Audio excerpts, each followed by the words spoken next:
Hello, everybody, and welcome to the TeacherCast Educational Network. My name is Jeff Bradbury, and thank you guys for joining us today and making TeacherCast your home for professional development. This is Beyond the Bootcamp, our second live virtual conference this summer. We have 13 great sessions for you all throughout the day, featuring 14 amazing presenters. I want to say thank you out there for anybody watching live on Facebook, on Periscope, on YouTube. And we're, of course, going to be using that hashtag Beyond the Bootcamp today. Don't forget to check this out, share everything with your friends, and, of course, subscribe to this very channel here. We bring live professional development each and every week to you guys out there. Of course, there's several great things over on TeacherCast every week. On Mondays, we have our Ask the Tech Coach Network for you, the instructional technology specialist. And, of course, throughout the week, we have great TeacherCast podcasts, shows on branding and marketing, and of course, what are you doing this year with your Microsoft and Google products? Before I get into our first presenter, I want to bring up somebody who is very, very special to today's conference. I want to bring up Dr. Michael Higley. Mike, how are you today? Welcome to Beyond. Hi, everybody. I am so excited about today.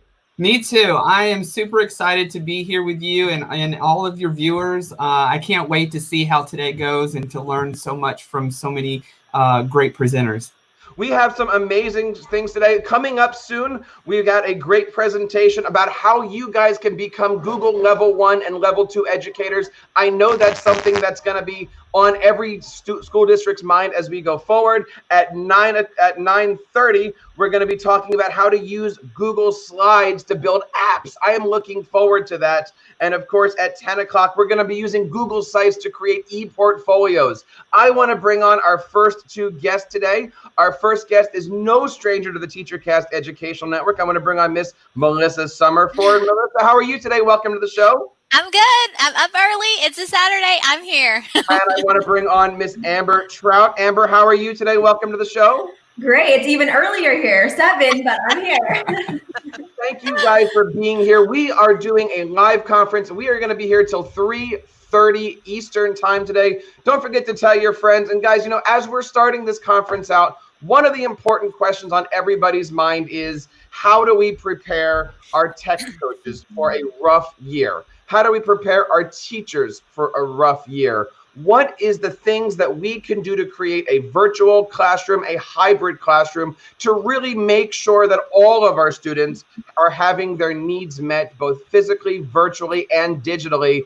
You guys are starting us off today with a great session. Could you give us a little sneak peek, Melissa, about what we're in for over the next half an hour?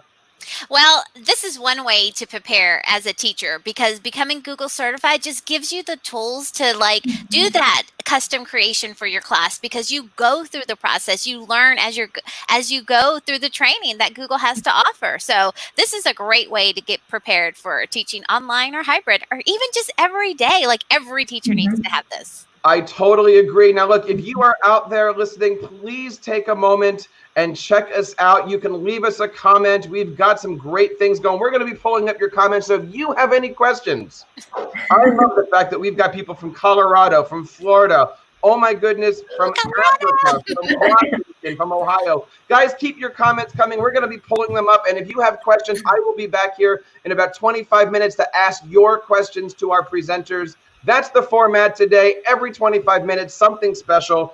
Don't watch Netflix. Don't watch your Hulu. Watch your TeacherCast today. Ladies, I'm going to get off of the line here today because you guys have a great session on how to be a level 1 or level 2. Hey, you are creating. Mike, let's let everybody have some fun today. All right. You're probably going to hear a lot of laughing, because Amber and I both laugh a lot. I noticed that. And we just crack each other up, don't we? All the time. I feel like that's all I do is laugh. I know. I watched mine, and yeah, I laugh a lot. I don't even know why. That's okay. I think we're kind of the two of the same people. So. I think so. Well, let's see. I have let me see. My screen will come up in just a minute, I think. We'll do a show. Right. Let's high five. Let's just get. Hey, are you on this side? Wait. Okay. Wait. Yeah, like that. High five. Right. Well, like, why do you think it's so important to become Google certified? I think you really hit the nail on the head, Melissa, when you said that when you're going through and learning how to get ready for the test, that you're learning so much. Like I literally learned so many things I had no idea about when I was going through the teacher center. And That's so I right. think that that was the great thing is like I learned all these tools that I could just use, but it was also preparing me for the test. And so I thought that Yeah. was awesome. And I do, my tech tips. I do tech tips on Tuesdays. And when I do that, I get a lot of those on the teacher, from the teacher center and things that I saw in there. And I'm like, hey, this is a great tip to share with everybody. So I just think that you learn so much from all of it.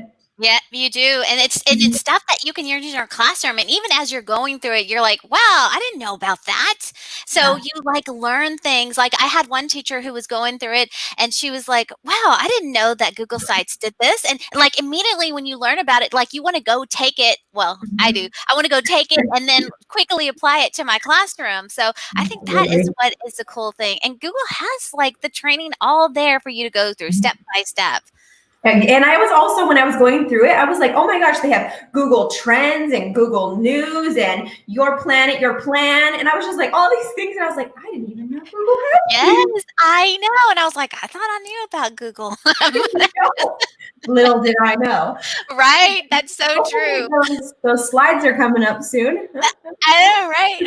Oh, because we can talk. Here they are.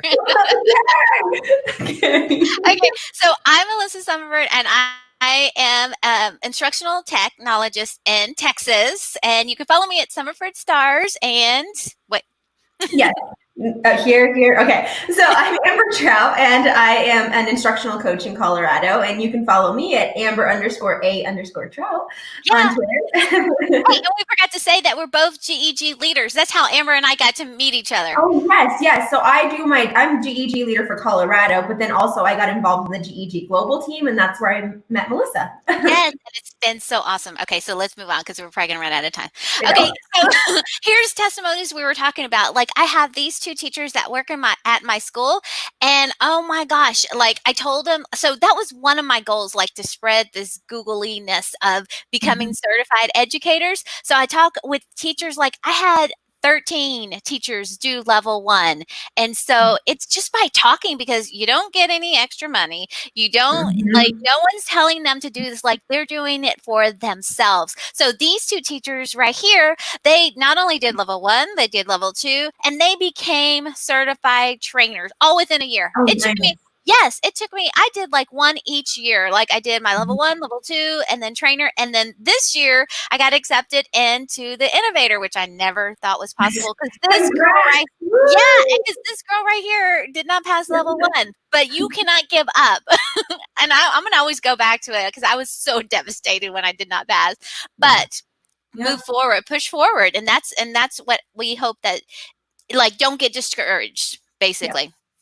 Okay, so level 1 and level 2. So it's valid for 3 years, and I just had to recertify.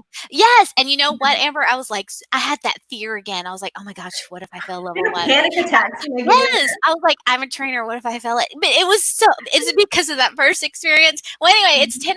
It lasts for 3 years. It is a 3-hour online exam. You have to make an 80 to pass. And when you take it, you know what? I felt like I was taking my teacher certification, because because when you go and you take it online, I mean, it's a serious test, and that's why, because they want to make it should be serious, because you're going to get a badge saying you are a certified educator. Okay, level 2 is $25, also for 3 years. Pass fail 80%.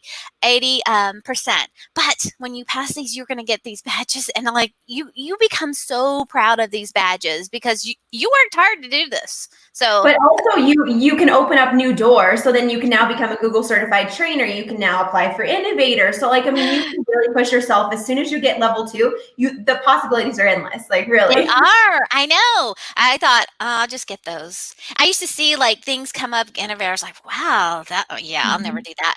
So it's strange for me now. Okay, so here are some resources. And we do have to tell our friend Stephanie Howell, because Stephanie is responsible for all these different resources, and we're sharing them out. So she's amazing.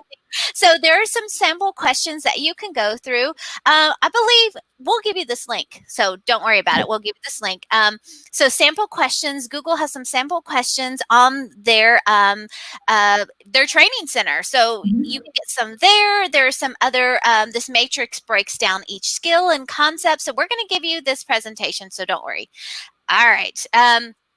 Level 2, here are some different resources right here as well. Maybe I should click on one. So if I go to my sample questions, this is going to take you just to like what the exam would look like. Because, right, Amber, like super nice. This right really here, nice don't let this scare you right here. Choose 2 answers. You're like, oh, that's man. Like all of them are like that.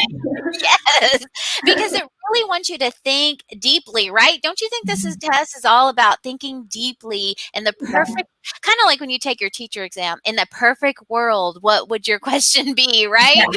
Like, how would this work if you were in the classroom and this was happening to you? So you have to be really thinking about how would this be in real life? That's right. That is so right. And let's see. And this one right here is from Eric Kurtz, and he gives you the table of contents. He tells you like what you need to know in each section, so that way you can make sure you know how to do these, because it's going to be do and then the multiple choice type. So it's going to consist of task and choices, multiple choice. So there we go. All right. I guess that was something that we didn't really say, but when you're taking the exams, you have multiple choice, like 15 to 20 or something like that around there, like multiple choice at the beginning. And then you have tasks and scenario based, where you have to go through and use the tools and build things. So just so you know, it's kind of like a mix of the two. It's not all multiple choice. It's very much task-based. I think that's the majority of your test, is really putting those tools into action. All right, moving on. So we have recently done a GEG Global Bootcamp, and that was an amazing event that we had. Tons of people from around the world came, I think 5,000 plus.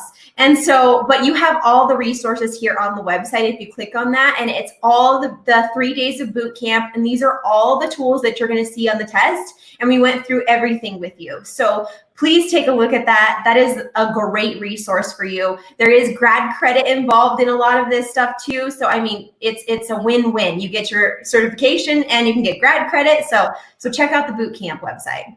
That's right. And we just did day one of day one of level 2 yesterday. Yes. All right, let's see. Oh man, my link is the whole page. That's why. Let me go back. Let me go here. There it is. Okay. There we go.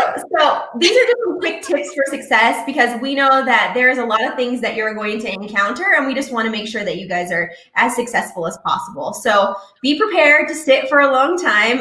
It depends on how well you know the tools. It may not take you the 3 hours, but you do have the full 3 hours. And I know when I first took the test, it took me like the whole time, because I was very much thoroughly looking at those questions and making sure I read them twice, 3 times, 4 times, however many I needed to do it. So please make sure you know that. Use the restroom before. Please don't, get up in the middle of the test. That could definitely cause it to be a failed exam. So just make sure that you're really preparing yourself for that time. Have a webcam ready, because if you are, just getting on your computer and saying, oh, okay, I'm gonna take my test, and then your computer is like, needs an update and all these other things, and it just shuts down in the middle. Like, just make sure your computer's ready, your camera's ready, everything is ready to go. Yes, and don't do it on an iPad.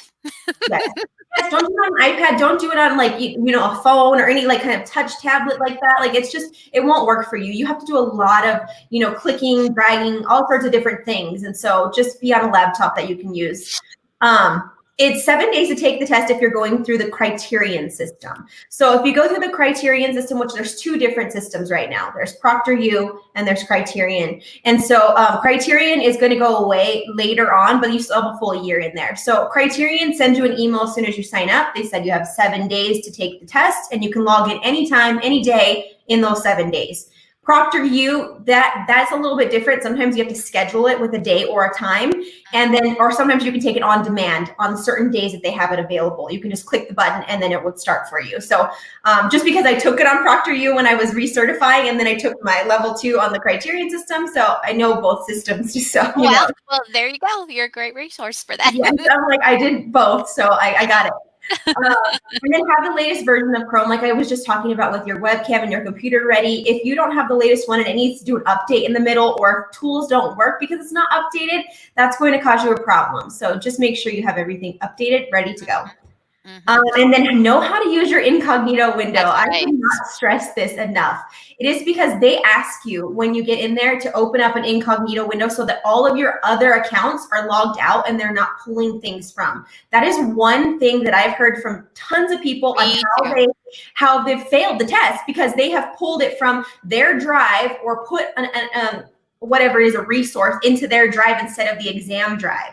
So just make sure you're in incognito window, you've logged out all your accounts, because otherwise you're going to be putting stuff into your personal account and it's not going to go into your exam account. So that's like the biggest tip that I could tell you is make sure you log out and incognito. That's right. Hey, and I would also suggest do it on a personal account, not a school account, because most schools block incognito, because I've seen that too happen to a lot of teachers, because they register with their school account and they go to incognito and it's blocked. Yes, so, and know your keyboard shortcuts too, like your copy and your paste keyboard shortcuts. You may have to use those, and they tell you that, know your shortcuts just in case. Yeah, because it's going to take you all of 3 hours. Right.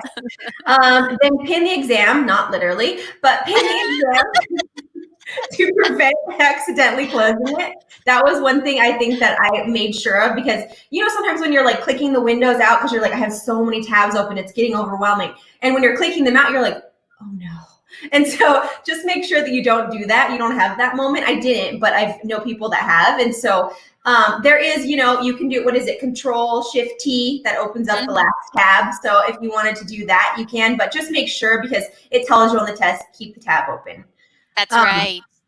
And then read each question carefully. Like I said, I probably read some of those questions when I first took it like 3 or 4 times. I was like, what is it asking me to do again? Yes, because I couldn't think at the time, because I was nervous a little bit. Yeah, me too. And then you're staring at your face in the corner. So I was like, trying to Yes.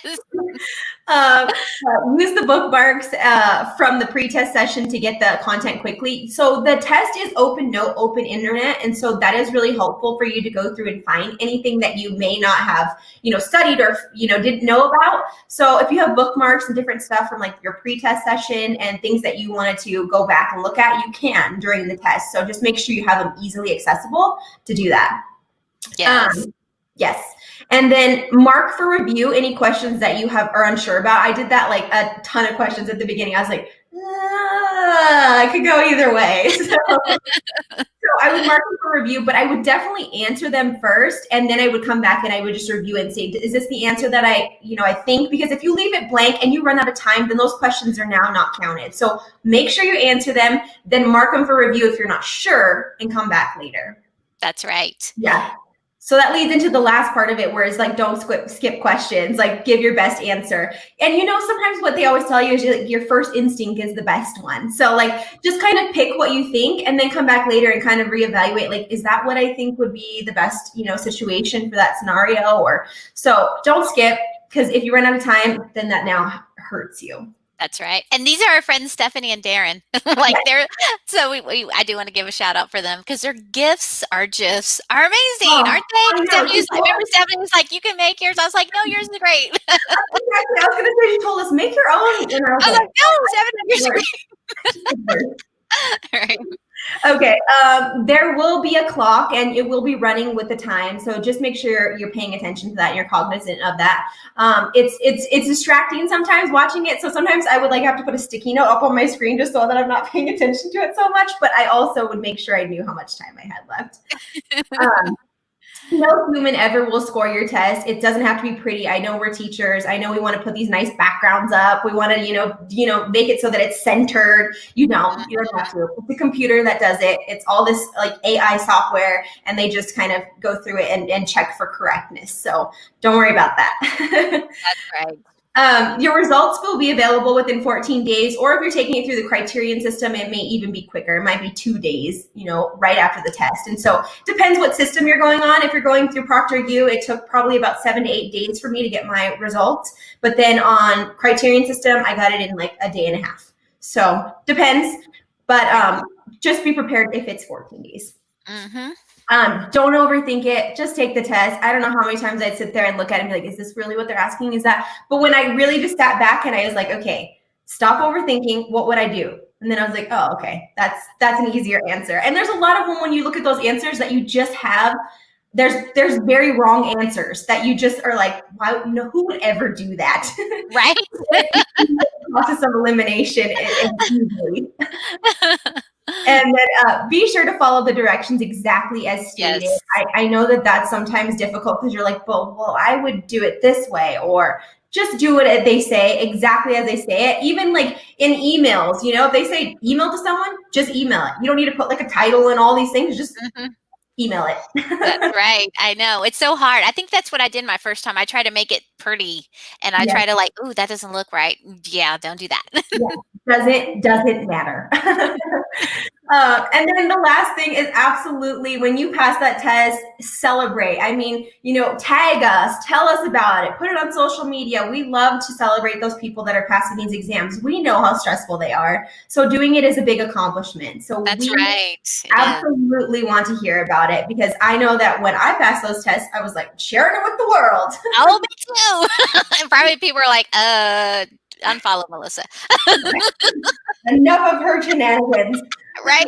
And that's one thing we did too. Like every time a teacher would pass, we would go to the rooms. Like I even have my principal, she came with me. We would go in there with the confetti stuff, and we give her hang her certificate outside. So we really celebrated, because that is really what motivated others. They're like, how can I get that and hang it outside my room? So it does. It really does. Teachers and students. It does. It does. And like, yes. I want yes, that. Exactly. When you show it, celebrate it, put it out there. Yes, it does. So here are some more resources, right? Yes. This is super. I think this is close to the end of our presentation here, and we're just going to quickly go over this with you. But these are just kind of like the same ones that Melissa had at the beginning. There's checklists that you can go through, a pacing guide, which is really nice. I looked at that one and I was like, oh, this is a very nice one. And so there's tons of things where you can just kind of check off the tools and say, okay, I do know how to do that, or I don't. And then also a hyperdoc to review. And then there's scenario cards in there as well. Those scenario cards are really, really great, because they tell you an actual scenario and what you would do and how you would, address that with the tools or Google tools. So green's easiest, medium or intermediate is blue, and then the hardest are red. But definitely check those out. We used them in our Bootcamp level 1 for some of them. We gave them out, and people were really having some great success with those. All right. Well, thanks for joining us. And we do have a feedback form if you don't mind filling it out. It is bit.ly feedback_please 2020. I want to put that. I didn't put the link in here, so let me grab it right here and just slap it on that last slide so you can get the link to this presentation. I forgot that. Okay. So let me put it right here, and let me see. It's not going to be pretty, but. That is so not your MO. I know. I totally forgot that. Oh my goodness. If you guys leave it into our chat here, we can, of course, stick it out on YouTube. We can stick it out on Facebook. We would love to get feedback about this wonderful session. Ladies, as we go through here, we're looking at a lot of questions here, right? Like, is there anything to be worried about? Is there anything to be afraid of? Are we just putting this idea in our mind that, oh my goodness, if I take the test and it doesn't work, the end of the world is coming? No. And I think Melissa has said it many times, and I think in a lot of our group chats and things, and she said, fail forward. That's right.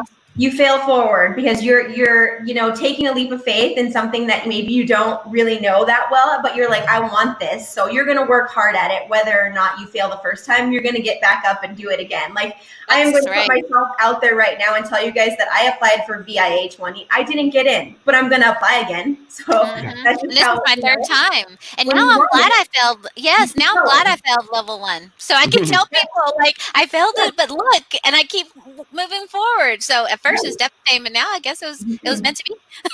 And you know, one of the things that I notice here is everybody's looking for support. And one of the greatest places to find support right now is by reaching out to your GEGs, your Google Education Groups. Melissa, Amber, tell us a little bit about what a GEG is. We see the logo here. We're seeing the tweets. There's a lot of different things out there. We're all here to support you. You mentioned it a couple of times in your presentation. What is a GEG? It's community and family, I think. Mm-hmm. And it's definitely, well, there's different GEGs. So we're in the global group, but also there is your local group. So like I do GEG Colorado, and that is a free community that anybody can join that wants to learn more about Google tools, wants to kind of have these ed tech ideas and things that they want to gather. It's free for anyone. We provide free professional development, and we love to have people from our local community and beyond join us. And so Melissa has hers in Texas. And then we kind of collaborated with a global group. Everyone around the world is in that one. And we really try to push out as many resources to teachers for free in that community. We do it because we love it. A little bit too We're much. teachers. We don't get paid for everything. I know, we're a little bit too passionate. But I love that I found people that are the same way and they don't think I'm crazy. So it's really nice. Mm-hmm. Now, Michael, another great way that we're providing professional development this summer is through our friendship and partnership with NCCE. Tell us a little bit about what NCCE is. So NCCE is a nonprofit organization. We provide professional development all across really the world. A lot of what we do here lately is virtual learning, right? So in a lot of what NCCE has been really helping teachers and educators and schools around the United States really kind of grasp is Google, right? Google in the classroom, and lots of interest from teachers and schools and administrators that are really looking for ways that they can utilize their their Google systems that they have in place and really kind of leverage that for teaching and learning in the classroom. And NCCE, I love Amber and Melissa. You guys were just so good about informing us about all of the level 1 and level 2 kind of steps to take in the process. But one of the things I do want to mention is that NCCE works very closely with Google, and we are a Google partner. So we all are in this together, right? Right? Yeah. I can't hashtag better together, right? And I love what the girls were saying about the fact that we have to fail forward, and we have to be willing to do that, right? We have to be willing to fall forward, because really the success to teachers, everywhere always has been, trying something new with kids, and then learning what worked, what didn't work, and then making it better, right? You can't be scared. You can't be scared to do it. And I stole that from Melissa. I totally stole the fail forward from Melissa. I saw it somewhere. I saw it. I got it from Matt Miller or someone. I love it. I love it, guys. Now, one of the things that we always want to figure out how to do with our Google products is to use them beyond what their intentions are. And our next presenter has just that same session. I want to bring up here onto the stage Miss Sarah Kiefer. Sarah, how are you today? Welcome to Beyond the Bootcamp. Hi, Sarah. Good morning. Good morning. I'm good. How are you guys? It is so good to see you. Sarah, where are you coming to us from? Cincinnati, Ohio. Very nice. And how are things in Cincinnati today? Cool, but still a little bit damp. We've had quite the stretch of heat and humidity, so it's a nice little break. You know, we have a very, very active live audience today. We have almost 100 people watching just on YouTube, and hundreds more watching on Periscope and Facebook. And don't forget, if you guys are out there, please tweet about us. This is awesome. And you can, of course, use the branding up there of Beyond the Bootcamp. Don't forget to use that hashtag. You can find us on TeacherCast. You can find us on Melissa Global GEG. You can always bring that stuff out. We're going to be tweeting live all day here. But Sarah, tell us a little bit about what we have in store over the next half an hour. What's your session going to be about today? So, Jeff, you reached out and you asked about ways to use Google tools beyond what their traditional application is. And for me, one of the other hats that I wear, because as teachers, we all wear about, 1,000 hats, is I'm one of the 8th grade DC trip coordinators. So I work with Alyssa Bruck, and we felt that we needed to have like a central spot for our information to be, and we wanted it to be accessible like on the go. So I found, thanks to Micah Shippey, he had thrown out this idea a couple years ago, and I began using Google Slides to create an app. So I'm pretty excited to share about it. It's pretty sweet. I am looking forward to that. Before we get to that, we are live again here on YouTube. Of course, you can check everything out. All of our archives are going to be on TeacherCast. There's a lot of questions about that, okay? So everything after the conference, we're going to grab the links, grab the resources, post them on TeacherCast over the next couple weeks. And if you were here for our Microsoft conference a few weeks ago, that stuff is all set to go, and we're going to be posting that out as we get through here. So I want to wrap up with Melissa and Amber and say, ladies, thank you so much for sharing your passions. I hope that you guys out there now are feeling confident enough to take that level 1 test, take that level 2 test, become a member of your GEG community. You can, of course, find out all the great things about the GEG community by heading over to globalgeg.org, globalgeg.org, and checking it out. You can find a GEG where you are. And if not, hey, you can start your own GEG, can't you? That's what I did. That's what I did. Yes, you did. So check out all of those great things. Ladies, thank you so much for joining us today and making TeacherCast part of your professional development. Thank you. Bye. Mike, we've got a great show coming up. Just as a reminder, at 10 o'clock today, we're going to be talking all about e-portfolios using Google Sites. At 11 o'clock Eastern, 10:30 Eastern, we're going to be doing the not-so-secret Google resources and training opportunities. I don't even know what that's all about. I'm looking forward to that one.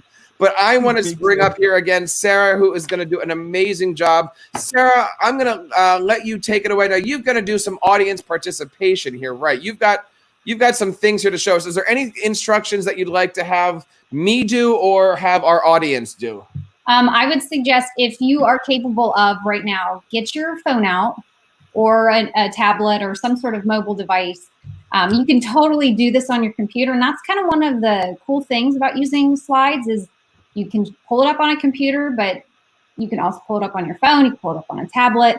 It's pretty awesome that way. So I've got 2 ways that you can hook into this. You can use the camera application on most phones to scan the QR code, and that will bring it up and actually kind of let you feel like it's an app on your phone, or use the bit.ly to quickly get you into this presentation as well. So you can do it either way, and then once you're in the presentation, notice I've got the 2 links down here at the bottom. There'll be a click to view, so you can also pull that up on your phone as well. Well, Mike, let's step out of the way here. We'll let Sarah do her thing, and I'll be back in about a half an hour to introduce our next session. Guys, this is awesome. You want to stick around for this. Take it away, Sarah. All right, thank you. Thank you, Jeff. My name is Sarah Kiefer. Just a little introduction. I hope you guys are all having a great Saturday. Jeff's going to blow your mind with a lot of these presentations, but don't look at these and go like, wow, why didn't I know that? Embrace them and go, wow, now I do know this, and take it and run with it. That's Alyssa and I were talking, like I said, DC trip. We take 100+ kids every year to our nation's capital, and we absolutely love it. And one of our main focuses is communication. So I turn to Google because I love Google. I'm a Google certified innovator, trainer, and educator. Highly recommend what the 2 ladies before me were saying. Take those tests. There's some great professional development. But don't just take Google for its face value. Take it and explore and do more with it. So get your phones, get your tablets, whatever you're comfortable with, scan this, join me, check this out. Depending on your phone, it is gonna maybe not size perfectly, but it'll size pretty good. And then I'm going to show you some of the tricks and the trade that I have come to know and love over the next, half hour that I've got with you. And I know it's going to feel like a lot. Contact me, reach out to me. My contact information is going to be included in this presentation. So just sit back and enjoy, click around and have fun. All right. So if you've brought this up on your phone, it should look like this. And maybe to, the non, savvy viewer, you might go, oh, hey, that looks pretty good. And the black should probably be missing, but no, remember, we're on a computer. So you can scan it and you can click. This is going to hyperlink you. Moving on to the next slide, here's my title slide, and it hopefully looks pretty nice on your phone and pretty nice on your computer too. I've got my contact information down here. By day, I'm a technology integration specialist for the Ross Local Schools, and I love everything Google. I do a lot of things Google, and I share out at Tech You Can Do, because I really do believe like you can do technology. It might take a little bit to learn, and that's okay. Like, learning is something that we all do every day. So when we start to go through this, I've kind of come up with a recipe, if you will, to how you can use slides, a presentation tool, to create an app. And don't just look at this as something that you can do. Once you start seeing this, incorporate your kids, because again, remember, at its basis, Google Slides is a collaborative tool. You can give different students at different times, or the entire class, the ability to hop into this slide and update it and make changes to it or improve it, or work together as a group to do this. It would work really well for if you're the advisor for a group. Maybe you create an app so that you keep everybody all in one place. But really, like at the very beginning, you've got to have your idea. You've got to have that idea, and you've got to have that plan, have that vision, and think about like what is your end result? Like, what are you really wanting to do? And don't be afraid to start very, very simple. When I started, it was a very, very simple app. And I remember the night that I shared it out, I said to Alyssa, I called her and I was like, Alyssa, I feel like I'm letting my baby travel out there in traffic. And it was so well received. The parents, the students, they really did enjoy it. And it just kind of gave me that motivation to keep going and ever improving. So keep that in mind too. And then the next piece is we'll get into a setup, and I'll show you how I've got it set up. And don't worry, I've got a couple templates for you. So you don't have to start from scratch if you don't want to. You can take my template and then modify it at will, like whatever you want to do. I've got a lot of built-in little tips and tricks. I will tell you the biggest tip. Number one, hands down, something to, and I have multiple of these. It's these transparent shapes. They are incredible. We'll get there, I promise. And then a recent addition to my Slides app repertoire is a pretty nifty URL trick that I learned probably less than 3 weeks ago. And it really makes a difference, because again, if you're familiar with Slides and you're familiar with the presentation mode in Slides, typically there is in the bottom left-hand corner, there's typically like that little navigation menu. And if you notice, I don't have that on here because I got rid of it. It's not deleted permanently, and I'll show you what I mean by that. But I just wanted you to know, like, it is possible. I didn't think it was possible. I was doing a different webinar, and one of the ladies contacted me, and she said she'd like to get rid of it. I Googled it, and I was like, oh my gosh. She emailed me, and she found like a 10 times 1,000 quicker way of doing it. So again, blew my mind. And then finally, like the last slide on here is going to be resources, ways you can contact me. What I'm going to do though is I'm going to shift over into the viewing of the presentation. So this is like the back end of it. If you've got it on your phone, you're seeing what the front end, the actual app looks like. So let's move into the idea and the plan. So again, like my idea, my plan was I needed a way to keep everybody together in one spot, all of our information for this trip here. And I read about Micah Shippey, and this is a link. So if you click on this, it'll take you out to Micah Shippey. I have to give him huge props. He gave me this idea many years ago. I mean, I think 4 years ago, 3 years ago, and I've run with it.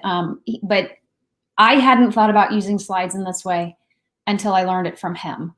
So here we go. We're getting ready. Here's our setup. We've got to have a setup, right? We have to make our app. And what I've done here is if you click on this area right here, and you notice mine just went blue, it's a clear, transparent shape. That is the best tip I can give you to make a slide feel like an app. and act like an app. These clear, transparent shapes, they are the best thing ever. So when you click on it, it's going to navigate you out. It will take you to the ability to make a template, a copy of a template, and then it's yours, and then you can modify it. So I've already done that. And up here, if you click where it says Class App Blog, I actually wrote about this a little more than a year ago, and it kind of walks you through my thinking, the story behind it. Everything has a story behind it, am I right? And it'll like give you some other ideas and tips and thoughts about how you could use this in your classroom. So again, you got your plan, you got your idea. Here is your template. You don't have to start from scratch. Do one with this template, mess around with it, change it up, adjust it how you want, and then maybe you do start from scratch and go from there. So now I'm gonna go to my third tab here. So this is the template that you can make a copy of, you can have. And you see, I designed this one for a classroom. I am at the elementary level, so I work with pre-K to 4, so mine feels very elementary. And that's okay, because then you take it and you design it. And here's where I really highly suggest that you bring in your students.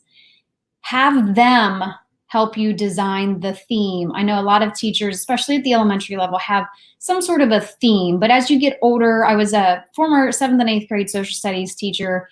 So if I was making this for them, 100%, it would read history. It would be geography. It would be, you know, I taught American history for 8th grade, probably be red, white, and blue.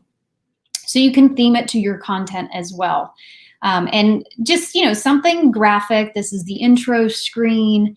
And again, I come back to these transparent shapes, this huge, giant transparent shape. I learned this very quickly when I was creating my app.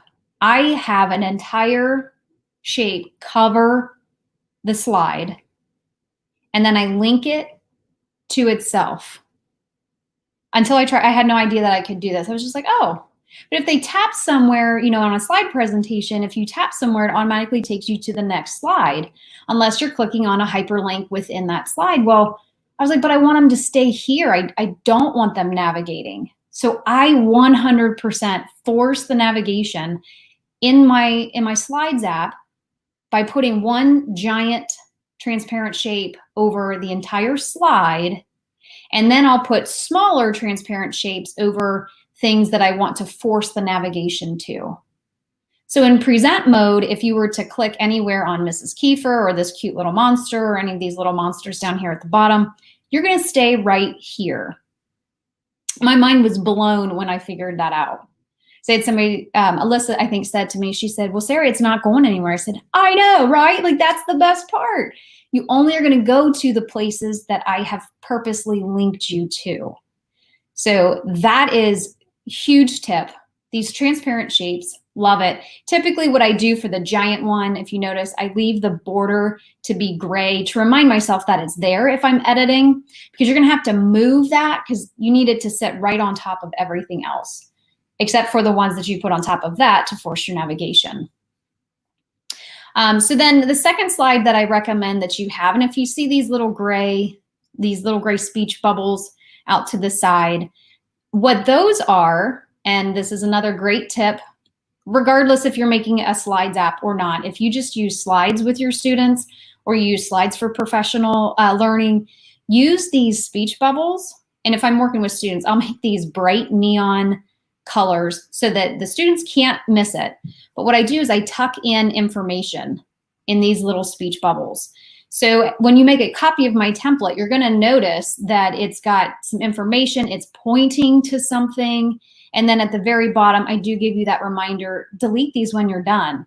So it almost kind of serves as a checklist for you when you're creating. It serves as a checklist for your students if they're working on something. You could also use the commenting feature, but since I was creating this to share out with others, I opted for the speech bubbles. So you can read what it says here, and then you go and you do it, or you don't if you don't need it, and then you just delete these speech bubbles, and then it's gone. So that when you send out your app, then it becomes, you don't see these gray speech bubble lines in there either. But I did try to build these in And I think this is a great tip. Again, not just for when you're using a slides app, but when you're using slides with students. This gray area out here with speech bubbles is amazing. So here's the third page of the slide, or of this, yeah, of the slides app. Oop, I keep scrolling too quickly. And to make the little icons, I did do a bit of investigation, and I kind of looked to see like proportions and sizes of different things. And I kind of just landed on just a square. I mean, most of the apps that I was looking on, all of the apps that I was looking on, they look very square, but they had like that rounded edge. So I opted for that. But honestly, you're customizing this app so you can make it whatever you want. And I will be honest, I do pay for the Noun project to be able to use all of their icons, because I wanted a very consistent and clean feel. But again, you could use whatever you want. You could use Google's auto draw and draw something and bring it in. You could design your own graphics, take pictures of them and put them in there. Just use shapes or just use words. You could do whatever you want to design your little apps. And so what I did on the template here too is to remind you, I've layered on top of my giant transparent shape, I've layered my small transparent shapes. And again, the speech bubbles will help guide you. And then the large one links to this slide itself. And to do that, I like the keyboard shortcut. So it's going to be Control-K or Command-K if you're on a Mac. And notice it's linked to slide 3. You can literally link it to whatever slide you want, but to keep people in this slide, I link it to this slide, which kind of even sounds odd to say it, but it's 100% true and it works great. So then what I would do here for this transparent shape, you can already see I've built this one out. The contact information is slide 4. So I'm going to use that same keyboard shortcut, or my screen is narrow. So I'm going to click on the sleeping snowman up here, and I'm going to find the link button. And I want to link it to, again, this is slide 4 for the contact information. And I'll link it to slide 4 and then click apply. And now when people click somewhere, and I always do make that shape a little bit bigger than the actual icon, just because I'm always clicking on the wrong thing. So try to space things out and kind of give a little bit of allowance for that. It will navigate people right to slide 4. Now here's another really cool tip that I can share is when you add on the clear transparent shapes to force navigation, you can link to email. I mean, like, how awesome is that? If we wanted our parents to be able to quickly email us as a classroom teacher, if you want your parents to quickly be able to email you and you share out an app like this, you can actually link your email and you just type it in and it automatically reads that as the link. So when they click on it, it opens up in the email client that they're working in, whatever it is on their phone. You don't have to worry about that part, and they can send you an email. It just becomes this all-inclusive, wonderful little spot that you can contain everything in. Keeping on going, you can create multiple different, like home pages, if you will. So if you remember on my main screen, my digital programs right here, because a lot of us are using more than one digital program. When you click on the digital program slide, here I've linked to multiple different areas that I know that my parents will probably need. Again, it becomes this self-serving, keeping everything in one spot.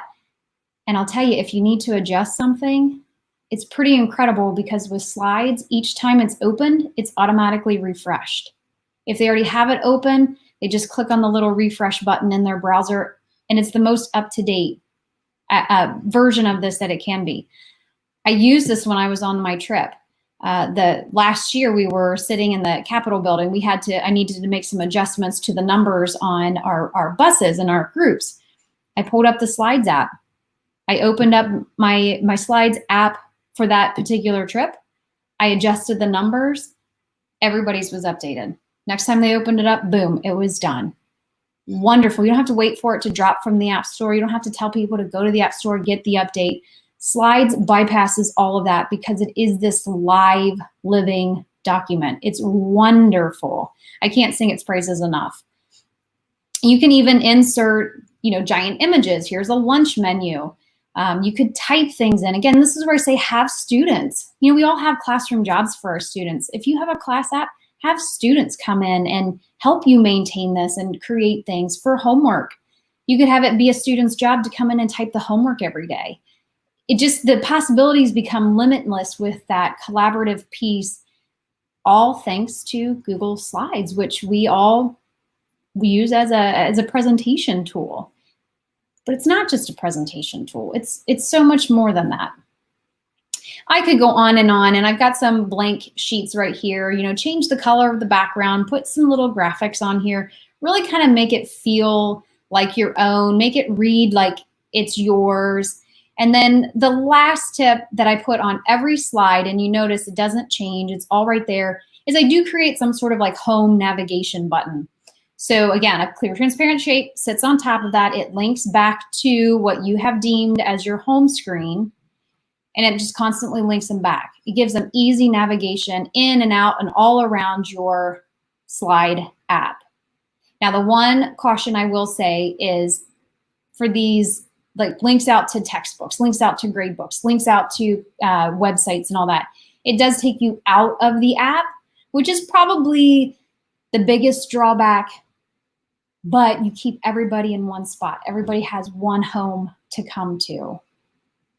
So I really do recommend this, and I'm going to show you the final huge new revelation that I've got for you.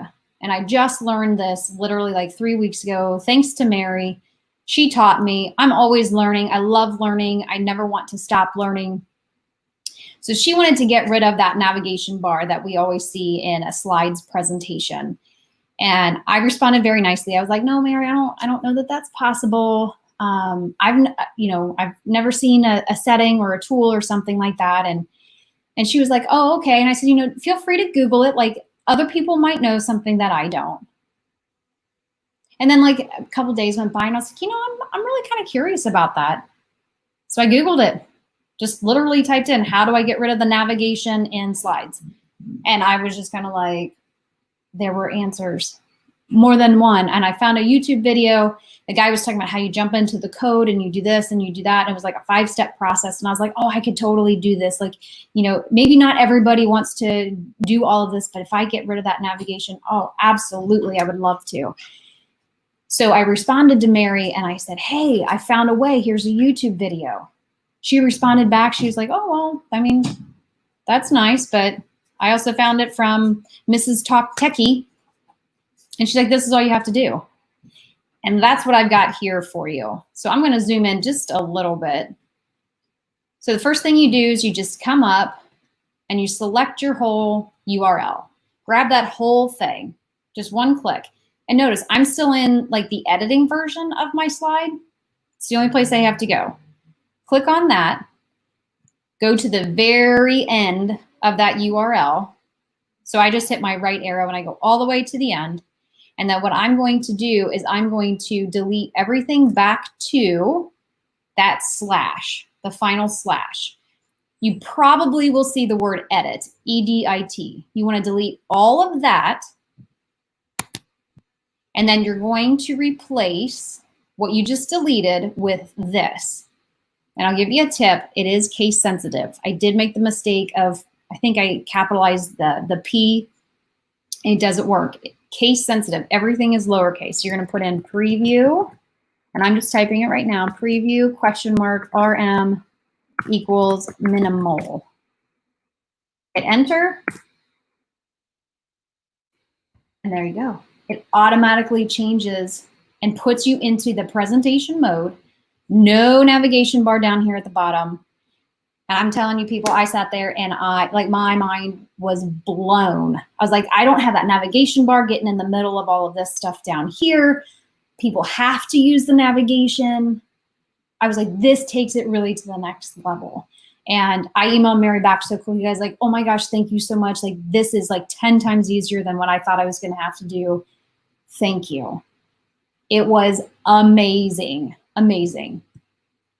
All right, I'm going to go back into the editing version, and I'm just going to real quickly, the very last thing I've got on here, because I know my time is cutting short here, reach out to me, contact me. I've got a website. I try to blog weekly.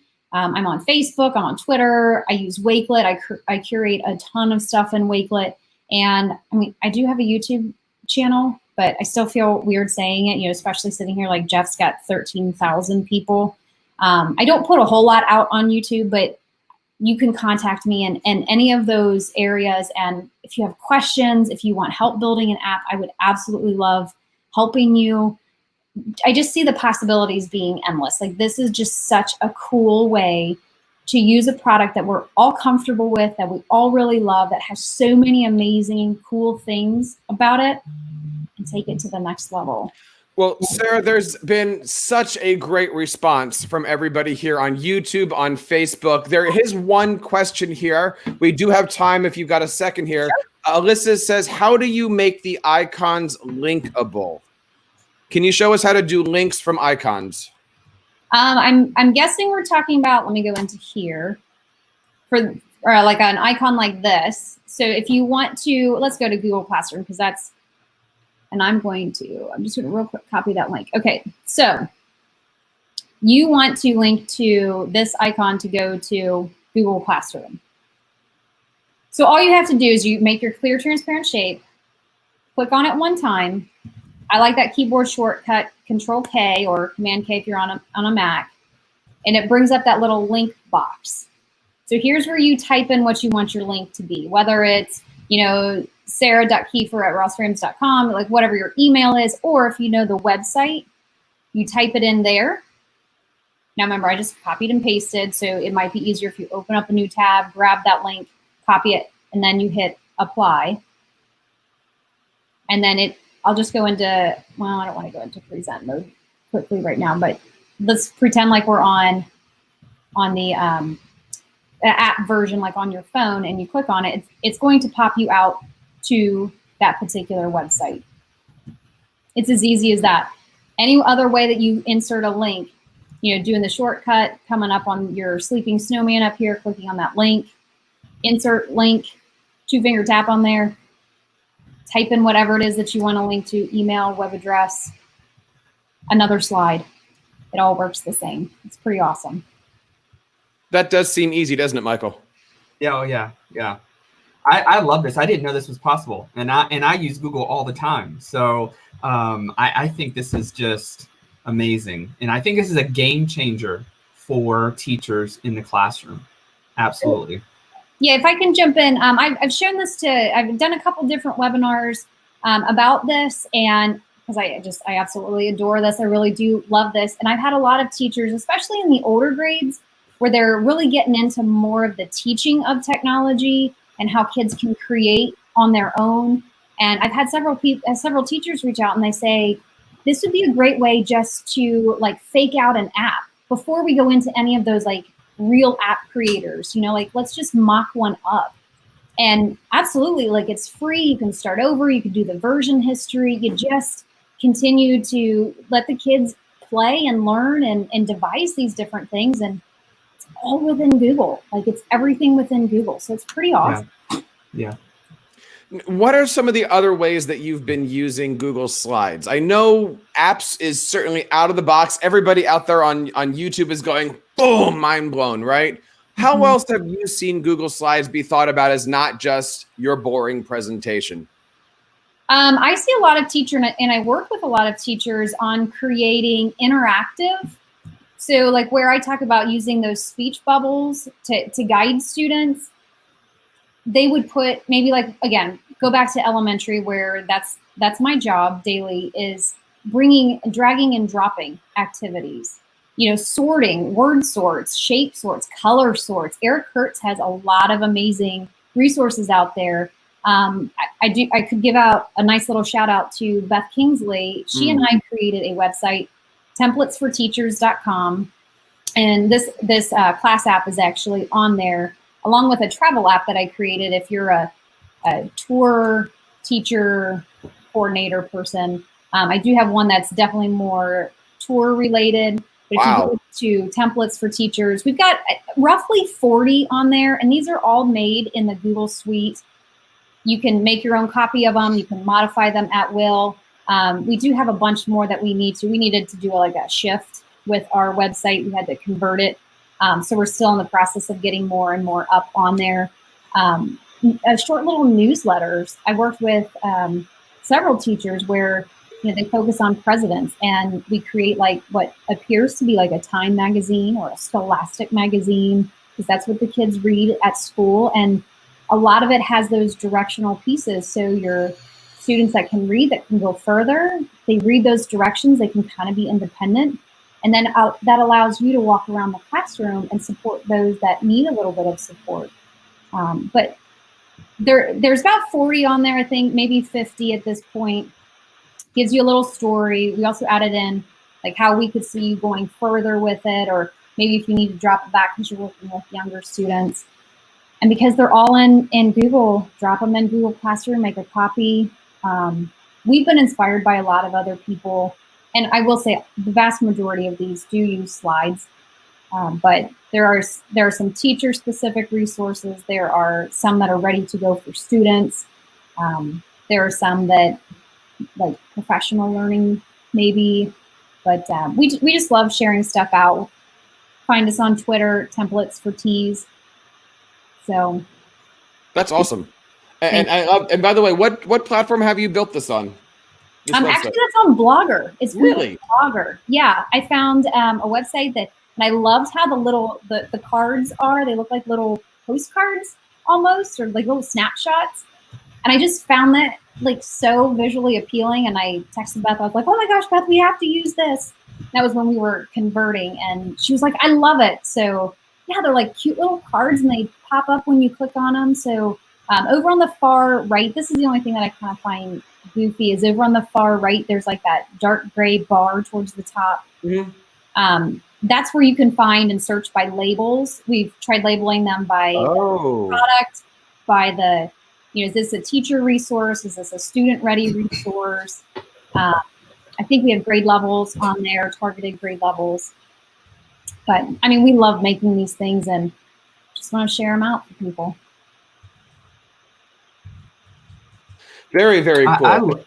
I love it. It looks lots of good resources, Sarah. Thank you for sharing those. See what happens when you can go beyond the boot camp, everybody. If you are out there live on YouTube, if you guys are out there watching, share this link out, templatesforteachers.com. Use that hashtag beyond the boot camp. And you know what? We are going to transition from using slides to do some kind of interesting things. And we're going to be bringing up our next presenter. Jim, are you there today? How are you today?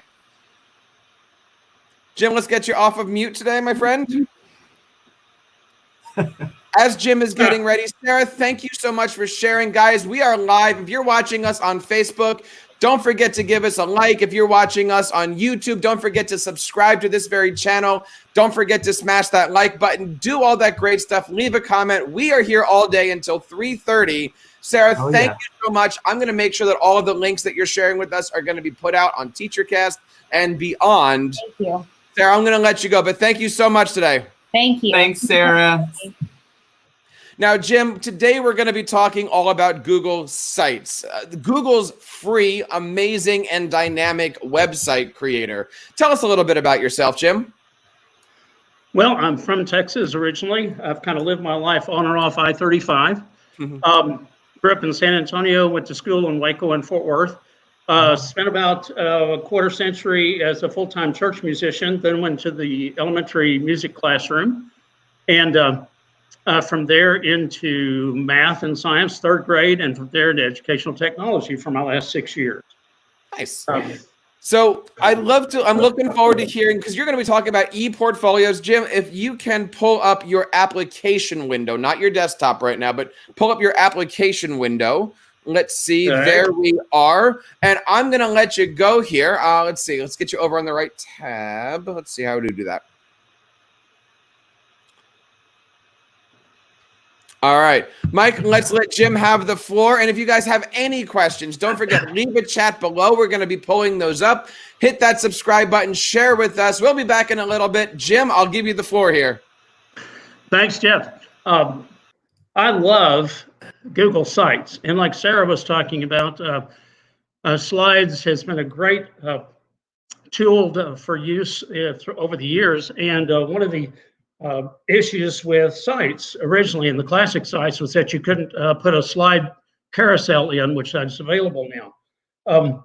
Sites is one of the many free tools from Google. I'm amazed at its capabilities and the kinds of things that you can do with Google Sites. This is part of a presentation in which I use seesaw slides and sites talking about portfolios. So at the top, this is Insights, and you see the link right here. I also put the link in the chat. That'll take you right through. This is going to be more of a where to than a how to. So I'm going to go to the Google Sites page, and we're going to take a look at the kinds of things that you can do with Google Sites for e-portfolios. And we've done portfolios forever. I mean, I noticed the CUME folders coming up in Texas schools from pre-K on up into middle school, that now we have an opportunity to make them more portable, make them more shareable, and through tools like Google Sites. Let's go over the page, and then we'll go into Sites a little bit. Right here under the title, between Google and Sites, you'll see Google Sites 2018. I'm going to navigate there for just a couple of minutes and show you some resources. It's mainly this, the idea is that you'll have an opportunity to do a lot of exploring and checking. These are from Kyle Pace, and a lot of different kinds of things. Here's a list of teacher examples. Here's kindergarten, farmyard, math, music, various ones. Student e-portfolio examples. One, for example, this is a high school. And here's more efficient immigration.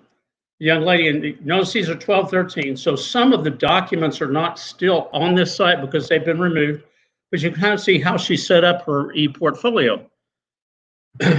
How this got started, a letter of intent, mentors, a journal, even a research paper, a resume for future use. So a lot of different materials that are available.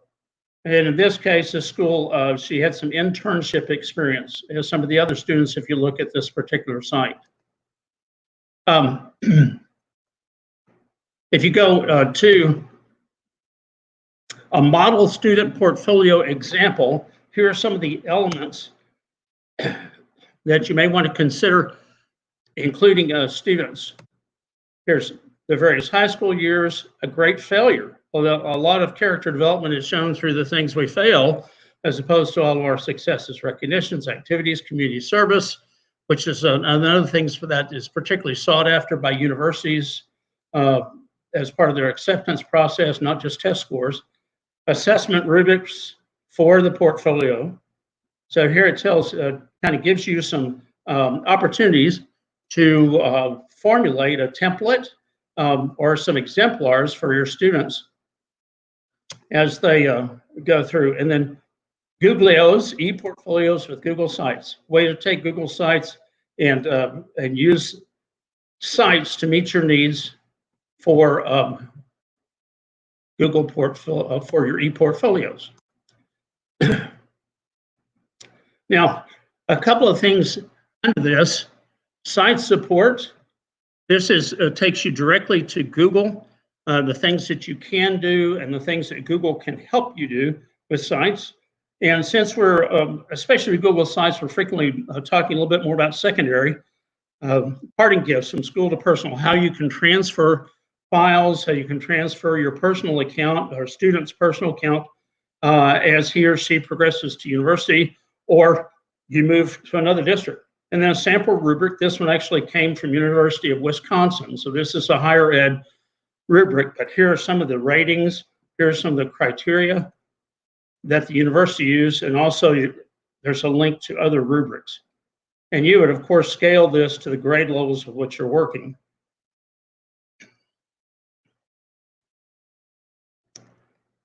But here, oh my goodness, a teacher cast video. New Google Sites for beginners. Now there are two versions of Google Sites, Classic and New. I used Classic at the beginning, but then I also used, as soon as New came out, I tried it and I decided There was a little exchange with regard to function, but I really like the look of new sites and started. Now at the bottom, here's 2 other portfolio tutorials. And then also another, this is a tutorial from University of Texas, San Antonio in their music education department, how to set up an electronic portfolio using Google Sites. And of course, this is set up for their particular needs, but will give you an idea of how Sites works. So in Google Sites, let's take a look at Sites itself. If you're going to Sites to create a site, you go to sites.google.com and it will go to whatever Google account in which you're logged in. So it's ready to go. This is one, if you look at templates, you can just start absolutely blank. Here's a portfolio template. So this is one that I started with yesterday, just taking a look at the different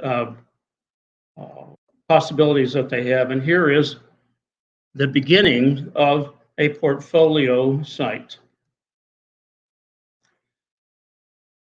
Now, all these, when you put in your name, it will put this on each of the pages. And it starts with a template with a home page, an about page. I added an about more and a project page. You notice from the samples, some of the samples that I showed, that there are a lot of different ways to use portfolios. And portfolios, you know, first it can just be a filing cabinet. It can be something that you are just gathering information, not necessarily exemplars. Another, you could have a portfolio as a collaborative project. You could have students assigned to various paired or in small groups to work on various projects and have those set up in Google Sites. Or a showcase kind of portfolio in which you really are helping them build a great case for moving forward in their education, whether it's on to the next grade level at K-12 or whether it's to higher education. So when I look, I have a banner over here on the left. I can, the background, I can change colors. I can duplicate it. I can get rid of it if I want to. In my text, it automatically is set up as title. I have these different, I can clear the formatting that's on it, but I have different levels of text sizes. And on the right, I have all these different things that I can manipulate or create my portfolio with Google Site. I can insert a text box.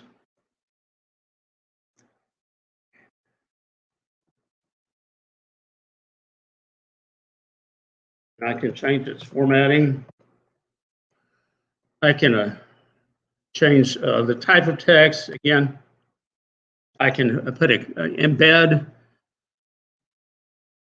And over here, the same types of things. If I want to add a page, it's very simple. I go back to my About More page.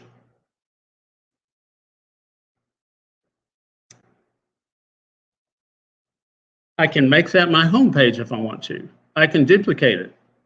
I can, properties, I can add a sub page to it. So if I have About More and even more,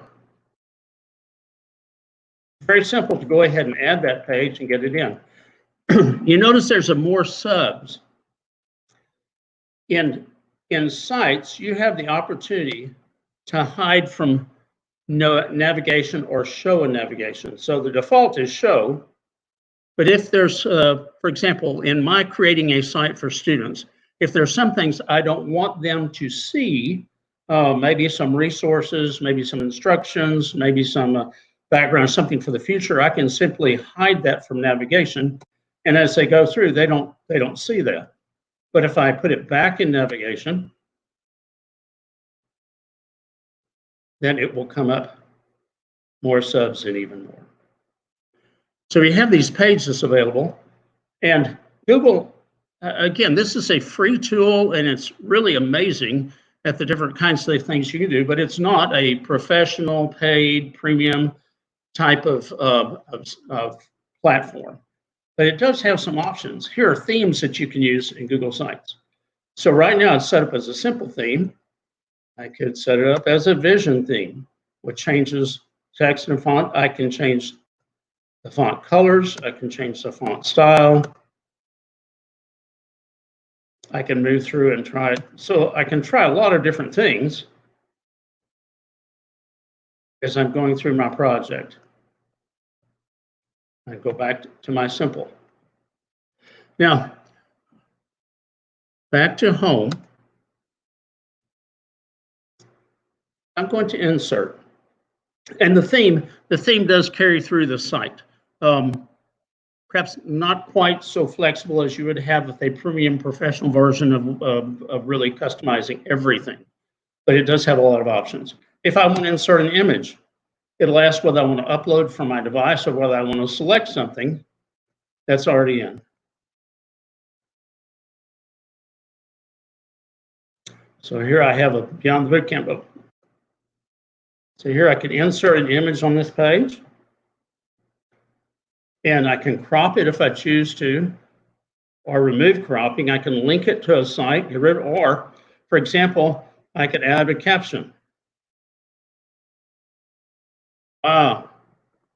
Meteor landed right next to visitor center.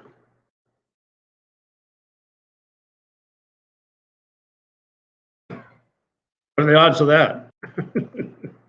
So you can add captioning. I found in creating a site for a nonprofit organization I'm part of, for example, a choir giving concerts, which is what we were doing. I could give a picture, I could put in a picture of the location. I could put a link to Google Map to that location. I could put a link in the text here, maybe some other information about the concert itself, schedule or programming, but all sorts of things right in the page, especially because Google's linked to so many different things. So I've got images, I can embed a site. One thing that's really handy, you don't have to use it this way, but if I'm, for example, I want to add a YouTube, I can simply copy it in there and it embeds the YouTube. You know, Google owns YouTube, so embeds the YouTube without having to see those thumbnail images, having advertising and all that. But these are things that automatically come up from your drive. Any of the resources that are available in your drive, also shared with me, recent, it'll automatically go to the Google account in which you're logged in, and it'll give you access to all those things for inserting. As you look down the page, you can choose the layouts. Let's say, for example, I have this layout. Scroll back up. It allows lots of images.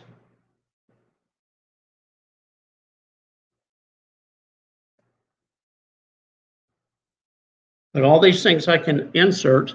A table of contents. You know, Google Docs offers a really handy table of contents tool that will link to each of the paragraphs or the pages, however you set it up.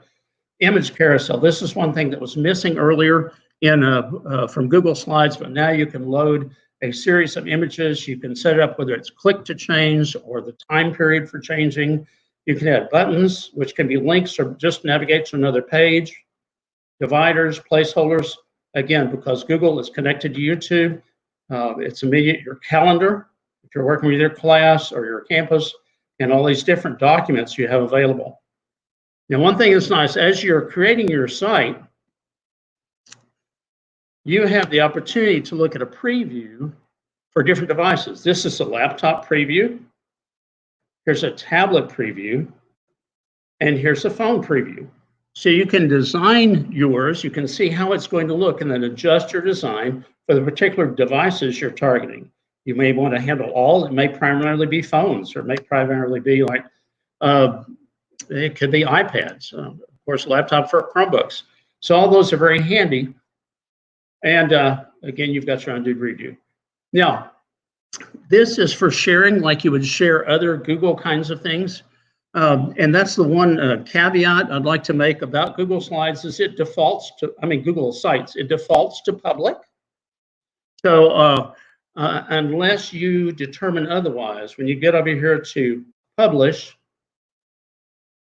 it will ask how you want. You can automatically, my name at the top is what comes up as my site's name. If I had my own domain, I could manage that and set it up. Who can view my site?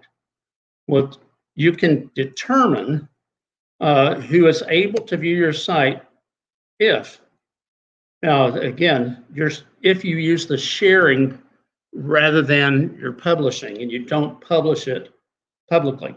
Now you can do this, which is nice. You can request public search engines not to list. So they could, if they knew the link, they could still get there, but it wouldn't publish that link if they abide by your request.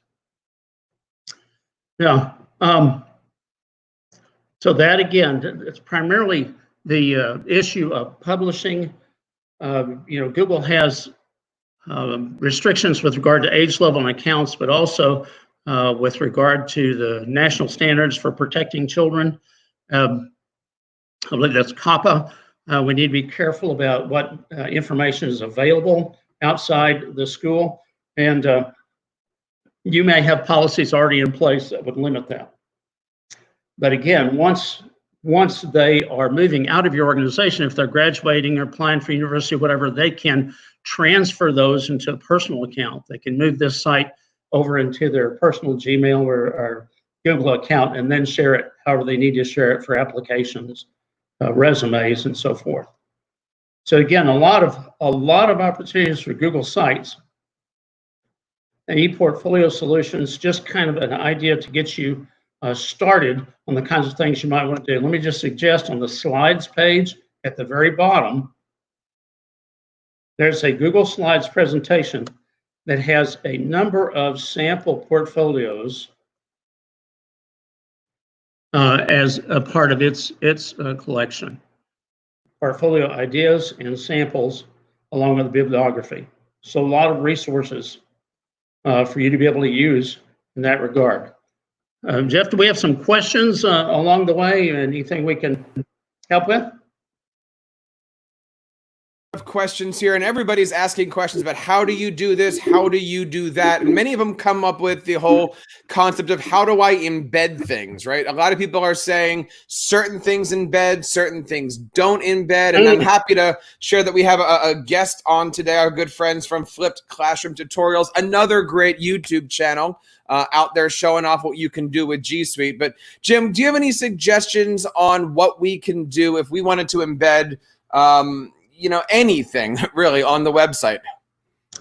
Well, it shows that you can do it by URL or embed code. If you can get an embed code, like for example, YouTube videos also have embed codes, but I've not run into things so far that don't embed.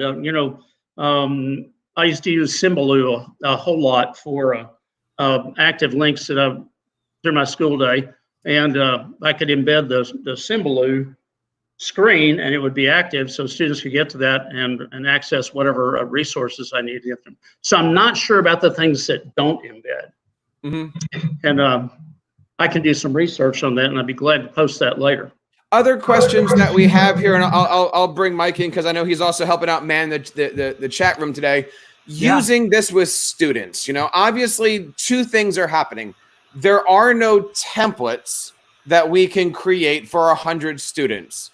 Google does have does have templates, but I know last year for myself, I had to make up 250 individual templates. So in other words, I spent a lot of time, I made a single template, and then in Drive, I went copy. It took a long time because at this point, there is no templating feature where you can create something. What advice do you have on that? I've got to be doing it wrong, but I haven't figured out the right way to do this. Jeff, I don't know that you're doing it wrong. I think it probably depends on the level of your students. Can you set up rubrics or exemplar for them and allow them to create their own? I just figured that would take 9 times longer. And if I made a video that says, okay, for the next step, pull this over here, do this over here, I just didn't want to deal because then it was just easier. Like for me at the beginning of the year, like my whole class is a portfolio. every project that we do fits into the portfolio. So one of the things I'm working on over the next couple of weeks is I'm going to build the portfolio based off of all of our lessons for this year, make a template, share it. I mean, hopefully Google's listening to this. Hopefully we can figure things out. But that templating feature, I know that's a big thing that people want to see. Yeah, because I think like you're saying, you couldn't in Google Classroom make a copy for every student with a template, with a sites template. Yeah, can you do that? I don't think you can do that in Classroom. Yeah, I don't think it'll go that far. If you had a doc or a hyperdoc maybe, but not those. Well, good. I hope they are listening. This is Google focused. Maybe this in the next session in August, maybe that'll help. I certainly hope so. Mike, are you using Google Sites? And if so, what are you using Google Sites for? I'm sorry, Jeff, is that question to me? Yes. Yeah. How have you been using Google Sites? Yeah, so I use Google Sites with my teachers and students. And one of the things that I want to just kind of point out, and I think that, more and more teachers and educators are moving towards using Google, they're upping their game, right? And we could see that through the Google Sites, but we can also see that through Google Slides. And one of the things that our teachers and our educators in schools and districts are really looking for right now is to prepare our students to be future ready, right? And so we look at like what Sarah was saying with slides as being a presentation tool, but it really is much more than that. We just have to get the information out there, get the knowledge out there, teach as many people as we can teach, so that teachers have the resources that they need to help students, their kids. They're the ones that are in their classrooms and the ones that are now virtual, right? We've got to just prepare each other and ultimately our students to be future and college ready, because what we know right now is that 62% of jobs that our students will eventually have access to are not, they don't exist right now. And so as we continue to learn ourselves as educators, the tools that we can use to help students in the learning process for teaching and learning, it's only going to prepare them for what we know they're going to be faced with in 2030. It is all about preparing. It is all about making sure that we're here. And that's why I am excited about our next presenter. And let me bring her up on the screen today. Deanna, how are you today? Welcome. Are you ready to go beyond the boot camp today? She's got him muted. So excited I was still muted. Oh my gosh. I am so excited to be here today. There is so much great information just coming out everywhere. We have over 100 and some people right now watching on Facebook, on YouTube, sharing those comments. Please keep those comments coming. In fact, if you're watching right now, please share your favorite emoji with us. We would love to know where you're out there. Share with us where you are. Don't forget to use that hashtag Beyond the Bootcamp. We would love to see what's going on. And you know what? The learning doesn't stop today. Michael, there's a great conference coming up soon that NCCE is promoting. Can you tell us a little bit about what's going on at the end of the summertime? Yeah, so we are going to be doing right now we're looking for proposals for the conference of 2021, and this is NCCE's. This will be our 50th anniversary. And so we are looking forward to what that conference will look like. We hope to be face-to-face, but if we have to do this online, I know that I've had the privilege to work with Jim and with Deanna, and they are going to add so much to the conference, I know. And what we're looking for is so many more people to put their name in the hat, put their conference ideas in the hat, because this is our 50th anniversary. We've been around for a very long time, and we cannot wait to see what this conference can do for all of us. Jim, I want to say thank you so much for sharing your passions with us today. All of the links, by the way, people want to know where the links are, okay? All of the stuff that we're going to be doing today from all the presenters are going to be broken down, and we're going to be putting everything live on TeacherCast over the next few weeks. I got everything from this session today. I've got everything from our Microsoft session today, and I've got everything from our upcoming well, you know, you're going to have to stick around because we've got one more virtual conference to talk about. It's going to be happening live on.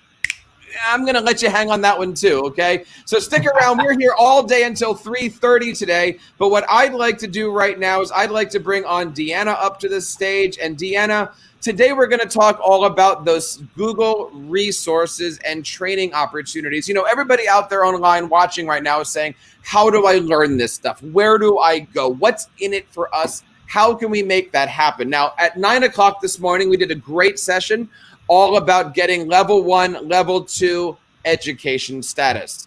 Today, we're going to learn from you guys about some of the things that aren't quite so secret, aren't we?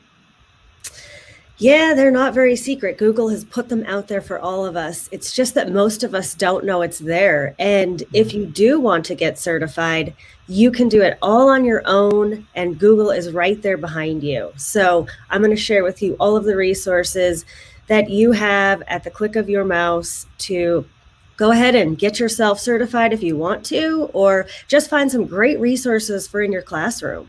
Let me ask you to pull up your slides and I'll bring that up and we will start. Now, again, if you guys have any questions about anything, please leave them in the chat of whatever you're watching, Facebook, YouTube, Periscope. And if you are following at TeacherCast, you'll notice everything today is promoting this great conference. Use that hashtag of Beyond the Bootcamp. We want to see you guys doing some great stuff. And don't forget, we're here live every single week on TeacherCast doing some great stuff. Jim, Jim just left. Michael, let's make the transition here and I'll give Deanna the floor. Awesome. Cool. Well, I'm not going to lie to you. I don't have a big fancy slide deck today, but I'm going to take you on an awesome tour of the teacher education website that Google has created for you, just for you. So let's go ahead and I do believe they're going to go ahead and stick the link in the website so that you can have a link to this slide deck. But really, all you need to do is go ahead and just open a new tab, and you can type in Teacher Center. And you don't have to type the whole part in, but you can just type in Teacher Center, Google, and it's going to bring you to a landing page, which is the old teacher education site. And this is really a good site, but you see this big blue bar here? We're going to go ahead and visit the new site because it's really awesome.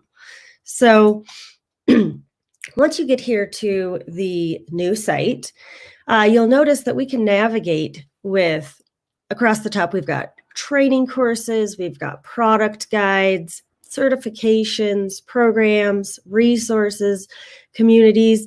You could spend a couple hours just figuring out where everything was at. So I'm going to give you a quick crash course in how to find what you're looking for.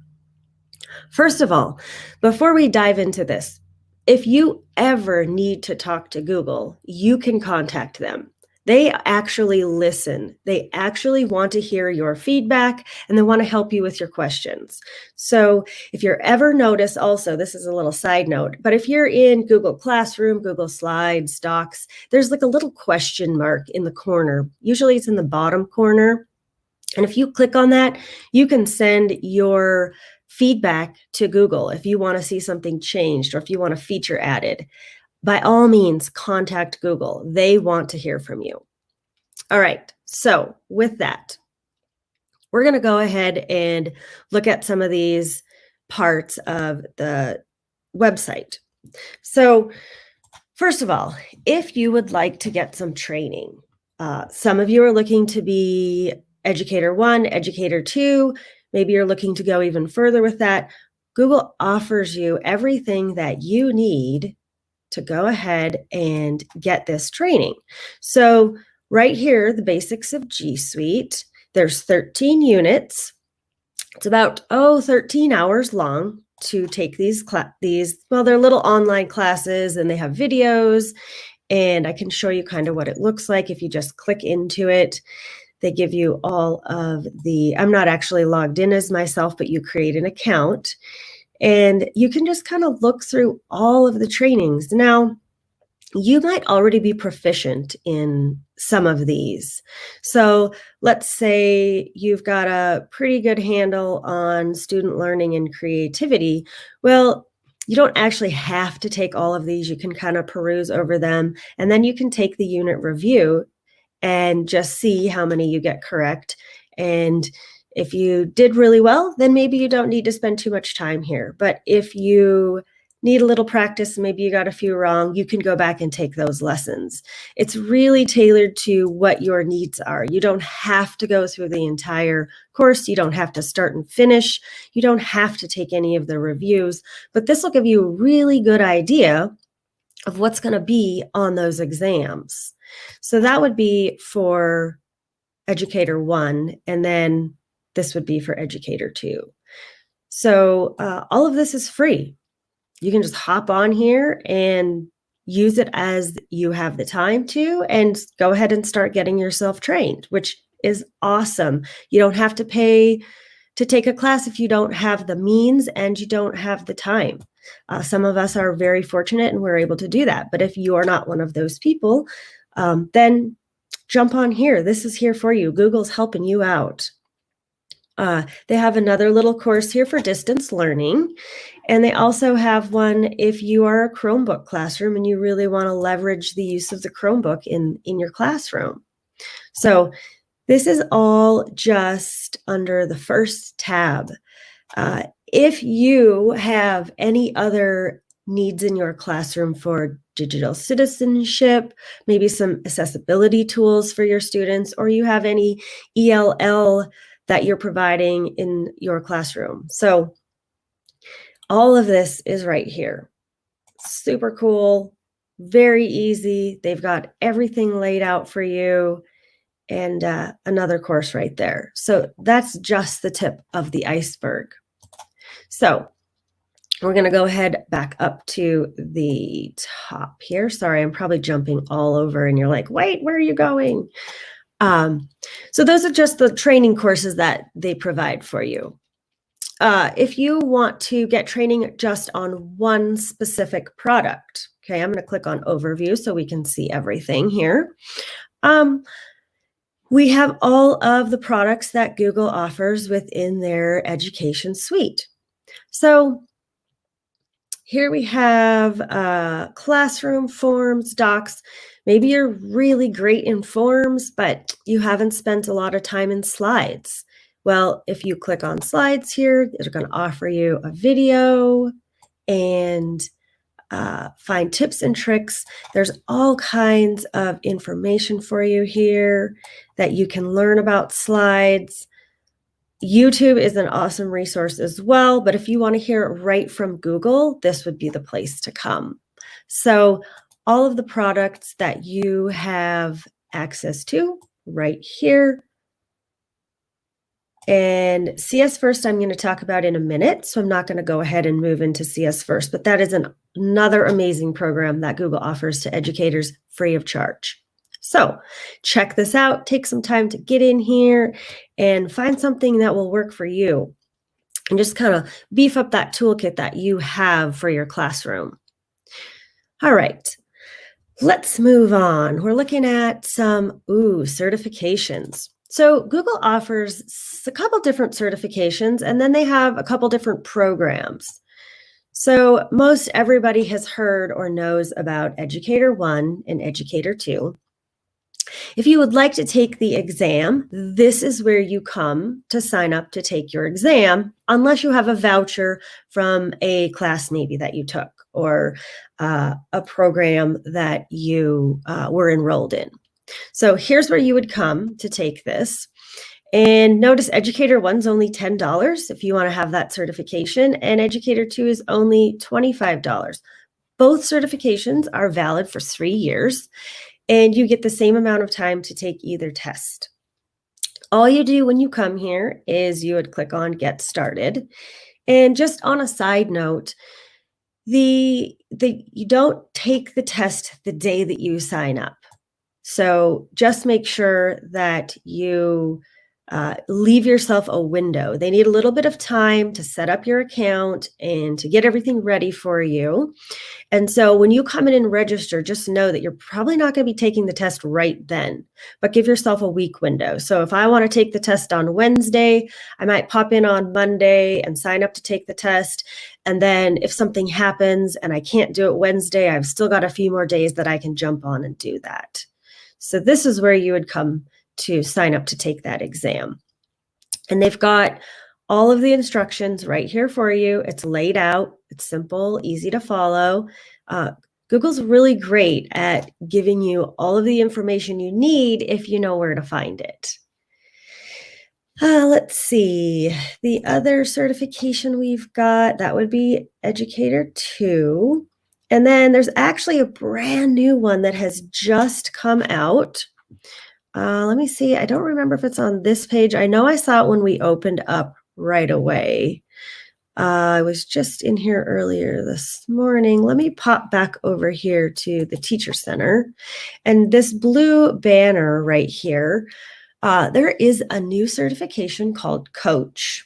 If you don't want to go all the way to be a trainer or an innovator, but you're helping teachers in your district or schools around you or in your state, this is a brand new program that came out this year, and you can become what's called a certified coach. It's a pretty neat program. I actually have not taken the modules yet. It's that new, but I can't wait to get in here in the next few weeks and check it out and get my certification to become a coach. So if that's something you're interested, you should definitely look into this. The next tab up here at the top is all of the programs that they offer. You've probably heard about most of them. So programs that they offer for teachers are becoming a certified trainer or a certified coach, the one we just talked about. They also have a certified innovator. This is a really amazing experience, so I've heard. And down here at the bottom, they have programs for student engagement. And these are some of the ones that might not be as well known. I'm going to walk you through very, very briefly these 3 programs. They are phenomenal. I've actually used all 3 in the classroom. They're easy to implement and they run themselves very smoothly. So the first one is called, is their coding program. It's called CS First. And if you click in here, it'll share with us the information about the program. It'll talk to you about, give you some videos, tell you what it's about, and some tips that other teachers have for you. Now, I was going to take you in to CS First, and let me see if it will let us just pop in if I'm not logged in.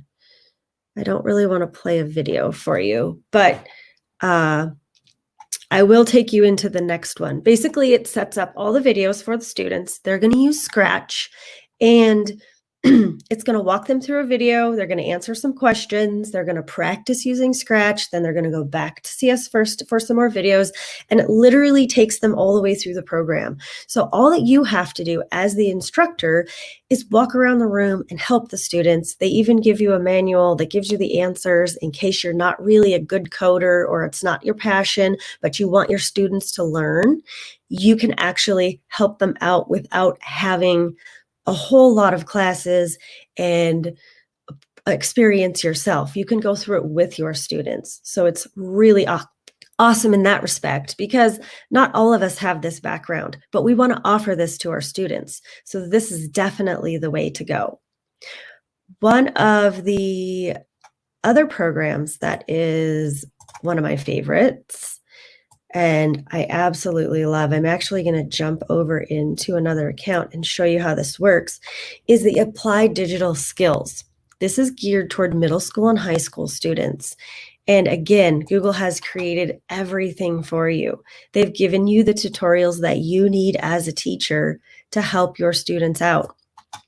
But you don't have time to spend building these programs and the curriculum, but Google has done it for you. So I'm going to jump over really quick into my teacher account. And this is what an applied digital skills dashboard looks like. Okay. So at the top, we've got, this is for you, the teacher. This is for your students. And right here is a whole lot of lessons. Oh, I'm going to take you there in a second. But this is how simple it is. You create a class. You can join a class if you want to take a class from someone else. You can add lessons and put due dates in. You can connect it with your Google Classroom, and it's seamless. So I'm just going to show you how many lessons Google has. It's incredible. I don't even know if this is just the collections. So here's a collection of 20 lessons. Here's a collection of 5 lessons. The first one is you could hop on here, get all these lessons. This is going to help your students, the back to school, get them ready for anything they need to do in the classroom or remotely. So here's all the lessons that you have. What are your expectations? How do you make a poster? Create a guessing game. All of these use the Google tools. It's going to bring them through drawings. It's going to bring them through sheets. It's all of these docs, slides, and they're going to learn how to use the tools. Each one of these has videos. This one, it'll tell you exactly how long it is. Create a study schedule to meet your goals. Using spreadsheets. This is already made for your students. If you're teaching middle school or secondary, this is just, you've got to have this. There's no way you can do this. Well, unless you're superhuman and you've created all these yourself, definitely. But here it has all of the goals. Here are the videos. Incredible. I'm not going to walk you through this because I don't have time, but you've got to go check this out. It's amazing. And I'm going to hop back over really quick.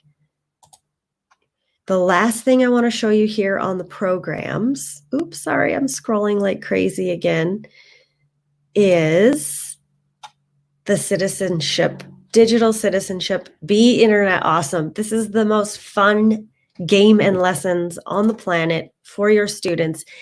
Even my middle school students really enjoyed this. It's geared, I would say, towards K-5. I used it in 6th, 7th, and 8th still.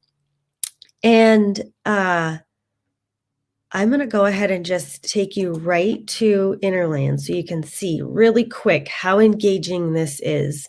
It brings you in. It has all of this really cool, you can't hear the music because I have my mic turned off, but you can check it out for yourself. But this little guy comes up and he's going to introduce you to Interland. There's 4 worlds that you can go to that teach you all about the different parts of digital safety. Now, this part's for your students. This is the gaming aspect. I'm going to take you back to your spot. So in here, they actually provide you with the full curriculum and all of the lessons. You can download it. It's free. And I had it pulled up earlier. Oops, back. See, look, I'm already lost in this website. Can you believe that? Here we go. Let me go back one more time. I'm all over the place this morning. Thanks for being patient with me. But, you know, that's kind of how it works when you're online with Google. You go down all these rabbit holes and you end up places you never thought you'd be. And then all of a sudden you're on YouTube watching some crazy video. I was going to show you very quickly what the curriculum looks like, just in case you wanted to see right here. So obviously this is affiliated with ISTE, which is awesome. And you can download the entire curriculum right here.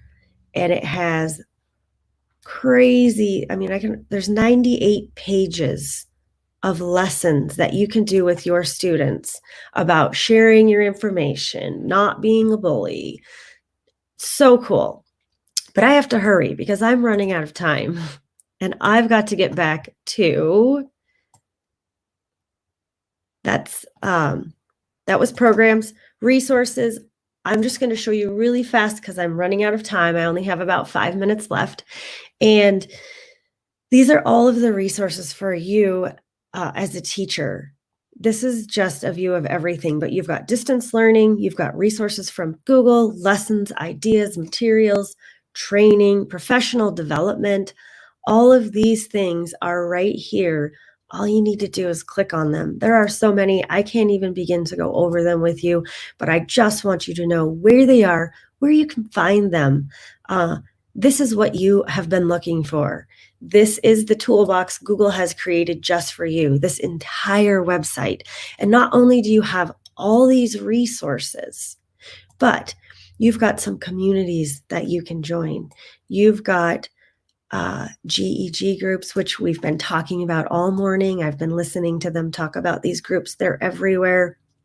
You've got Facebook pages. You've got so many places that you can get support from your colleagues. You have got to get in here and try some of this stuff out. It's just waiting for you. And I know some of us struggle, especially this last year when we were just thrown into remote teaching, and we've all been trained to teach in the classroom, but teaching students from afar is something new to us. So Google's got all kinds of resources here. Just pop on in and check them out. There was one other thing I was going to share with you, and I got so excited I can't even remember if I passed it up. But I think this is probably a lot to bite off and chew, and I think this will keep you busy for quite a while. I'm really excited that I was able to share this with you today, and I was looking to see if I need to do anything to end this. There's a lot of great resources that are going around, and I love the fact that you are showing off where to find blogs and articles and podcasts and you name it out there. There's a lot of great things here. I mean, really, today is all about figuring out where those resources are, how to put them together. And really, that's why we call this going beyond the boot camp. When you're looking at being a level 1, level 2, that takes you to a certain step. But really, it's the community around here that really, really helps us create an amazing digital learning environment. Tell us a little bit about how some of these things are happening in your world and how it's affecting what you're going to be doing this year. I think a lot of us that aren't going back to school right away, we're still kind of waiting to find out how it's going to turn out. But our district is preparing for both sides. We'll be preparing for in-class learning. We'll also be preparing to set ourselves up in case we need to transition.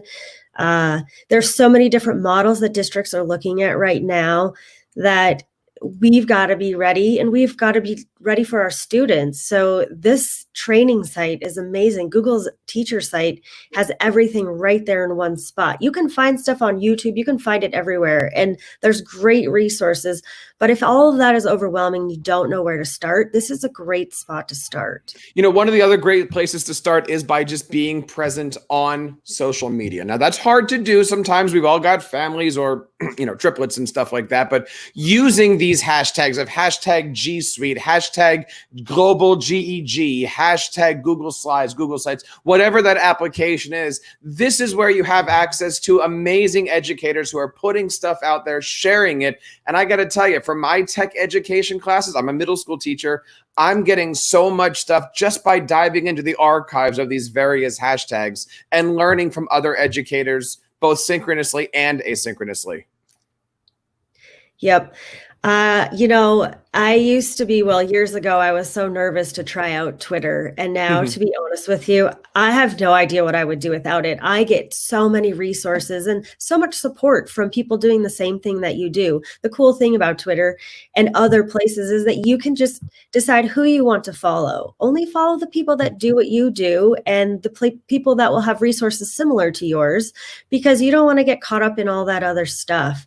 Just make it tailored to yourself and save yourself some time. So, and I see a lot of people here going, this is overwhelming, right? Because we went through a lot. And I see somebody here says, what is this here? Ellen just popped up and says, so many great rabbit holes to explore, right? There's so many things. But look, for anybody out there that's asking this question, everything that Deanna has mentioned, we're going to go back. we're going to archive, we're going to be putting out on TeacherCast. We're going to use the hashtag Beyond the Bootcamp. And so anything that you might have missed, this session here is going to be in the entire video on TeacherCast. You can subscribe over at teachercast.net/YouTube. But we're also going to be breaking these things down into its smaller components. I'm asking all of our presenters to give me their presentations, their session links, their websites, all these different things. Don't forget to subscribe to TeacherCast. We've got some great things. But Deanna, if you were to focus on one thing, right? Like, let's say that you're out here and you're just kind of glancing by and you happen to miss 1,000 resources that were just presented. What would be the one or two things that you're like, all right, bookmark that and start here? I really think, especially for those middle school and high school teachers who will be teaching online, most likely, I would go back to under programs and I would look at the applied digital skills, because there are literally hours and hundreds of lessons with videos, with little questions. Everything is made for you. You don't have to create them. You assign them through your Google Classroom, and your students have weeks worth of work, and not just giving them busy work. This is stuff that's really good. This is stuff that they're going to use, going to teach them the tools, teach them the skills they need while you're teaching them their content. So that applied digital skills, that is just a gold mine for any of those teachers out there. One of the things I like to do is to curate some of these great resources. I do like bookmarks. I mean, I know that's not maybe the most pop because they're all over the place, but we also have great tools like Wakelet. I also use everything in Google Keep. I'm a big new Google Keep fan. Everything. I use that little Chrome extension up on top to bookmark everything, and then in Keep I go ahead and I organize by color. And yeah, I spend way too much time. By the way, guys, if you're a Google Keep fan, please leave a comment for us on your site or Facebook, YouTube, whatever. But how are you guys using Google Keep? I don't know. Maybe we should do an entire Google Keep conference. That would probably be a first. They might have something for you. You might be a Keepaholic. They may have groups for you. Hashtag Google Keepaholic. I got to bring that in here. And you know who else is a amazing presenter that we're going to be talking to today? I want to bring on Miss Lara Stevens. Lara, how are you today? Good morning. I'm doing great. It is good. Wonderful morning here in Missouri. It is a wonderful morning all over the place. If you are watching this Beyond the Bootcamp Live, please help us reset the stage. Tell us in the comments where you're coming from. Share a Bitmoji. Share a little bit about yourself. I'm seeing people in the chat here that are 5th grade teachers, 8th grade teachers, biology teachers, administrators. We want to know who you are. Feel free to leave your Twitter. Feel free to share your websites. We want to connect with you both here and outside of the classroom. We are bringing it today until 3:30 afternoon. And this is not an effort that TeacherCast is putting on alone. We are presenting this with our friends at NCCE and with our friends at the Global GEG Group. Now, you've been hearing us talk about these global GEGs all morning so far. Lara, you represent the great work that's going on with the Global GEG Group, don't you? Yes, I do. I love Global GEG. I finally feel like I found my tribe. And what does that mean exactly, finding your tribe? Find people that are like-minded, find people that they don't necessarily all agree, but they push you in a very supportive way to expand not only personally, but educationally and with your teaching and just in your personal thoughts. But it's always done in a caring, compassionate, supportive way. So it goes back to that same theory that, we're always trying to build up our kids. Global GEG really does that. They live it. They walk the walk. And so Deanna, that's my tribe. And look, the website is here, globalgeg.org. Check that out. We'll also make sure that we put that in our links. But Deanna, you've got some great things going on for you. You've got a Google Superstar program. What is this all about? Mute. Sorry, I did it again. I am just a culprit for that. We are going to launch a 6 weeks to Google Classroom Superstar. And this is really, really awesome. So if you're a teacher that's using Google Classroom, and you might be, pretty proficient, or you think you've got it down, this still might be a good class for you. Or if you are just starting out and you need to learn the basics, what we're going to do is we've set up a Google Classroom, and inside that classroom, you will take a class as a student where you learn all of the best practices for the engaging your students through the Google tools. So we've got the teacher side, the student side. We've got covered the mobile app, practice with sheets and forms, exploring some third-party apps. We've also got experimenting with audio and video feedback and add-ons and extensions. It's going to be an awesome course. Super fun to jump in there. You'll have a teacher with you the whole time to give you feedback. That will be me. And I'll be in there learning with you and creating and exploring all the way. The links, of course, are ncce.link/Google Superstar. We're going to put that in the chat and make sure that everybody checks these things out. My goodness, as we go through the summertime, there are so many great things out there. Deanna, thank you so much for joining us today and making Beyond the Bootcamp part of your professional development network. Thanks for having me. Now, Laura, talk to us a little bit about what we're learning today, because we are talking today all about Google Forms, aren't we? Yes, we are. I love Google Forms. They are so powerful, and so much you can do with them. Pretty much like every other teacher out there, though. Originally, when they were introduced, I thought it was just for, sign-ups or a quiz, until a trainer explained to me how you could use them for differentiation. And then my head all but exploded, because there's so much power there and so many ways that you can actually bring learning to the individual student. So that's where we're going to go today, is Google Forms for differentiation.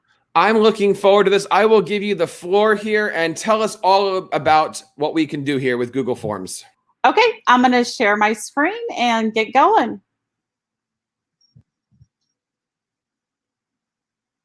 Okay, so Google Forms for differentiation, and I have a link there for the bit.ly, and that will take you straight to my presentation. A little bit, the goal for today is to introduce Google Forms as a way to differentiate instruction for users. This is a little bit about me. I teach 6th through 8th grade STEM here in Missouri. All of my education has been centered around technology, and I'm one of those 9/11 teachers that became a teacher after 9/11 when I realized we needed to give back to society. So everything has been focused about educational technology since then.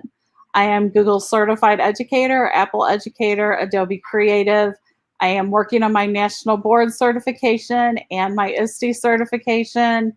And I am a total technology education nerd.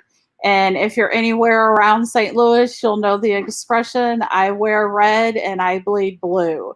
So that's the total St. Louis motto right now. So on to Google Forms. Everybody knows the basics. You can do a quiz, you can do a survey, you can do a sign up. But there's so much more with Google Forms that you can do. It's all about the power. And I loved this little icon that I found, the power, because in Google Forms, you can do self-grading, which probably most teachers know about, but you can also do certificates. You can do differentiation, and there's all kinds of add-ons out there that when you add on to Google Forms, or when you combine the power of Google Forms and Google Sheets, it's endless, because really Google Forms is built on the backbone of Google Sheets, which goes even deeper. So the first thing that I want to talk about with you is Google Forms for differentiation with branching. And I have two links here for you. One is the working form that I set up so you can see the teacher side, the build side, the back end. of how to differentiate. And then the others, the answer form that you can go on and play with, that would be the side that the student sees. So I am going to come out of my presentation, and I'm actually going to go to that form with you. So here is the teacher side. You can kind of see how it's set up. It's set up in sections.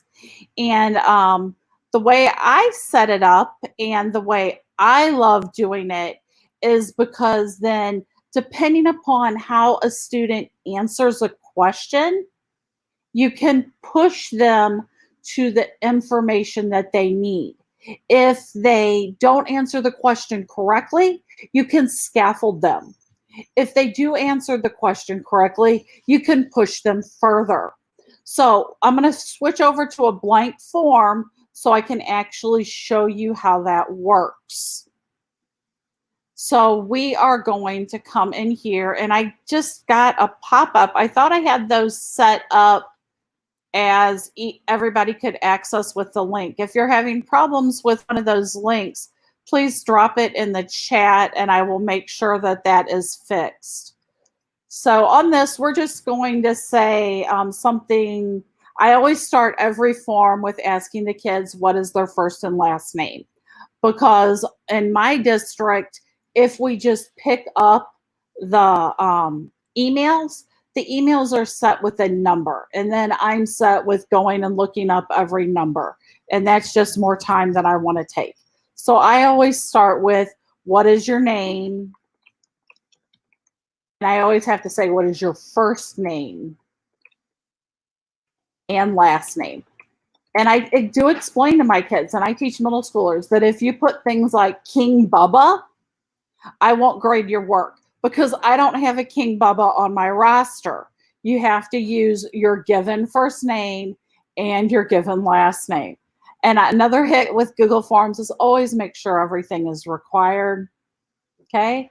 So then the plus adds another question, which most of you guys know. So I'm really familiar with engineering. That's what I teach. So I'm just going to go with those concepts. My sixth graders learn about energy sources, like the other slide or other form that I presented. So I would probably start with a question like, which of the following is a renewable resource?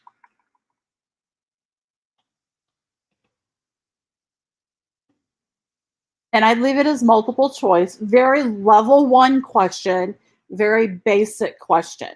But in my curriculum, yes, some of the kids have studied energy resources, but the majority of my curriculum is beginner level. So a lot of my questions to start with are beginner levels. So I'm going to say renewable resources. I'm going to say coal, oil, and wind. Now, here's where the beauty of Google Forms comes in. I can come down here and I'm going to say required. Now, notice my automatic grader isn't set. So if you don't know how to set your automatic grader, you're going to come up here to the cog for settings. You're going to go over to quizzes and you're going to say make this a quiz. And that allows you to assign points and set up the automatic grading. Okay, so I'm going to say, I don't want the kids to know everything after immediately. So I'm going to say after I manually review things. And then it says, can the respondent see missed questions, correct answers, or point values? I usually don't like the kids to see missed questions and correct answers, because I've found with experience that when they do that, they kind of stop. If they don't necessarily know what's right and what's wrong, it pushes them a little further to keep going. I do let them see the point value. That doesn't, seem to matter one way or the other. So I'm going to click save. And now you'll see that I have this answer key. So I can click answer key. I'm going to tell it's wind. Okay. And I'm going to assign it, say I'm going to assign it 5 points. And say done. Now here's where the beautiful deal with branching comes in. These 3 dots, I've heard them called snowmen. I've heard them called the stoplight. I just always refer to them as the 3 dots. So I'm going to click that. And if you see here, it says go to section based on answer. That's what we're going to use. So I'm going to click that and you'll see here. So right now it just says continue to the next section because we don't have a section set up. This hover bar over here, the top one's where you add the question, import questions, titles, images, movies. The bottom one is add section. That's where your power comes in. If you click that, you'll see I now have a new section. So I can say this is going to be renewable resources. And I'm going to add something in there. So if my kiddo comes up here and they think oil is a renewable resource, we immediately know that we need to scaffold back for that kiddo. So that's where over here on mine, you can see what I have done. And I've done that exact same thing. I started with the question, what are 2 different types of resources? You can see where I've put in the sections with my 3 dots and 2 different types of resources. We all know that it's renewable and non-renewable. If they get it right, they're going to be pushed down to section 3, which is called types of resources. If they get it wrong, we are going to push them to section 2, which is 2 types of resources. So in 2 types of resources, I have a video for them to watch. And then at that, you'll see after section 2, continue to the next section. It's going to push them back to question 3. And again, it's going to ask to try to get them to understand the difference between renewable and non-renewable again. A definition question. What does non-renewable mean? So again here, if I click on, you can see if they get it, it can easily be replaced. It's coal or it's fish. They still don't understand. It's going to push them to section 4, another scaffold. If they get it correct, it's going to push them to section 5, types of resources. So then again, it's going to depend how they answer. And then if they still get it wrong, now I've given them a reading, just a short reading. And I always try to make it a couple grade levels lower just to ensure that they can understand. Specifically because I've already scaffolded with a video. And if they've missed the answer from the video, there's a good chance that they need a little bit lower scaffold. So I've pulled this couple paragraphs and I have it in there. The definitions are right there. Continue to the next section. And now it's going to ask again, what does renewable mean? Notice I'm not asking the same question each time. But once they get one, you have a fairly good assurance that they're going to get the other. And then I would just build on that. So if the kiddo got it right up here, go to section 5, 2 types of resources. So we already know what non-renewable means. They're going to go down to section 5 and it's going to hit what does renewable mean? And then it's going to continue. So now at that continuation point, we're going to talk about examples of renewable resources. So that's basically how you branch for differentiation. You're going to be utilizing that add a section. You're going to be utilizing that answer key, and you're very much going to be using the go to section based on the answer. That it opened my mind. I was like, wow, this really hits that scaffolding. It really hits my ability to meet the needs of every kiddo in my class. And the kids are engaged because I literally explained to them, hey, I've designed this for what you need. They know that not every kid is going to get the same thing. And we really spend some time talking about what's fair is not always equal. Everybody gets what they need. It's not always the same. So that's the big way to differentiate. And then you can go even further. So I'm going to go back over here to my slideshow, and I will fix these links. I thought I had them set to where everybody could get it. I'm getting some pop-ups saying that I didn't. Give me a few minutes and I will get that set up for you. The next thing that I've given you is differentiation through choice. And I've actually done a complete screencast for you there because I wasn't sure how long I would actually have to talk you through it. But what this does is this uses a Google Forms add-on called Choice Eliminator 2.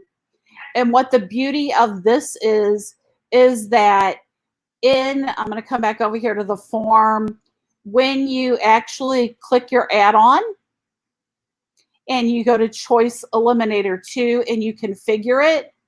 So I use this a lot in place of a choice board. This Choice Eliminator 2 add-on tells you or allows you to say, so like which of the following forms is non-renewable? What it allows you to do is it allows you to eliminate choices. So I use it when kids are doing research projects. What I do is I figure if I have 4 different things that they want to research and I have 20 kiddos in my class, I'm only going to allow 5 kids to pick each topic. So I click the cog and then I would just come over here and set 5, 5, and 5. The beauty of that is the first kids that get in, they get what they want, the counter goes down. And then when 5 are in there, if that's what I've set it for, that choice drops off. And what I really like it for is for the kiddo that maybe wasn't paying attention, maybe is, off in their own world or just not on it today. They will get there and all the choices will be gone. It'll literally say no responses available. And then at that point, I've trained my kiddos, if they get that, they have to come up and have a conversation with me. And that conversation is a caring, loving conversation because we always support our kids first. Hey, sweetie, what's going on today? Are you off? For you to have no choices there, something was going on. What do I need? What do I need to do to help you? Where can we go? What would you like to research? So it allows for that one-on-one conversation to be set up. And there's been many times that I purposely set my choices a couple less than what I have. Just because I know my class, I know I have a couple kiddos that are going to be those late ones and they need to verbally talk through. And a lot of the kiddos have picked up on that because they know they need to talk it through as well. So they wait so they can come up and talk it through. But the beauty is you can use this choice eliminator with the branching. And that's what I have in the screencast there. So it actually allows you to drum down. So you're not getting 20 posters on solar energy. You might get 1 poster on solar energy, 1 video on solar energy, 1 interview on solar energy, and then it would go to the coal. It allows for a better differentiation. The kids get to pick what they're interested in. The kids get to pick the format that they want to use. So, and then just a couple others that I threw in here because I knew we wouldn't have time. I did a quick GIF of how to do self-grading for quizzes if that's something new for you. And then this is an add-on that I just found that I love and will definitely come in for this coming school year. Instead of sending a result that, hey, you passed, it actually allows you to set a passing mark and then sends the kiddo a certificate. This add-on is free. The only caveat is because of Google, you can only, or the add-on can only send 100 emails a day. But if you're like me, you're not going to send more than 100 emails a day. If you have 100 kiddos testing in a day, wow, I want to know your secret. Okay. So, and it actually allows you to set up, it will send a certificate, and the certificates are customizable. They have all different kinds of forms, or you can send an email saying, hey, you didn't pass, get with me so we can reschedule your reassessment. Because I'm one of those teachers, I never put in a failing grade. The only time you fail my class is if you do absolutely nothing. I will stay on you. I will keep having you redo the work. I will keep building you up until you can have a passing grade. I do not like to see Fs on grade cards.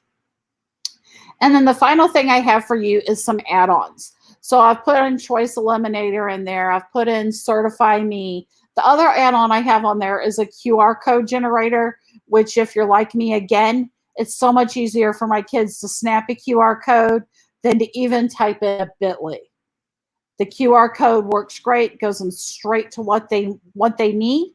And then I put in 2 in there that I have found. I haven't tried these, but these are going to be very interesting. They do similar things. One is called Time Plus Proctor, and one is called Timify Me. So these are both paid, but they are not expensive. Time Plus Proctor, I believe it was $5 for 250 sessions.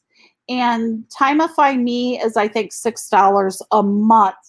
So what they do is they not only give you a time up for an assessment, but one thing that is extremely big conversation, especially in my district and among teachers I hear, is how do you know the kid is really doing the work?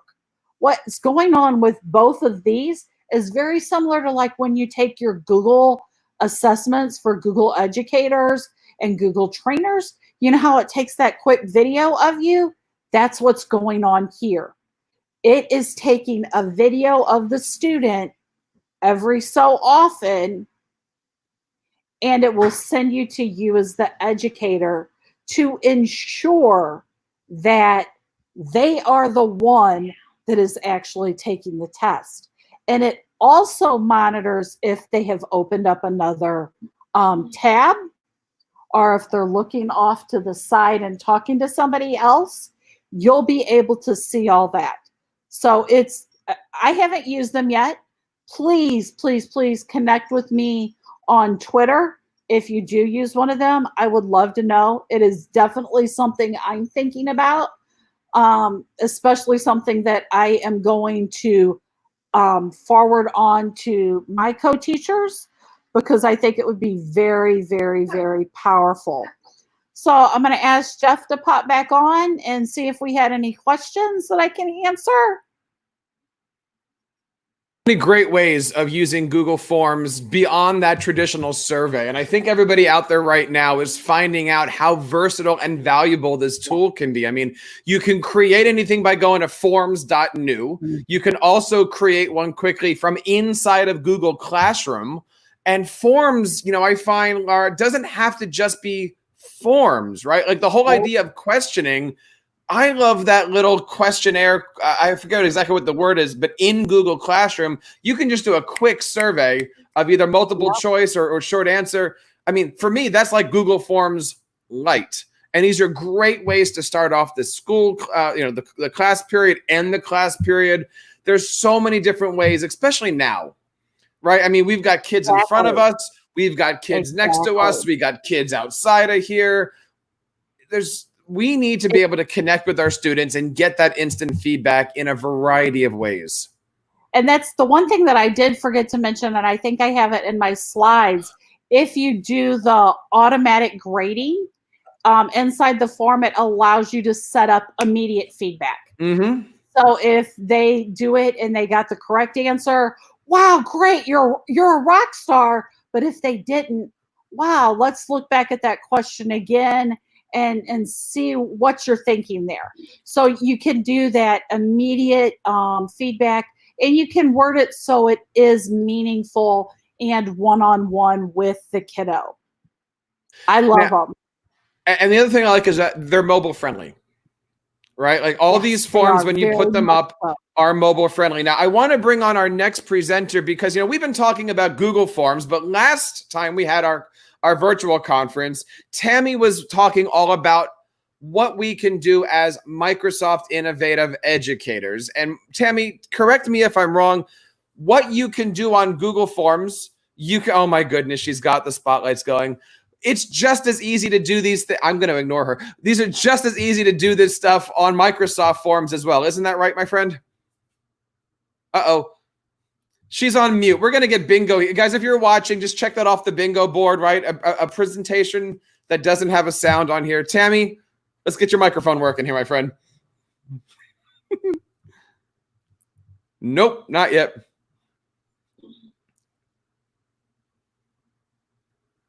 If you're out there having a great time, please check us out on Twitter. We're over here at TeacherCast. Of course, we're broadcasting live until 3:30. I am riffing until Tammy's ready.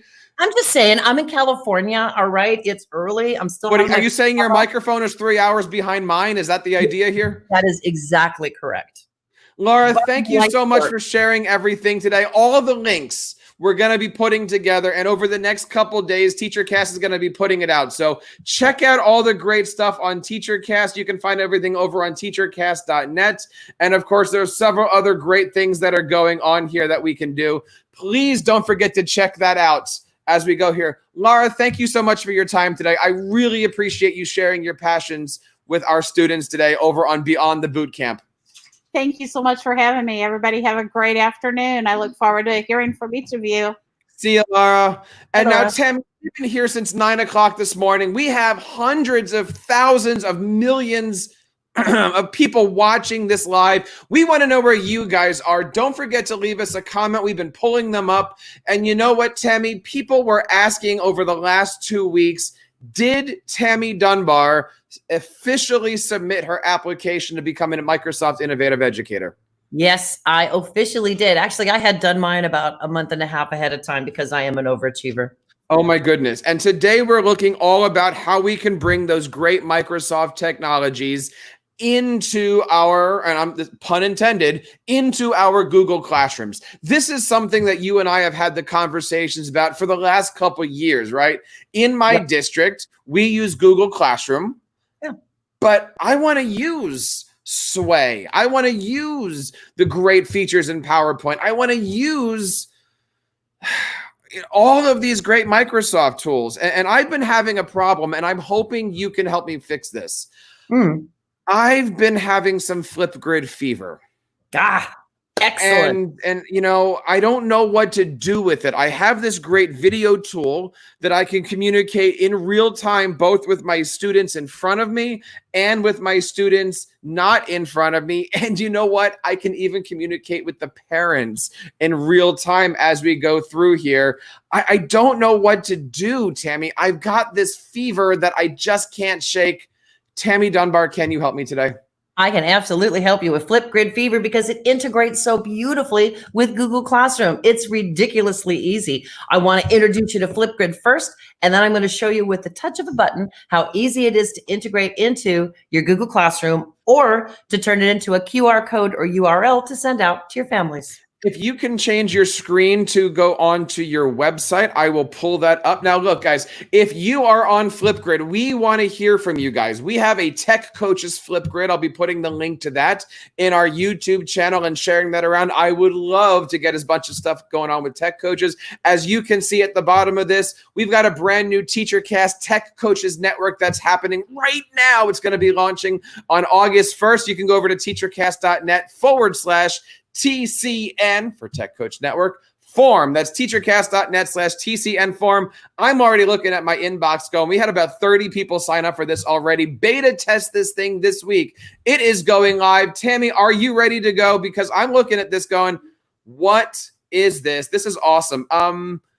You're just a little bit blurry, I noticed. I don't know if that's a Wi-Fi thing or not. I don't know, but my Wi-Fi's on a 5G, so hopefully it's good. Excellent. Oh, it's coming in right now. Guys, if you have any Flipgrid questions, please leave it in the chat. We will bring it up to Tammy. Yep. And, is it just you presenting today, Tammy, or do you have a friend with you? It's just me. I'm flipping it myself today. Take it away, our good friend, Tammy Dunbar. Jeff Bradbury of TeacherCast. All right, everybody. Are you ready to think outside the grid with Flipgrid? I'm Tammy Dunbar. I teach 5th grade in Manteca Unified. Matter of fact, I'm starting a new adventure. I'm going to be teaching 5th grade at our new online academy. So distance learning is going to be my reality for the next school year, which is perfectly awesome because I have a tool like Flipgrid. I've been teaching for about 20 years, located in Manteca, California. We're about 75 miles east of San Francisco. So we're in California's Great Central Valley. If you like walnuts or almonds, 85% chance they're from where I live. So we're a little nuts here, and I'm happy to share some of my Flipgrid craziness with you today. If you have not heard about Flipgrid before, let me just quickly tell you that Flipgrid lives online. It also lives on your smartphone, so it's really cool. You've got lots of different ways that students and families can access it. And Flipgrid is a device, is a tool that allows you to record. That just sounds kind of basic, doesn't it? I can record a video message. So much more than that. You can lesson plan, you can talk around the world, you can actually collaborate with people around the world. You can, well, why don't I just give you some examples, and I'll do it by doing this. All right. So let's take a look at some of my favorite Flipgrid uses. I'm going to show you some things that other people have done, some things that I have done. Then I'm going to give you a live presentation on the Flipgrid, and then give you one other thing that's going to blow your mind. So by the way, if you don't have Flipgrid on your smartphone, go on the App Store while I'm talking and get it, because there will be a short quiz at the end, and you will need the Flipgrid app on your phone and the AR reader. Okay, there's a heads up. Now, ladies and gentlemen, let's talk about using Flipgrid for a daily check-in. So what you do in Flipgrid basically is you post an assignment, it's called a topic, and then you give instructions for students or for whomever what type of video to leave. So why not have a daily check-in? This is great for social emotional, so you can see the kid's face, you can see your student, you can hear their tone of voice. They can tell you how they're feeling. And it's also a good thing for attendance.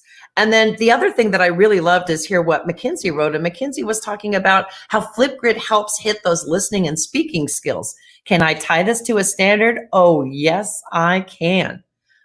Now, this one I really love. This is really cute. So I love app smashing, as we all do. This is using the Book Creator app. So what this student did is made a comic book in his Book Creator app and then shared it by recording it in a Flipgrid video. So that is how a student did his response. Student choice and voice, absolutely. With Flipgrid, sky's the limit.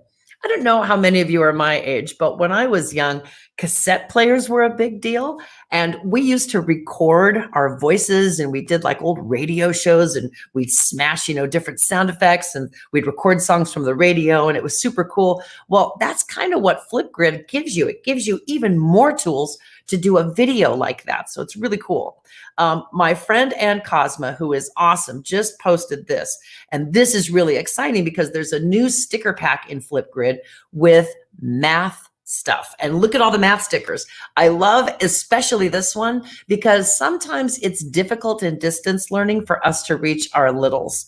And Anne came up with some wonderful ideas just using the stickers. And I mean, check it out. How many ways can you make 10? So a little can go on, and we know how tech savvy our littles are, our K2s, and they can go on and use the stickers to do something like that. So just a great little idea. Also, here are two really swell ideas, and I'm going to put a plug in for NCCE because I'm an NCCE professional learning specialist. And at our last summit, we did a flip hunt. What's that? Well, a flip hunt. Well, this one is a commercial. And so what we had to do is we had been studying all day about different things in our team, and we had to connect it to an ISTE standard and make a commercial. And so we filmed our commercial. And I had mentioned flip hunt. Well, a flip hunt is where you give different topics where people have to find things, do a cheer, record it on there. Could be like a scavenger hunt. Really cool idea. And then I love this STEM challenge. from Stephanie Holtein. What she did is she told her students, you can read it on there, they were doing marbles, and she told them how to make a marble run, and they had to film it from top to bottom, and it had to make it all the way without falling out. And once they had it right, then they had to film it. So really cool ways where you can assign students even STEM activities that they can share with others. Now, here's the cool thing. If you have students who are shy and don't like to stand in front of class and give presentations, Flipgrid is perfect because it allows the student to record it. And if they don't like what they've done, they can re-record it. And there's no pressure because there's no one around them. And then they post it. It's really cool. And then other kids can look at it. And once they get that kind of feedback and interaction, it makes them more confident. It makes them courageous. So they're going to try it again, which is super awesome. Another thing that I've used Flipgrid for is when we used to go to outdoor school before all this distance learning, I would film students every day. And then I gave the URL, because that is another cool thing about Flipgrid, is each topic has its own unique URL. And so I shared that with families before we left on science camp and outdoor school.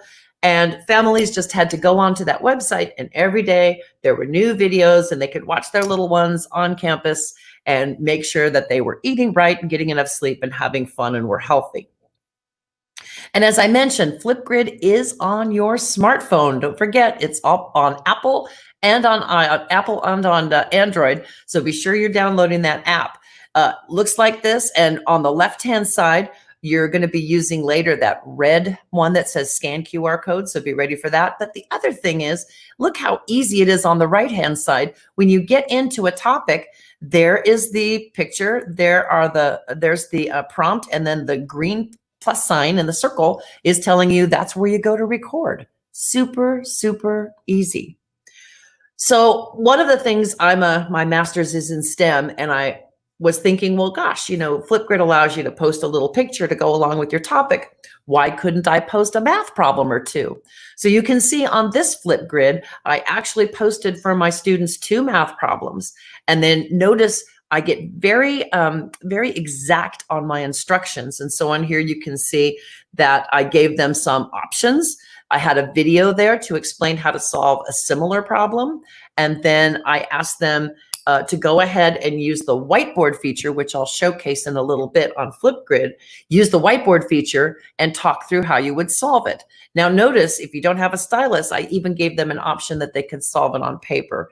And what's cool is when you give students choice and voice, they take advantage of it. So here's my student, Jocelyn. Excuse me. And Jocelyn, as you can see, is solving the problem. Why is this cool? Well, this is cool for several reasons. I can listen to her reasoning as she's solving the problem, as long as she's talking and recording it, which she is here. I just muted it. I can see what she's doing. And then also in this format, notice I can leave feedback for her. I can grade it. I can leave comments. I can even leave a video comment that only she will see. So this not only gives me insight into individual students during distance learning, but gives them an opportunity to hear my feedback in a non-threatening, safe environment.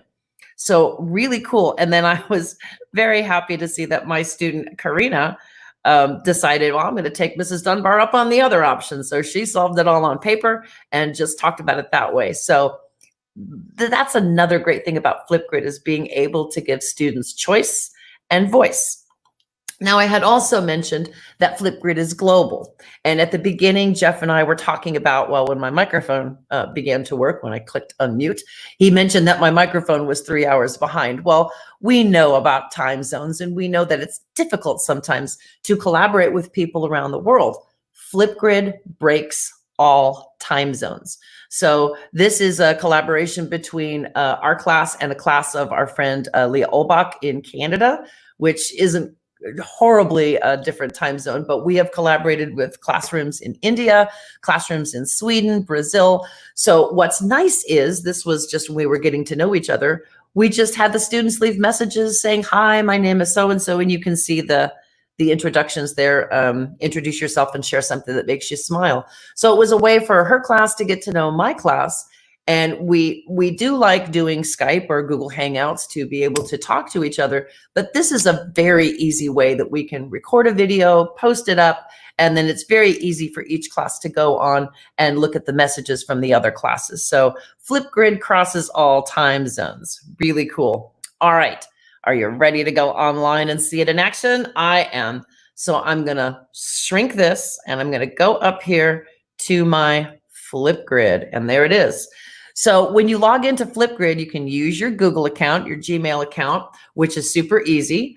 You can use a Microsoft account if you have it. You can just use any other email if you have it, but it's really easy if you've got your Gmail, because once you've logged in with your Gmail that you're using with your Google Classroom, then it is beyond easy to put anything into your Google Classroom. So let me give you a very quick overview of Flipgrid.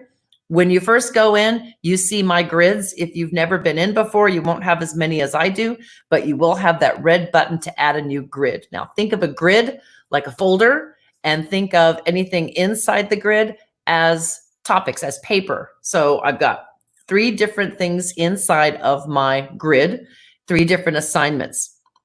So I'm going to show you this one. This was one we did during distance learning. This was when we first were, I think it was in mid-April when I posted this. Oh no, it's March even. Gosh, that was early. Ooh, it happened so long ago.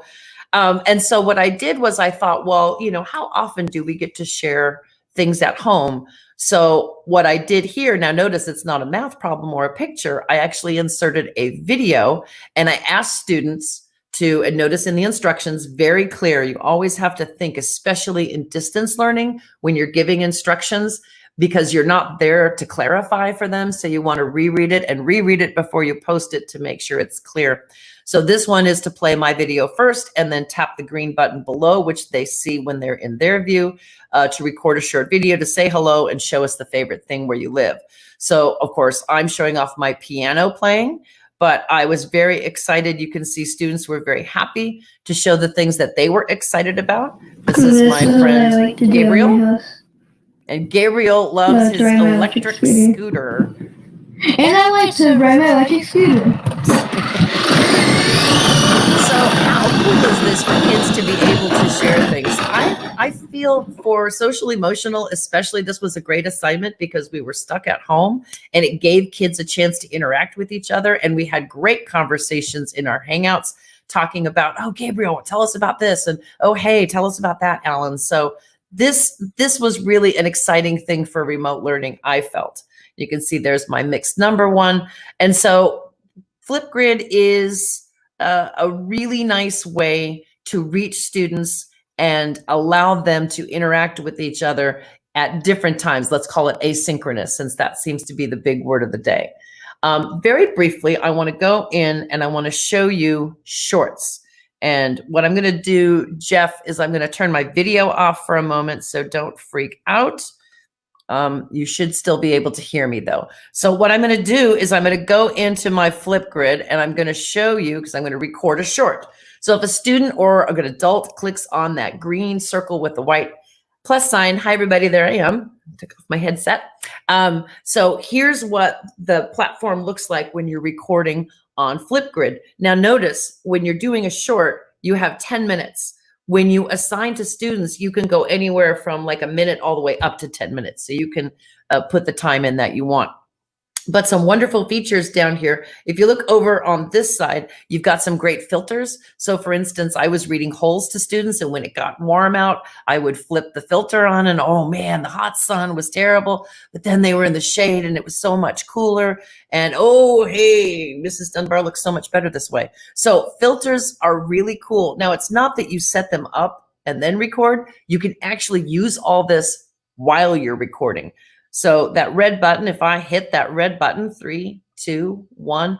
So I could be reading to students and I could be recording and changing my filters, right? I could be going on and I could be saying, oh, hey, well, let's talk about, we're going to be reading chapter 43 of Holes. And so let's talk about Stanley Yelnats. Oh, you know, that name is kind of interesting because Stanley Yelnats, take a look. So that's like the same letters, but flipped. Really cool, right? So these are really cool things that you can use while you're recording. And you can see I'm recording because up here in the corner, it's at 9:25 and you can see the timer is moving. You can also see down here at the bottom in the circle around the pause button that it's slowly moving as my time is being eaten up. I can also go in and use any number of stickers. And if you wait a moment, they'll populate. So while I'm on here, I can actually go on and choose a sticker, which is cool. Get some glasses there for me because I think I'll look cooler in sunglasses, especially if I'm out in the hot sun. Yes. Okay, gonna clear that. So the other thing that we can use is, and I love this one, is the whiteboard. So as I am talking to students, I can actually put on a whiteboard and I can use a stylus or my finger and I can be talking to them about how to do math problems, right? Or I can be talking to them about diagramming a sentence or whatever I want to. If I'm old-fashioned, I could also switch it up and I could go to a blackboard, right? Really cool. Gonna clear that. Gonna go no board. And then I can also add a picture, or I could just freestyle it with drawing and I could take my stylus and I could just write on while I'm talking. And notice all of this is recording while I'm using all of these tools, which makes it incredibly powerful. Okay, gonna clear that. And I've shown you, you can also switch cameras if you have a device like I do that has a camera in the back, you could flip it if you needed to. All right, I'm pretty happy with this right now. So I'm gonna pause it. And then what Flipgrid allows me to do, I click the next sign over here. So I could be reading to students and I could be recording and changing my filters, right? So if I'm happy with that, I can go to next and finish it. If I'm not happy, I want to add more. Look, I can add more. Or if I'm not particularly happy, I could be reading to students and I could actually trim my video and use the handles to drag it to where I want to trim it. I think that name is kind of interesting. Okay. Now, once I'm happy with what I've done, then I snap my selfie.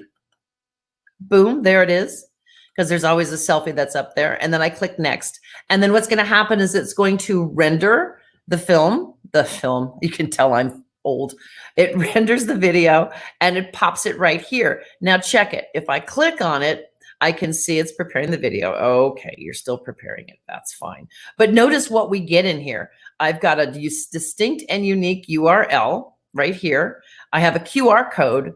I can download it. I can embed it.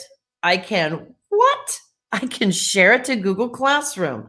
So if I click on that, it's going to take me over here, share to Google Classroom, and it's using my email to determine what Google Classroom I'm in, right? And so I can just click on that and share it right to my classroom. How ridiculously simple is that? I can also share it on Remind. So if you're using Remind to communicate, it's an app that's on your on the internet and on a smartphone. If you use Remind to communicate with families, you can post something right onto Remind, which is really, really powerful. Now I'm going to let that render. So I also wanted to show you the Disco library. And there's some new features that will be coming to it. They're going to be doing daily things, daily topics every day coming soon. If you watch Flipgrid Live, they were just talking about it. But the Disco library, you don't need a white suit and a disco ball like I had at the beginning. This is basically where all the lesson plans that have come before you have been put and people have shared, and educators and the Metropolitan. And you can see there are just all kinds of things. So I like looking at the weekly hits, because there are a lot of things that repeat that are kind of fun. They often have, I probably have to, there it is, which one does not belong? If you do number talks with your class like I like to, this is another great, if you do number talks, you just post it up and the kids will record a video of which one doesn't belong. There are some featured playlists. Notice Breakout EDU, love. Flocabulary, another favorite, Wonderopolis. But best part of Disco Library is this, the ability to sort. So I can go through and I can say, wow, okay, so I'm teaching 5th graders and my subject, and notice it's already in the audience here, it's already gotten the ones just for my age. And I want to look for something for digital citizenship. And so now you can see the subject is all digital citizenship. The audience is all my audience. So now I can go through and look and say, which one? Oh, news and media literacy. I'm big on that. So I'm going to click on that and see what the lesson is. So this one is, oh, it's even got an internet link, reading news online. So they have to read this first. That's cool. And then explain the parts and structure of an online news article. Describe things to watch out for. Oh, that'd be cool for them to record in a video. I like this. So if I want to add this, I can add it to my favorites list, or I can actually put it in one of my grids. So if I want to move this one into room 9 kids, because that's one of my grids, I'm going to click on that and I'm going to add it. And then they're going to let me put my own special spin on it. So I can change the prompt. I can switch up the title. Knowing my kids, they need a little bit longer. So I'm going to give them 2 minutes. I'm just going to give them 2 minutes. I'm going to moderate it though. I want to see what they do before it posts. So I'll have to take a look at it before they do that. Topic tips, I could give them a tip there. That's where the attachment is. It's a Common Sense Media. It's going to be active. It's going to be launched. And this is really cool because you can schedule it ahead of time. You can schedule when it starts and when it ends. And then there are things you can toggle back and forth, like how many views they have, or how many likes they have, or whether or not students can reply to each other. And this is something with digital citizenship. If you know your students aren't going to be responsible, these are things that you can toggle off so you don't have to worry about kids being mean to each other. Just a nice power that you have in there as teacher. It just takes a few moments on the back channel to do that. You can also customize your rubric for grading it. It's automatically set to ideas and performance, but you can do a custom one. And then I can update the topic. So what's going to happen, and you can see right here, news and media literacy has been put in my room 9 kids remote learning. And you can see here, brand new, and there it is. If I want to share it out with my class, I just click on that share button and look, oh my stars, share to Google Classroom, same thing, easy peasy. Choose my class, set it out. Wow, I love how easy this is. Awesome. One last thing I wanted to show you, because I'm big on global activity and reaching out to other educators, and that's Grid Pals. So Grid Pals, there we go. Grid Pals are people who are active on Flipgrid, and you just have to take a look at the map and you can see how many people are active there. Good night. That's a lot of people. It's taken a moment for this to populate. But all I have to do is click on one of them and I can find out who that is and where they're located. Boom, that person is hidden. So chose not to share, I reckon. And if you find, there we go. So Babette teaches middle school and she's special ed. So I could record a video message for her and reach out and say, hey, you want to do a project with me? Flipgrid Pals are awesome. If you're looking for someone to reach out to, you want to do something cross country, you want to do something around the world, this is where you go. And that is, again, the hashtag Grid Pals. Okay, let's go back to the videotape, as they say. So let's go back over here. Oh, I just realized I need to share my video back with you so you can see my face. I don't know if you need to see my face, but you could see my face. Let's see. Anyway, so what I want to show you as soon as I get back to, there we go. Haha. Don't know why it shrank for a minute. There we go. Okay, so let's not do that anymore. Let's start my video camera so you can look at me, which I don't know if that's a good thing or a bad thing. But here we go. I wanted to talk to you about AR in Flipgrid. So what's cool about this is AR creates, if you've got your Flipgrid phone, get ready, on your phone, get ready. So this is an example of what you can do with it. So I did a presentation at the California Teachers Association, and I had a slide up on the screen with a Flipgrid QR code. It's kind of fun to let people know they're in the right place. So I always like to have a slide up, but you know, I also like to greet people who come. So people who came, I had the QR code up on the screen, and all they had to do was hold their phone up with Flipgrid, the app open, click on that red bar that says scan QR code, and this is what they got. Greetings and salutations. I am so happy that you are here at CTA's Good Teaching North Conference at my session. So really powerful. And what we actually did when we were still in the classroom is my students, this was an idea, I think it was from Ann Cosma, they recorded messages on Flipgrid and created their own, QR codes and put it on gift tags at Christmas time. So their families had to download the app and hold the app over the gift tag. And then there was a message from their student telling them Merry Christmas or Happy Hanukkah or Happy Kwanzaa or whatever. So really a fun thing to use. All right, I told you there was a test. Here it is. So if you have your Flipgrid app on your camera, on your phone, go ahead and open it up. Hit the red bar that says scan Flipgrid QR. And then you should get a message from me. I hope you get a message from me. I gave our presentation and it was kind of fun because I hid this in there. I didn't tell anybody about it, but I had them download it earlier. And so while I was, I hear some talking. So while I was presenting, I could hear my voice because somebody actually scanned the code. And if you've listened to it already, you know what it's saying. And it was pretty funny because I never saw someone close their phone up so quickly as when this happened. So anyway, think of all the amazing things you could do recording a video, putting it in an AR code. We used to do back to school nights where we'd have those around the classroom, and then parents could walk around and hold those up and listen to their students tell them about things in the classroom. But you can use it distance learning because look what you just did. You took your smartphone, you use the Flipgrid app and you scanned that, and there was, and it's AR, so you can see everything behind it, but over the top of it, there I was talking to you. Just something fun and different, because part of the thing with distance learning is we have to be able to engage students. That's the most important thing. Jeff, did it work for you? It is, and it's something that I'm looking forward to doing this year, is trying to figure out how to put all these different pieces together. We've got a couple questions here from the audience, if you have a moment. The question keeps coming up, does Flipgrid work with fill in the blank? With my app, with my LMS, with my website, with my whatever? What's your best advice on this?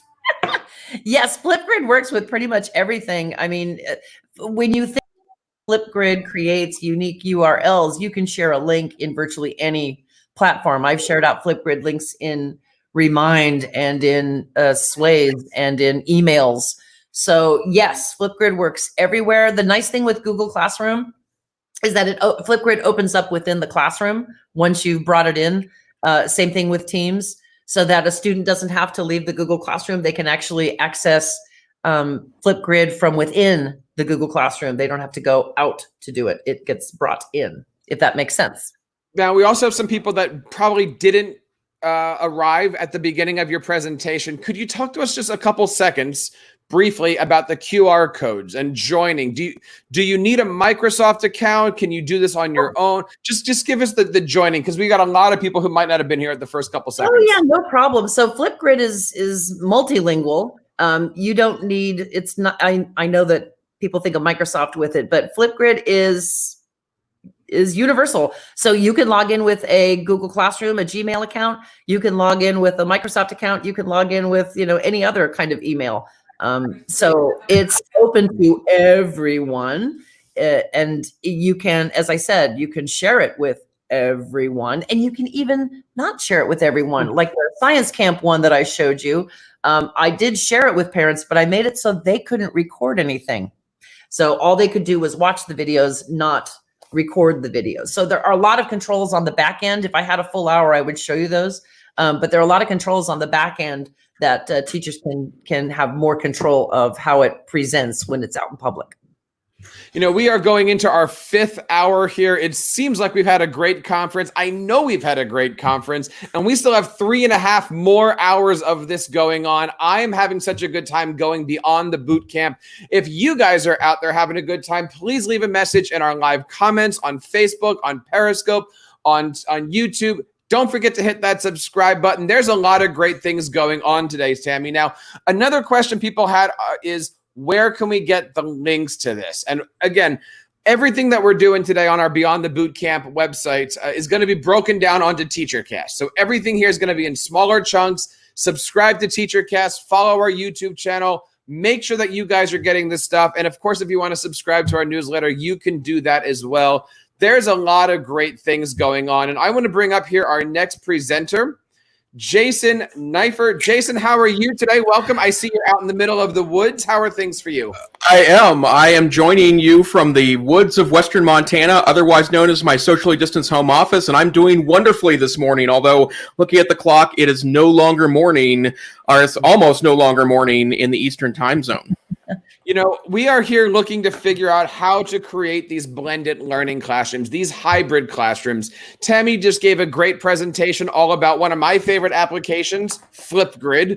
And I know that some of the things that we need to do in order to get ready for that is to stay organized. And today you're going to be talking to us a little bit about browserology. Yes, a word that I made up, as I often do for presentations. One of the things that I have noticed both in my role, I help run the state virtual school in Montana, and also as a professional development presenter, is that there are lots of basics that oftentimes get missed that I think that can be a really extraordinary way to help set up both students, yourself as a teacher, and your colleagues for success. And so what I'm going to be talking about here for the next 20 or 25 minutes or so is how you can take the Chrome browser, which happens to be the most popular browser on earth, and set it up for success, and then share that success with others like your students.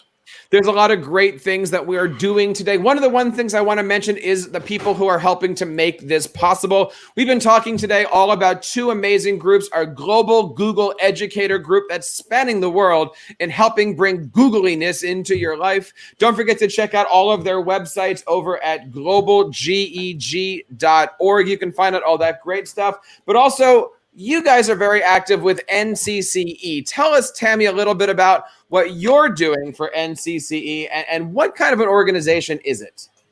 It is an amazing organization with enthusiastic educators. It's one of those things I've always known teachers learn better when they get examples from other teachers. NCCE is a group of professional learning specialists who are educators. We're in the classroom, we teach people, we have examples, we know what it's like. So that's one of the great things about NCCE. And we have so many different topics that we can train people on. We have such a wide variety of trainers who bring their brilliance. You're going to have Jason soon. We have so many others. And the nice thing is we're online as well. So if you need distance training, we do that. We do that from New Mexico to New York and Washington to Florida and Wichita and you name it. We train everywhere. So NCCE is awesome with awesome people. Well, Tammy, thank you so much. I hope you have a chance to check out a couple of the comments that people were making. Everybody was so excited about your presentation. I got to tell you, I'm still suffering from Flipgrid fever. So I'm looking forward. Wow, it's been a long time today. I'm looking forward to figuring out how we can bring our kids into all of this stuff. And of course, if you're out there watching, don't forget to hit that subscribe button. Believe me, there's a lot of great things happening as we hit that 12 o'clock hour. That means, Tammy, by the way, I am now Sunday, Monday, 2.5 more days away from my birthday. So this is what we're going to be celebrating all this week, is how to get rid of Flipgrid fever. If you get this, thank you guys for subscribing. Tammy, stick around. I'm going to drop you off here, and I'm going to bring Jason on as we go.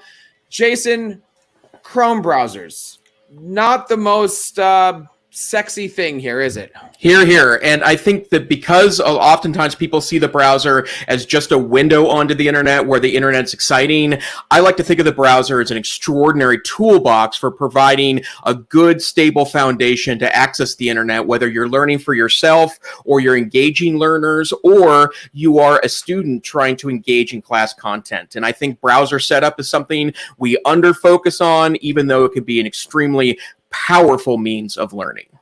Now, Jason, I'm going to drop out here. I'm going to let you bring the sexy back here to Chrome Browserology. If you guys are finding that Jason's bringing the sexy, please let us know in our comments, and I'll be right back after his presentation. Thanks, Jeff. Well, again, my name is Jason Neifer, and my day job is I'm the Assistant Director and Curriculum Director of the Montana Digital Academy, which is the state virtual school that's located on the University of Montana campus in fabulous Missoula, Montana. And I'm going to talk today about the Chrome browser and master tips for setting up the browser for success. Now, let me give you one caveat here. I am talking about the desktop browser today, not the mobile browser that you might find on your iPad or your iPhone or your Android phone or your Android tablet, maybe even your Amazon tablet if you've hacked it a little bit. There are other pieces of master information there that you can utilize, but from my standpoint, I think that most of the productive learning that goes on, especially in the era of remote learning, and certainly in my day job, which is distance learning for students in Montana, it happens in the desktop browser. So first and foremost, let me share with you a resource that I've created for today. There's only a few links in here, but they're important ones. I've created a Wakelet playlist with resources I'm going to be sharing during this presentation.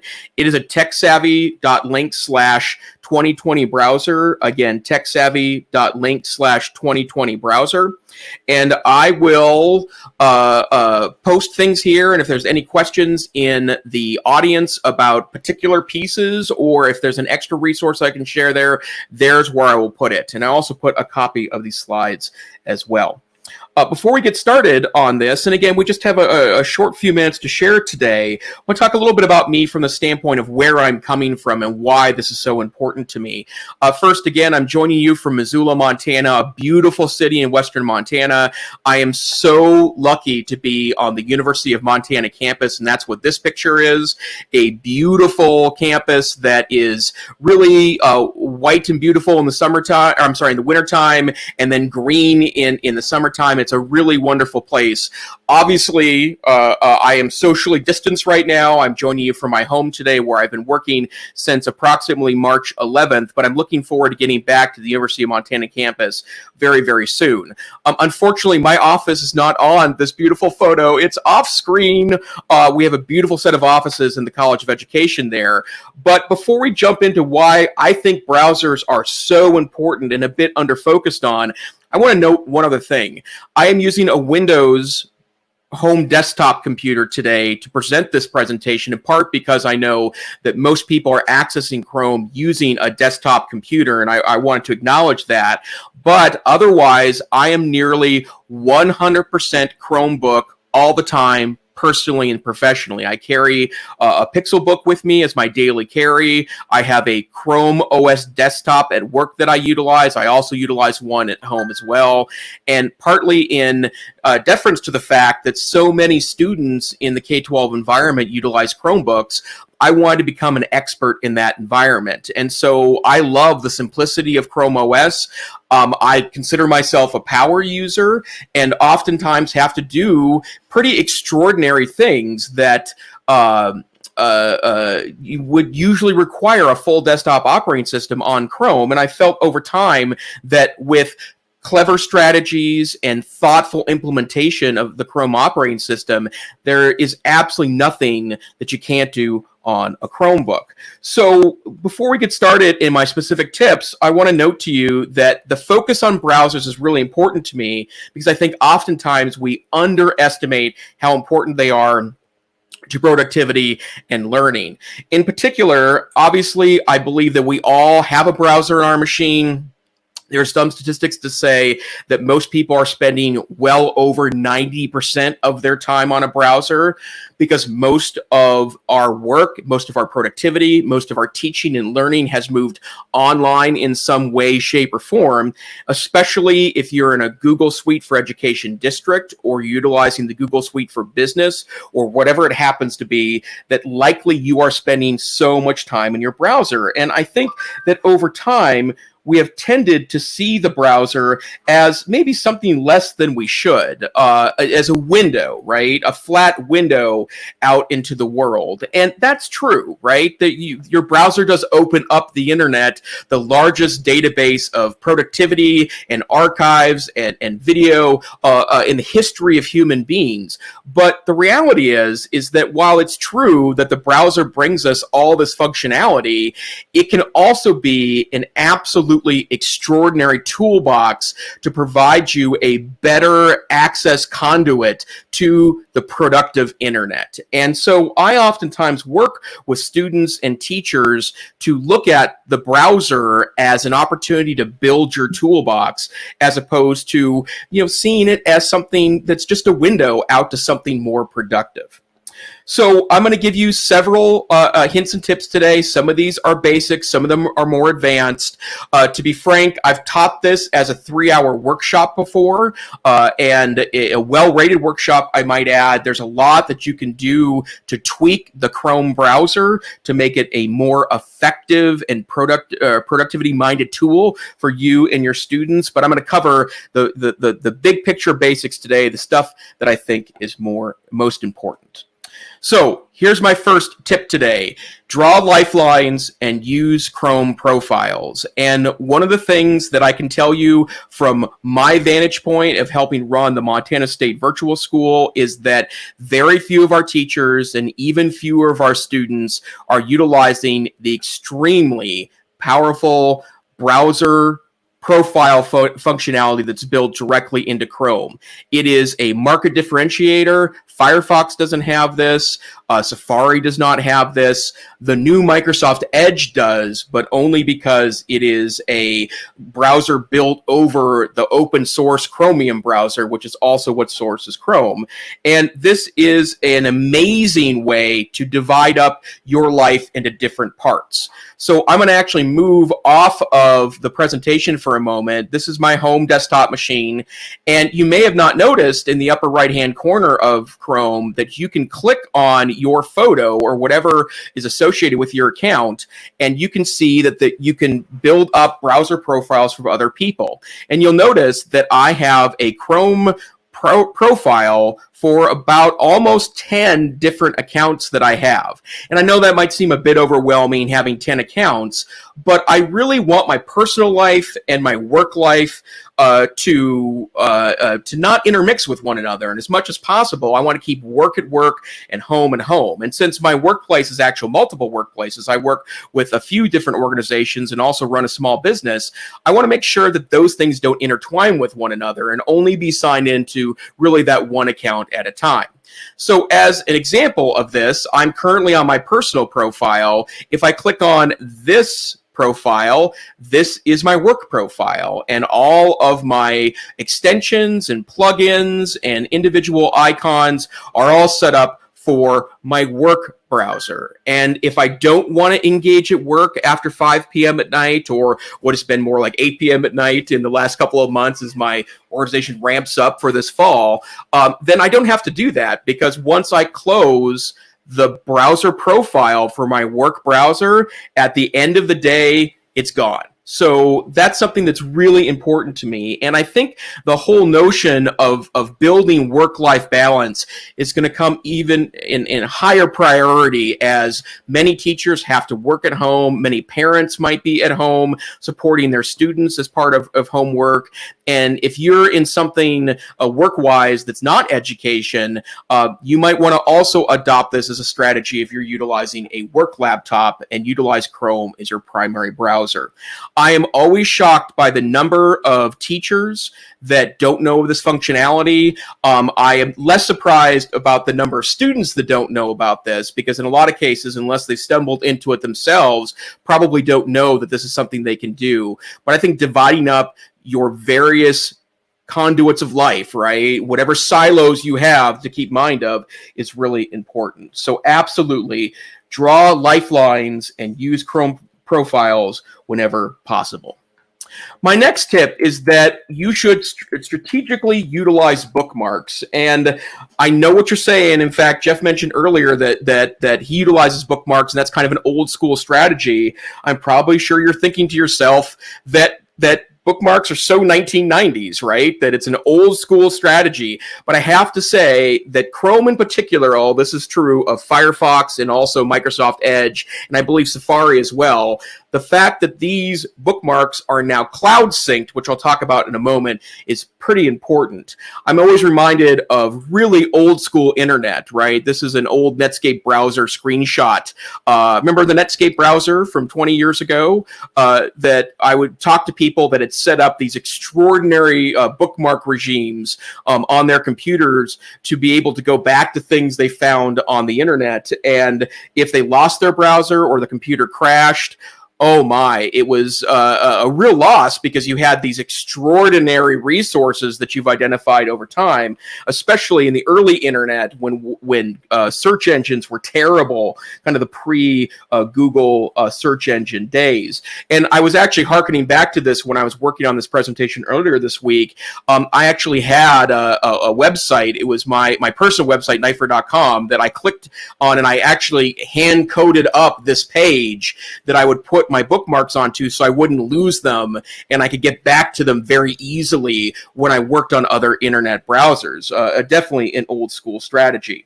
But why are bookmarks really important now, right here in 2020? Well, a couple reasons from my standpoint. First and foremost, it's quick access, right? Like, even if you know where you're going on the internet, if you can go there directly by clicking on a bookmark, that's always going to beat typing in a web address into the browser bar itself.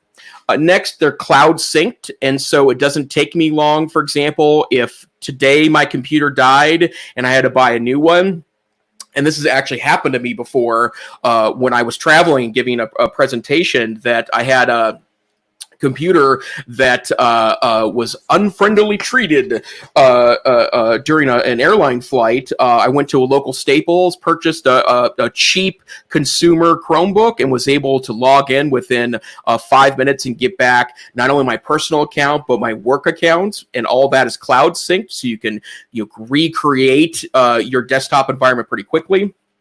I also love bookmarks because you can deeply linked, which is something I'll talk about in a moment. But also, more importantly, I really believe that workflows can be improved if you smartly and savvily create workflows utilizing bookmarks. So again, let me give you a couple strategies here that I think are important for understanding the bookmark regime. So first and foremost, you should create folders and subfolders for maximum organization. And I have a sample account that I use all the time when I'm demoing to teachers. This is my teacher account. This is what a browser looks like when you first sign in and start to sync your Chrome browser. It's blank on top, which I love a good blank slate, but you can utilize the browser functionality and the bookmark bar to start creating folders and subfolders with information. So as an example of this, I'm going to add a folder here and say new projects. And now I have a folder named new projects. And if I want to, I can go in the subfolder and add a subfolder. Project number 1, take over the world. So I've created a project subfolder, and as I find websites to bookmark, then those become part of my browser that is synced, or my browser bar that's synced from browser to browser. So if I get a new computer, I have to sign in, no big deal, everything is still there. And then bookmarking is really easy. All I have to do is go to the important website that I'm going to, in this case, CNN. Let's see if I can find some not bad news. Not a lot of success so far. Looking for not bad news. Looking for not bad news. Traveling during the pandemic? Sure, good enough. So if I find a website that is useful in my project, you just click the star in the upper right-hand corner. On this case, I would stick it on my browser bar. And of course, a video popped up there. And then you can just drag the bookmark where you want it to go. So again, I know this seems like simple functionality, but to give you an example of this, this is my work account, and all of my projects, all of my main websites I use to deliver my work process during the day is all part of this browser, and I don't have to go search this stuff out because they are all part of my browser bar. Okay. So the second piece of advice I have today is reconfigure bookmarks as icons. And you'll notice here that in my bookmark bar in my work account that I have several icon-only bookmarks. And this is really simple to do, but allows you to create essentially like a little launch bar from the bookmark bar. So let's say I find a tool that's super useful. I love the classic Zombocom. Of course, it's going to make me install Flash. I believe there is a HTML5 Zombo. There we go. So I find a website that's really important to me, and I want to make it part of my like daily tools, right? So if I bookmark it, put this in my browser bar, you'll notice that there's an icon here, but the name also was recorded on the bookmarks bar. If I simply go to edit, delete the name, this is now an icon in addition to being a bookmark. And you'll notice that I have about a dozen tools that are here that are part of my daily use tool set that I do as part of my job at the Digital Academy that are ready to go. You'll also notice here that I have a couple of folders here that are also unmarked. Those are examples of deeply linked pieces inside of a tool. So for example, this light bulb is my student information system as part of my day job. Under this folder, I've put deeply linked parts of it so I can go directly to the filter sections, user backend, drop requests, and enrollment advanced filter. Or I spend a lot of time in Moodle. I have a couple Moodle links here, and then I've put a folder here with deeper linked parts of those tools. And so bookmarks as icons is another excellent strategy. And then something else that I've only recently named is putting something together called a kit. And I don't know a better term for this, and maybe you have a better term for this. I've started describing these as kits when I talk to teachers and students about browser setup. But oftentimes you will have multiple things that you need to access during the day all together, right? Like you need to go to 4 websites at once to complete a project or to do something. And so I've started seeing these as kits. And so these are sets of bookmarks that I would all open together. So I have 2 kits right now in my work account. One of them is my Good Morning kit, and there are 4 websites I like to go to right away in the morning. It's my email, it's my work calendar, it's my help desk software, and it's Google Chats, so I can talk to more folks in my organization. Well, if I want to take this kit, these 4 bookmarks, all I need to do is right-click these and open all 4. And now I have my email, my calendar, my login to my help desk, and my chat all together brought up for me to access all at once. And the reason why this is very powerful is that oftentimes you will have something that is very, very, very, very link heavy that you do, a task that's very link heavy. And I'll give you an example of this.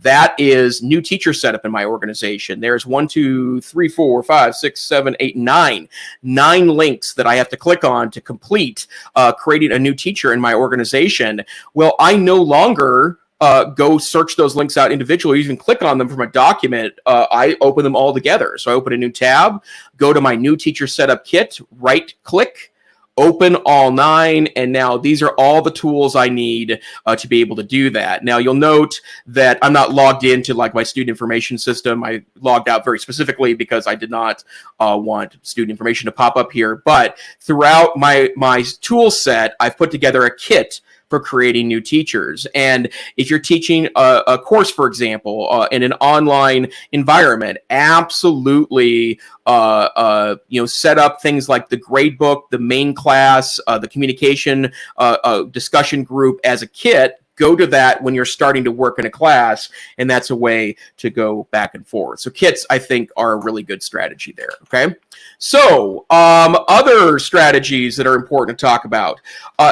Everyone loves to talk about extensions, and don't get me wrong, extensions are really important. You'll notice that this is my personal account, and there's tons and tons and tons and tons and tons of wonderful extensions installed here. But I have some master advice about extensions. First and foremost, more than ever, be cautious about security. And I would not install an extension that utilizes or accesses student data before talking to my IT folks first to have a conversation about the access of that information.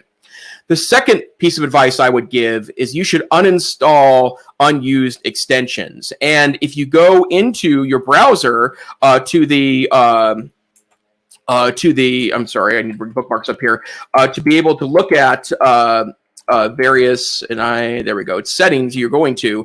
If you go and find all the extensions that are located here, there, like this, for example, is my personal account. There are dozens of extensions here. Some of them are duplicative in function. Get rid of them if you don't need them anymore. And I can tell you that I've had that experience personally where my browser slowed down dramatically. And after I uninstall unneeded extensions, then that becomes a faster browser experience for me. And then also, I would also note to you that there are great extensions, and these are in my playlist for today, that utilize kind of a savvy way of turning extensions on and off to kind of back off the resource intensity. The three that I love to recommend all the time, Extensity is one. It's installed on every browser or Chrome browser profile I use, but this allows me to turn extensions on and off. So if you have an extension that's really useful, but only occasionally, I think that's something that you should do to save system resources. I'll give you an example of this. I love the Paper Pile extension for Google Docs because it allows you to very easily utilize APA or MLA style citations is the word I'm looking for when you're doing scholarly papers. I only use it occasionally, right? So if I'm not using this and I'm not writing a formal academic paper, then I just turn Paper Pile off. And so you'll notice here that many of my extensions I haven't installed. I've just turned them off because I know they're useful. Mercury Reader is another wonderful extension. It's something that I absolutely love in my day-to-day reading. It's installed on my work account.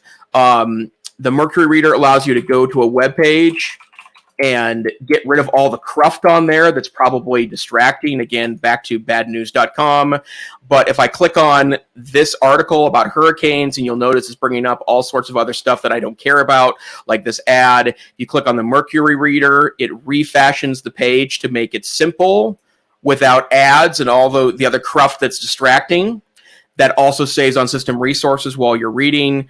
And then also the Great Suspender, which is working in the background. If you're used to having lots of tabs open at the same time, the Great Suspender is a wonderful tool for keeping those from sucking up system resources, especially if you're on a modest Chromebook. And then the last piece of advice I have today, you should share this information. We are, for lack of a better way of putting it, oftentimes creating great workstations, work thoughts, work feelings, work processes for ourselves and not sharing that information. Please know that chances are you're doing something amazing that could be useful to both students and your colleagues. And so 3 things that I think you should think about. The first one, share this and whatever knowledge you have with students and teachers. And secondarily, you should also be building setup tasks in your when you're starting projects or start of the school year. And if you're starting remote teaching, absolutely don't worry about this being mundane to kids. Chances are they don't know the master of information that you know to how to successfully create a workflow to be productive inside of environment. And also, even if you think a tip is simple, I'm surprised always about how everyone has, no matter where you are on the spectrum of being totally tech savvy teacher to being somewhat new at this but enthusiastic, both those ends of the spectrum plus everyone in between has some best practice that is thoughtful and clever that you should share with others. And I think that's something that you should not be afraid to do. Share this information with others. Teach basics like this so that students can have expert advice on utilizing a tool like a browser to learn successfully. So again, my name's Jason Neiffer. I've put together a quick link for you to take a look at things, and I've noticed I've put the wrong link on there, so I will go back to the beginning of our presentation today. Reviewing slides in reverse. Great presentation practice, and that is the link to my presentation playlist. There is a wonderful a set of resources there. It's only 4 of them, but it talks about the extensions that I looked at today. You know, Jason, I didn't know what to expect from your presentation. I learned so much, and I love the fact that people are now starting to call these things kits. I think that's a really, really cool term for this.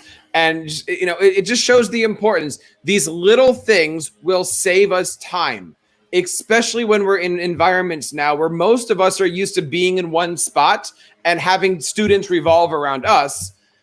Now, if we're going to be revolving around students, we don't have time to get set up. We don't have time to tear down. We got to shut and move. And to have everything here all put together is a really, really cool tool. So, man, I got to tell you, I've never seen Chrome look so sexy than what you just did, my friend. Well, thank you. And I think you make a really important point about, with the environments being new for so many students and teachers together, working together to find productive ways to get learning done is really important.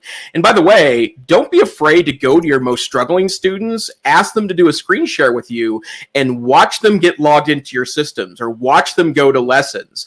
That can be an extraordinarily informative opportunity for you to see that your struggling students may struggle with technology, but with little tweaks and expert advice from you, the teacher in the classroom, they can be much more efficient and really savvy about being great learners in an online environment. Now, enough with the sexy. I have a question for you. Please. A lot of people are asking questions about the student safety, student privacy. I want to have all my kids use this thing, right? And a lot of times these Chrome extensions are great, but they're designed by guys like you and me, and there are no acceptable use policies. There are no student privacy. You know, somebody wants to do something that makes Google look awesome. They create it, they ship it, they love it. Educators pick it up and they want to share. But then our districts go, well, you can't use that unless that Chrome extension has signed the acceptable use policy. And these aren't companies that are doing it a lot. They're just guys, ladies, people that are making this stuff. How do you get around this? Well, I think the most important thing is to have an open dialogue with the folks that are making security decisions in your district. And I will say that, having worked with, well, really hundreds of districts now in context of my day job and my work with NCCE, some districts set this up well and others have a little bit of work to do, but you should bring in your IT folks and explain to them the value of this, why the functionality of an extension cannot be utilized in any other tool set. And oftentimes, if there is enough accountability and open views of, for example, the source code, it might not be an issue that ever accesses sensitive student information. But you're never going to get to that point where you're having the conversation unless you push it as the teacher. And I got to say, most IT folks in education came from education. Relatively few IT folks have come from an IT-only background. Utilize that educational background and have a professional conversation with your colleague. You know, you mentioned these professional conversations, and that's what today is all about. Going beyond that boot camp, taking our professional learning to that next level, sharing what we have and sharing openly. Jason, thank you so much for joining us today and helping to share your passions with TeacherCast today. Thank you so much, my friend. My pleasure, Jeff. Have a great day. You know, we are here live all day. Joining us on live is our YouTube channel, our Facebook channel. Check it out. Don't forget to, of course, use the hashtag #BeyondTheBootcamp. We are here today to bring great professional learning to you, but this is not the end of it. On August 8th, we are going to be presenting to you our next virtual conference. We call it Tech Coach Live, a full day of learning for technology coaches, a little bit of teachers, and a little bit of administrators. We're going to do things a little bit differently than this presentation. It is all for tech coaches, by tech coaches, because of tech coaches. And don't forget that we've got some great stuff happening each and every week over on TeacherCast. If you head on over to AskTheTechCoach.com, that's it. You are going to be able to find all of our tech coaching resources, and you can check out our weekly podcast every single Monday morning. My co-host Sue and I bring you all the different things going on in our world of technology coaching. Check it out as we go through here. And I am so happy to be sharing with you guys that on August 1st, We are launching our brand new tech coaching network with our good friends around the world. Check this out today. You can go to teachercast.net/TCN form. Guys, if you're going to do anything today, build your PLN, build your professional learning community. There's so many different things going on. And I am happy today to bring on my good friend, Georgina Dean. Georgina, how are you today? Welcome to Beyond the Bootcamp. Hey, Jeff. Hi, everybody. Thanks for having me on your awesome show. How are you? I am doing so great today. It could be perhaps because I've been up all night working on this project, but there are so many people that are out there. We have hundreds of teachers all around the world. Georgina, where are you located today? Oh, that is a super good question. So I'm joining you live from Amman, Jordan in the Middle East. And what time is it? It's 12:30 New York time. It is currently 7:30 p.m. in the evening. Well, thank you so much for joining us today, because you are going to help us answer this question. The question on everybody's mind, which is how? How do I do this, right? I have a classroom. It could be my classroom. It could be somebody else's classroom. But I am now responsible for being with these students and not only giving a professional education to those in front of me, but those who are not in front of me. And we want to do this as simple and quick as easy. Now, I'm not going to say no pressure. I'm not going to do that to you. We put the pressure on all of our other guests. You are here to answer all of these questions. And by the way, if you guys are out there on YouTube land, on Twitter land, on social networking land, leave your comments. We would love to have them pull up here. But before I let you go, Georgina, I want to talk to you about why we're here, because one of the things that we like doing is getting googly. And I know that you're a big part of the global Google educator groups that are not only helping to support this network today and to support these events, but support educators worldwide. Absolutely. We are all about Googly at Global GEG, and definitely, just like Jeff said before I actually joined the session, it is all about building your PLN. So if you are a Googler or you would like to turn your Googly on, then please do join us at Global GEG. I'm also the leader for GEG Amman, so you're welcome to join one of those communities as well. And the inspiring leadership and educational technology support, and just being with people who are on the same mission as you, is such a critical and crucial part of having support and having success in your education story. So definitely connect with everybody there. Now, it is GEG Global. You are in the country of Jordan. How did you get in touch with Google educator groups? Was there one available? Did you have to create it? What is that process of actually putting something together? I'll give you about 30 seconds. So for being a Google Educator Group leader, you can basically just go to the Google directory, Google EDU directory, and you can join, fill out a form to join and sign up to be a leader. And then basically, as long as you're active on your social media like Twitter or Instagram or Facebook, somebody from Global GEG will probably scoop you up and say, come be Googly with us. Guys, I got to tell you, this is the best professional development that's out there. Checking out the great stuff at the globalgeg.org, checking out the great stuff at ncce.org. We're going to be talking to them a little bit later on as we go. But today we're going to talk about Google Meet breakout rooms. That's awesome. So shall I go ahead then, Jeff? Absolutely. Let me pull this up as we go. And if you guys have any questions, don't forget to leave it in the comments. I will leave the stage to you. Have a great one, Georgina. Awesome. Thank you very much. And thanks to everyone who's joining on their weekend. It is a Saturday. Some of us are on summer holidays. I'm going to go ahead and drop my agenda link in the YouTube chat for you. So I like to have live sessions. If you would like to go ahead and join me, we'll be able to collaborate together. It is a short session, so we'll try to pack everything together as best we can. But if you click on that bit.ly link, you will be able to join the Google slide deck, and you're welcome to use it as your own. If you'd like to remix it for your classes or your own sessions, then please feel free. Okay, as soon as I start to see people joining in, then I'll know we are good to go. Please let me know if that bit.ly is working for you. Basically, we're going to be talking today, as Jeff said, all about breakout rooms. And so for those of you who are G Suite for Education users and or use different G Suite apps at your school, then you may know that there are updates coming out soon for Google Meet. And Google Meet, Jeff is asking for the bit.ly. I don't know, the bit.ly I dropped in the link, guys. Is the link actually coming through on the YouTube chat? It may not be. So let's see. We are all good. I just dropped it in the chat. Oh, lovely. Jeff saves the day again. Thanks, buddy. Okay, so the bit.ly link, and now I see people joining. Perfect. So feel free to go ahead and click on the file at the top and make a copy. And you guys are welcome to take a copy of this all for yourselves so that you can use and remix it in your classrooms.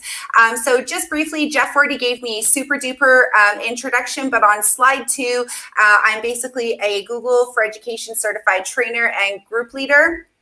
GEG leader for Aman, as we mentioned before. I'm also part of the Adobe for Education crew as a trainer and leader there. I'm part of the founding members for the Adobe Creative Educator program, which just launched. I'm also an Apple user and Apple teacher, so that is pretty exciting. If you guys click on any of these images, the infographics on slide 2, you will be able to connect with all of the different communities that I mentioned and that Jeff talked about earlier.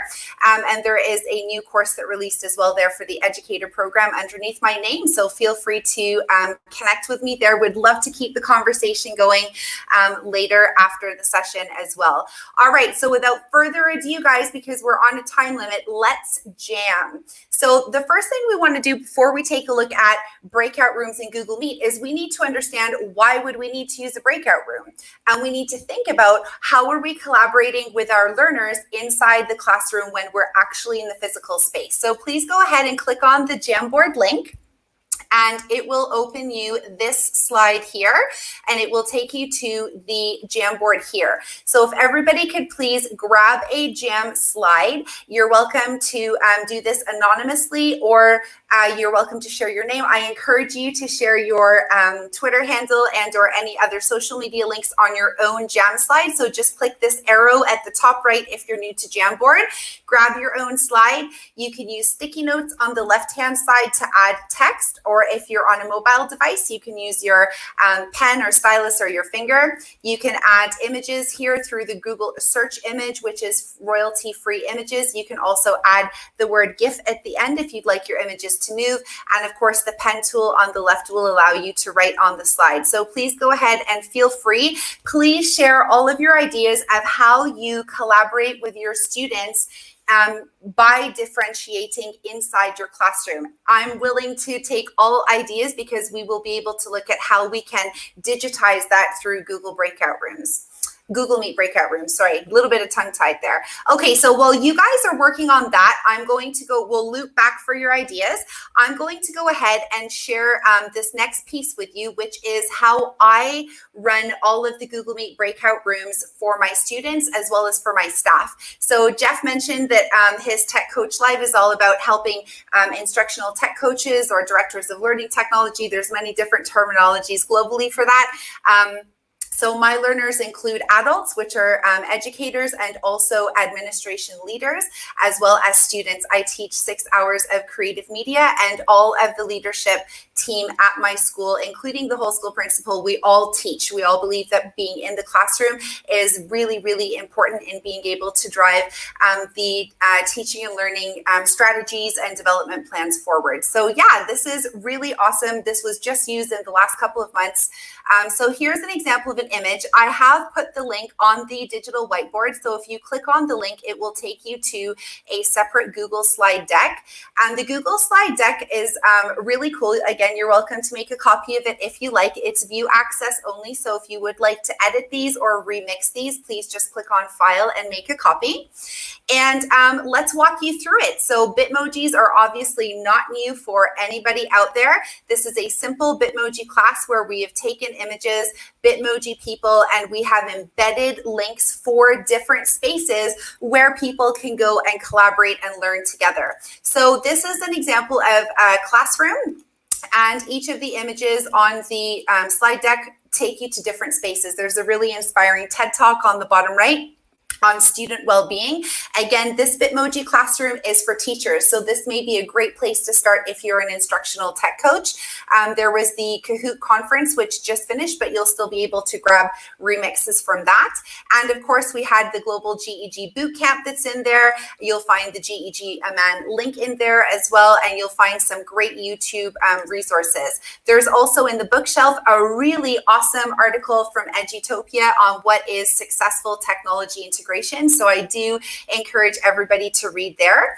And then basically, how do we create breakout rooms from a Bitmoji classroom like this? So with G Suite's updates that are coming out in the third quarter, those will include, if your school or your district does upgrade to G Suite Enterprise for Education, they will include Google Meet breakout rooms as part of the software. So you won't need to innovate like this creatively and think outside the box. But what I wanted to do was show you how to do this, because even if you do have access to this, this is a fun way to engage your students to actually use them across the school and across their learning experiences. So you can just take your Bitmoji and you would take your Google Meet link and you would insert it against the Bitmoji. Obviously, those Google Meet links will not work. They're just there for examples for you guys to see how that works. And basically, this was a training session that I did with my staff that I'm also sharing with all of you here today. And I encourage staff to go ahead and to make their own or start to make their own Bitmoji classrooms as we were going through the training session. And you can see just how creative and unique everybody is. And I want people to remember, your students are going to have just as much fun if they're going to be able to do that as well. Okay, Teresa's saying in the chat she's not able to make a copy of the Bitmoji class. So do you see file make a copy, Teresa? Just going to check that because I do want you guys to be able to make a copy of that. Okay, let me change the share settings then. Okay, hold on 1 second. There we go. Good call, Teresa. Okay, if you guys can go ahead, now that those settings are updated, just click refresh on the Google slide deck for the Bitmoji class, and you will be able to make a copy now. Thank you. I must have turned that off after my last session. Let me know in the chat if that's working, okay? Yeah, Peggy, I've just changed it now to that you can make a copy, so let me know, okay? All right, so moving right along, these are examples of different teachers that have gone ahead and started to make their Bitmoji classrooms, and you can see how unique, again, these spaces are, and this is how you can create your breakout rooms. Instead of having just a link underneath the Google Classroom, because if you know, inside the Google Classroom, when you add the Google Meet link, it doesn't specify what room it's actually going to. And so what that means is that by creating it inside a Google slide deck, students actually know where they're going. And so we'll talk about some other ideas in a second, but definitely wanted to point out that you can do this with your students as well. So when you're actually giving lessons, distance learning lessons or through remote learning or online learning, you can actually use this collaborative space for them to create as well, and they can take their own slide to create these spaces themselves, just like on the Google Jamboard where all of you are creating your own slides here. So I did notice that most of you are adding your sticky notes to the front deck, which is awesome. Please feel free also to create your own slide and personalize it for yourself. That would be awesome to share, and then we can all take a copy of the Jam slide at the end as well. Okay, so back to here. Why is it important then that we have different spaces for these Google Meet breakout rooms? So obviously in a breakout room, it is a separate collaborative space where your learners at any level or colleagues can meet in order to share, collaborate, and learn together. So let's just take a look then back on the Jamboard to see some ideas. So inside the regular, remember, these were brainstorming ideas for the regular classroom and then why we would need to go and use it in a breakout room. So some people, and thank you for your shares, guys. It's awesome to see everybody participating together. You are able There are small groups there. Someone has said, I'm just going to make it a little bigger. I'm getting old, guys. Need glasses soon, I think. We want to learn to use breakout rooms for small group math tasks. Perfect. So based on different tasks or different levels. Awesome. Using Google Slides, multiple students can work on a slide at the same time. I love that. That's fantastic. So by actually taking the slide deck inside the Google Meet during the lesson, they can all collaborate at the same time. Wonderful. Cooperative learning before distance learning. Awesome. So before distance learning came out, you were able to use groups where they could practice those 6 C's, right? I know you've probably heard of the 4 C's before, so I often talk about the 6 C's and how how they're all employability skills that what students will need to actually develop for when they graduate school. So all of this idea of collaboration and group work really allows students to build the skills that they will need when they graduate school. We've got to think, pair, share. I love that one. Definitely popular in primary, but also in secondary. And choice boards. And somebody's added their Twitter handles so you can connect with those people. I'll just go and see if there were any other slides. Oh, awesome. So we have someone here who has used some GIFs and thought bubbles. Yes, to brainstorm ideas together. And those images are super powerful. I saw Monica in the chat before from sketchnoting, so she can talk about how awesome and important visual learning is. So great way to use those images. Thank you very much. And let's see if there's any other ideas. Awesome. Another Bitmoji fan. Woohoo! Shannon Moore in the house. There we go. Super excited. And she has shared her beautiful Bitmoji classroom. So that's awesome. And she says small group discussions or leveled Socratic seminars. Oh, wow. Super awesome. Thank you for sharing that, girl. And I see she's still creating. So we will loop back to that one and check out some of the other ideas. And as you're seeing all of these ideas, guys, remember that we're always thinking, right, how do we take these ideas and how can we digitize them for possible situations? Some schools know, some schools don't know yet if they're actually returning to hybrid models or they're going to be fully online or in person fully, and it could be a mix. So we need to make sure that we have a plethora of awesome strategies and tools that are going to hook and engage and inspire our learners, because if we don't inspire them, their learning is not going to be a happy experience. So we need to make sure we are ready for that. All right, I see another person here who's participated. Well done to Funguli is the Twitter handle. Beautiful scenic picture there. And she talks about flexible presentation methods, group activities, staggered activities by levels. Very good. Jigsaw activities. Love that one as well. That's also in my list for a little bit later. And collaboration times. She talks about using Edpuzzle and flipped learning as well. Flipped learning will be so essential. And it actually, hopefully, will have been something that everybody's been trying to incorporate into their pedagogy since, since we started all of this. And I mean, since you've started your teaching and learning journey. Obviously, one of the silver lining things that have come out of COVID closures is definitely flipped learning. And so it definitely enhances it and pulls it together. So now we've talked about a lot of ideas, and some of the main topics that have come out of this have been group activities for collaboration, jigsaws, carousels, things like that, brainstorming, and also leveled approaches depending on where your students are with their skills. And so these are some of the main ideas. So if we take a look at our slide deck now, we can think about if you had, let's take that that lovely participant's idea with the math levels, right? So let's say you're doing 3D shapes, for example. I'll use a primary model, and some students are doing okay with like the cube and the sphere, but maybe they're not getting the other shapes. Maybe you need to level students according to their concept knowledge or their skills knowledge, or it could be also related to their application knowledge. So you could literally have shapes instead of Bitmoji people, because remember, this model is for a staff training, like for adult learning. But if it's for students and you're developing it for the math lesson, you may have like a sandbox with a bunch of 3D shapes in the sandbox, and your Google Meet links could be embedded inside each of the cubes or each of the 3D shapes. It's the same for reading, right? If you're doing reading and you have your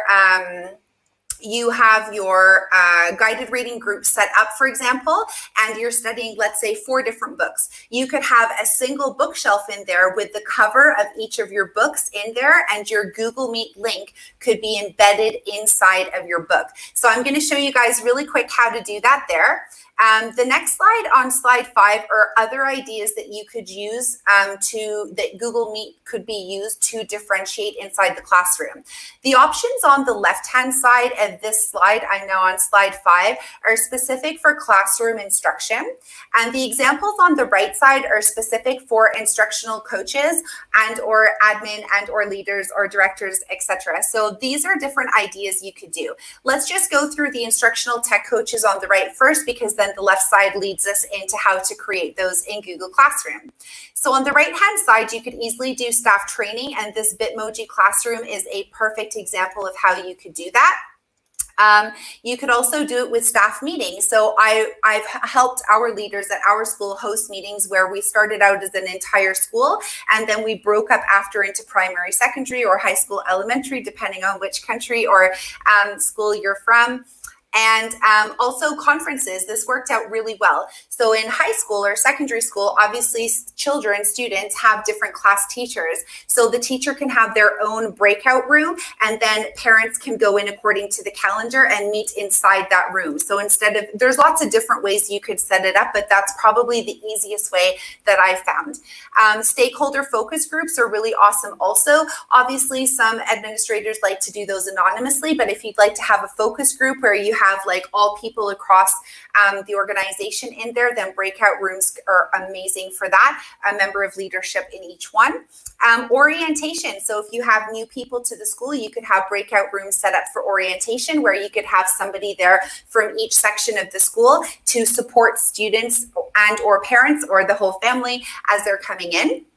And they're also really good for potential newcomers. So if you're in an international school like myself, or even if you're not in an international school, but there are new students coming, digital breakout rooms ahead of the students actually joining the school are a great way.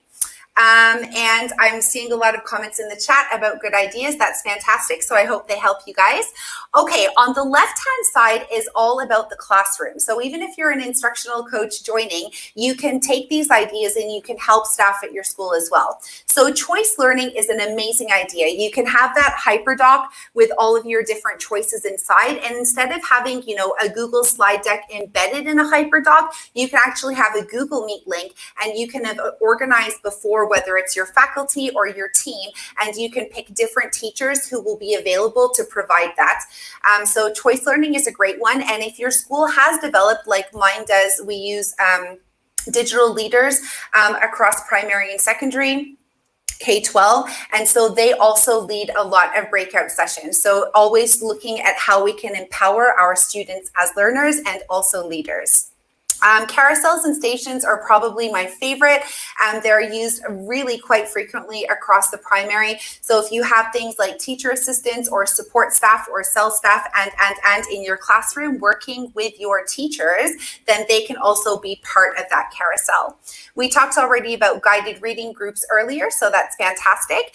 And one area that is often left out is STEAM. So if you're able to actually collaborate with the different faculties in your school, and this actually can work vertically K-12 as well, you could have members from each expert area involved in project-based learning, and you could have breakout rooms set up for the different areas. So you may say, right, this afternoon, instead of you all going to your individual classes, this is, Wednesday afternoon, it's for the STEAM breakout projects, and then you're going to have teachers from those expert subjects in those breakout rooms, and students can go to visit. As a beginning, it may be that it's an introduction to the project, etc. But then weekly on that afternoon, it would be like support or check-ins or celebration of learning. So some really great ideas there. Thank you for the shout out, Jeff. That's awesome. And then one-to-one check-ins also. regarding any project base. So even if it's outside of STEAM or you're not quite on that approach yet, you can still do one-to-one check-ins with your teachers, and you could arrange a day like every half term, for example, where teachers are there and students are just going to get check-ins to get that affirmation and that extra support. I'm running out of time, so Wellbeing and Digital Leaders is on there as well. But these are some great ideas. And if anybody wants to connect to ask me about other ideas to move those along or to get support setting those up, you can let me know. The rest of the slide deck is just on the how-tos of using Google Meet and Google Meet Live. And so it's set up like a choose your own adventure story. If you click on the left, it takes you to the live stream support. And if you click on the right, it takes you to the Google Meet support. And today's session is not a how-to session, so I will leave that with you. It's got some wonderful links in there. It's also got some gifts from Google support. I can't take credit. Google is awesome and supports us all the time on how to set up a Google Meet inside your Google Classroom. So I'm really grateful now that I've put that gift, because I'm almost out of time to actually show you in a Google Classroom how to do that. But the GIF is there and it shows you exactly how you would turn on a Meet link. The only other thing that I want to really hone in on before we close today's session is really the point about the Google Meet unique link codes. And so if you go inside your Google Classroom, this singular Google Meet link in the Google Classroom banner is a unique code where the students are not able to join your Google Meet session until the educator is in the room. That could be any educator who is inside this Google Classroom. But this link is for the teachers to join first. So you can be sure that your students will never join ahead. If you would like to add to your Bitmoji classroom, I'm just looping back here to create those different differentiation. So you have the first link from the Google Classroom. To get the other unique link codes, you need to just go, and I'll do this from the Google Classroom, you need to go to your Google Apps menu at the top right, and you need to go to the Meet app from G Suite for Education. When you click on Google Meet, and I'll just make that bigger so you can see, there's a join or start the meeting. It's really simple, guys. Check this out. You click on join a meeting and you choose what you want the link to be. So for example, if you're in a guided reading group, I wouldn't necessarily recommend the title of the book, because then you will have to change it frequently. But if you have groups, and even if those groups are flexible, you can choose a name for them. In primary, I know teachers like to choose things like animals or colors or shapes or things like that. You could also call them planets, for example. So this could be Team Mars, for example. And when you click, actually there's no space, so I'll just add that. You can click continue. And when you actually join the Google Meet, it's going to actually give you this joining info here, and you're able to copy the link. You see that link there right in the middle of the screen, guys? That link right there is what you're going to take into your Bitmoji classroom, and you're going to click on this link button and you're going to add that Meet code here. Okay, and so I'm going to click apply, and that is how you embed a unique Meet link code. And then when you want to join that Meet link, that's the Meet link you need to use. So it's really, really straightforward. You have one given to you inside your Google Classroom, and any others that you need to create, you create that way. It's really important that you use those named Google Meet links so that the students are not able to enter first. So before Jeff kicks me off, which he's about to do, just want to remind everybody that you can connect with me at the information at the top. And I've added also a Google form survey, and I would be so grateful if you guys wouldn't mind taking a minute or two to fill that out, to let me know if there's anything I can do to make your learning experiences more positive and meaningful as we move forward with EdTech coaching. And I'll throw that back to Jeff. Absolutely chock full of amazing information. We have a lot of questions in here. We are out of time, but I think the one question on everybody's mind is, how are you making those really cool slides? And can you give out some links for how we can make some good slides looking like that? Where do you get your pictures? Where do you get your images? And by the way, I seriously am speaking for everybody on that, because I want to know how to make my slides look that good. Oh, that's super cool. So actually this slide is just directly from Google Slide. This is a black slide. You can just go to theme and you can choose black here. It's this simple dark mode. And then all of these items here, these are just text boxes. So you can add shapes. If you click on the shape menu at the top, you can use this, where's the rectangle, right there like that. And it creates this yellow shape on the bottom where I'm just changing the colors and I'm just creating my own. I can order it and I can rotate it and flip it. So that I just created my own slide. However, if you're looking for some pretty snazzy slides, guys, visit slidesmania.com. That woman is a creative fireball, explosive with amazing slides. So you can check out those. And I know there's a few others as well. So yeah, I hope that helps. You know, it's not every day that we see some great slides, but we've been talking today all about how you guys can go beyond the boot camp and do things outside of that box. And our next presenter here is also going to be showing us how she's using some great Google Slide techniques. Georgina, look, please, thank you so much for joining us today. If anybody wants to get in touch with you guys, you can find her over at Techie Leader EDU. And of course, check out everything at the Global Educators Group. Georgina, it's like what, dinner time for you right now. So thank you so much. And by the way, there's a lot of comments about your decorations in your room. So that's awesome stuff there. Thanks for having me, Jeff, and congratulations to all the other presenters. Some really inspiring stuff going on. So make sure you hit subscribe on Jeff's YouTube button down below, the red one. Absolutely. Have a good day, guys. See you guys later. All right, Rosalind, I got to tell you, we were chatting about this beforehand. There's no pressure on here, but everybody is gearing up to see what's going on, to see what we can do here. And you've got something equally as googly, equally as awesome. Today, we're talking about how to create ebooks using Google Slides. Yes. Hey, Jeff, how are you doing? I am doing so good. Thank you so much for coming back today. You, of course, here were at our live from NCCE 2 weeks ago and had a great presentation, but you promised me you were going to kick it up a notch today, aren't you? Yes, I am going to kick it up, and I'm going to bring a great tool that can be used for literacy and across all content areas, and especially for training. Well, I will get out of your way. Don't forget, guys, we are live. We are using the hashtag #BeyondTheBootcamp. Subscribe to our channel. Don't forget to check that stuff out. And keep in mind, down here at the bottom of our channel, I'm doing the ticker of everything that's happening. We are far from done. We've got a lot more great presentations coming up today. You can check that out. And look, we are ready to go here. I want to learn all about ebooks. Take it away, my friend. Okay. Your microphone just dropped out. Say it again. I said, I'm really glad to be here. Dr. Rosalind Washington, glad to be here from Atlanta, representing from Atlanta. I am a veteran educator of 23 years. I spent almost 17 years in the elementary schoolhouse. Now I'm a digital learning specialist for literacy, and I'm also an adjunct professor at Georgia State University.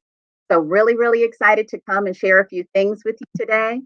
I'm also an NCCE professional learning specialist, so I'm repping NCCE, a great training organization. I'm also a Google certified educator, a Microsoft innovative educator, lots of different tools I'm certified in, and love to app smash and put things together to create unique experiences for teachers and for students. And so let's look at a little bit of that today. Today, we're easing into creating ebooks with Google Slides. Well, how can we use these ebooks?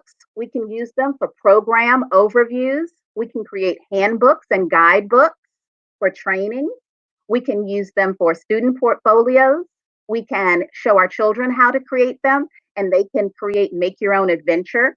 And of course, we can have teacher-made books to use in the classroom as well. So let's jump on in. I'm sure everybody can think of 2 or 3 more use cases. When we're starting, of course, we're going to go to our drive so that we can start a new Google slide. I like to go straight to the drive and use the plus, start my Google slide. Of course, you can go to slides.google.com. You can use your waffle and open up a new slide. But again, the drive is just a great handy spot. Okay? We are going to title our ebook first. And this, for example, is going to be a Miami Circle School Miami Circle Media Program. So we're going to create an ebook that would showcase the library media program at Miami Circle High School, for an example. The first thing we want to do is come over here and change our slide size. We see that it doesn't really look ebookish. It looks like any Google slide we would ever use, and that's not what we want. So we come over here to our ribbon, we click on File, we scroll down to Page Setup, and here we see that we can change the size of our slide. Right now it's set on widescreen. We're going to click on Custom. Okay, and we know that the average page is 8.5 by 11. We'll click Apply, and there we go. Okay. And then I'll just have a new slide created here. All right, and then for good measure, one more new slide. So right now we have 3 slides, and we see that it already begins to format and look more like an ebook. Here we have our cover. The first thing we're going to do is design our cover. And I have just a few good things over here hidden for me, because if you were creating an ebook about your program, you would certainly already have your logo and all of that. Okay, so here's my logo all set up. Okay, you notice that I'm using slides and not dots. That might be a question that's in your mind. Why slides? Why not dots? That move that you just saw me do of just copying and pasting a photo, a piece of clip art was so quick and easy, is much easier done in slides than in Google Docs. Slides is such an amenable platform. It allows you to do so many different things. I love to create everything in Google Slides. Okay. Google Docs does not allow you to wrap text or overlay text with images quite as easily. All right. So here is our image for our cover. And then our title is Miami Circle High School Media Services. I'm a Dia. Media Services Program Overview. Okay, so that's what we're going to create today, a program overview book, and then we'll look at some other uses as well. Okay. And then again, we can just enlarge this so that it's nice and big like a title should be. We can make it bold. We can change our colors. Okay, so I'll come over here and I'll pick a nice periwinkle similar to the color format. And there we have our cover. Okay. Next is going to be our table of contents. And this is going to be great because we'll be able to hyperlink all of our pages back to this table of contents. And I'm going to make this about 48, make it bold, center it. And this is going to be a common theme for our entire book, throughout our entire book. Make that a little darker. Okay. So we're building block by block, but the great thing about this is that we can customize it to exactly how we want. So we've got our table of contents set up. We'll come back. All right. So then next, let's begin adding our content.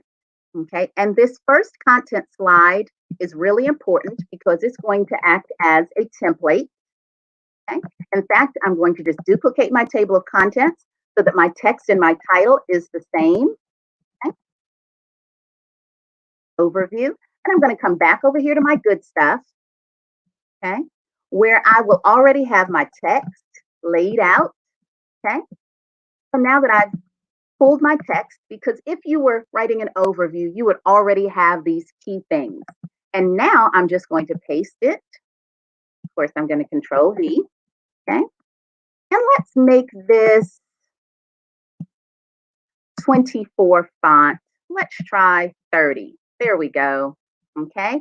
And let's change it to, let's keep it at Arial. Okay. Nice and readable.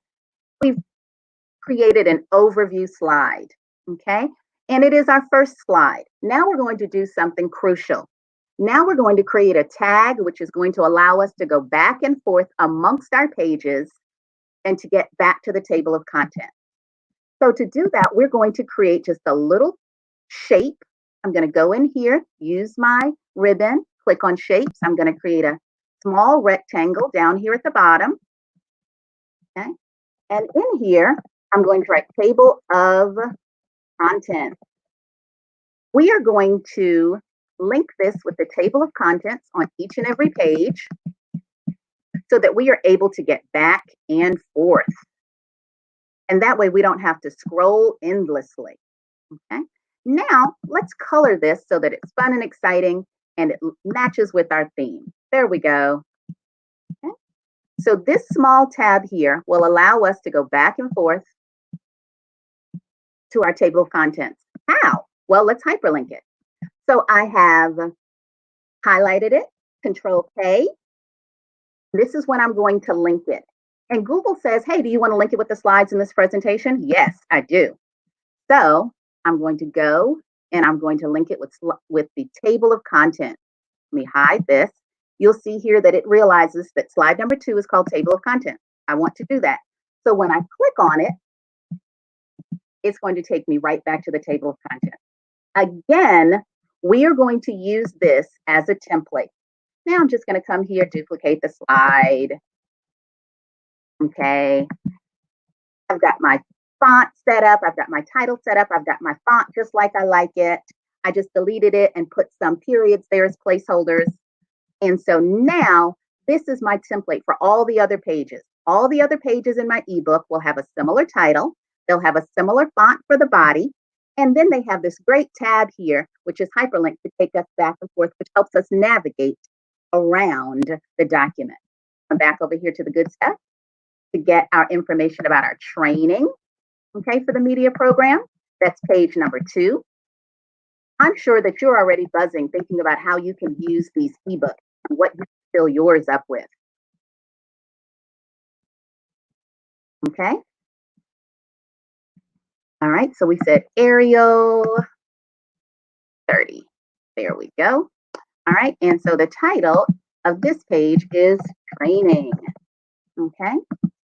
All right, and then lastly, our last page here is going to be all about satisfaction with media support. Okay, so we're giving a great overview of our program.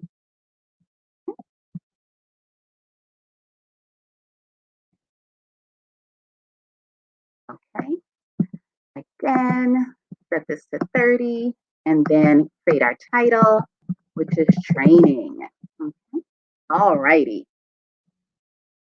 Fix this error here. Okay.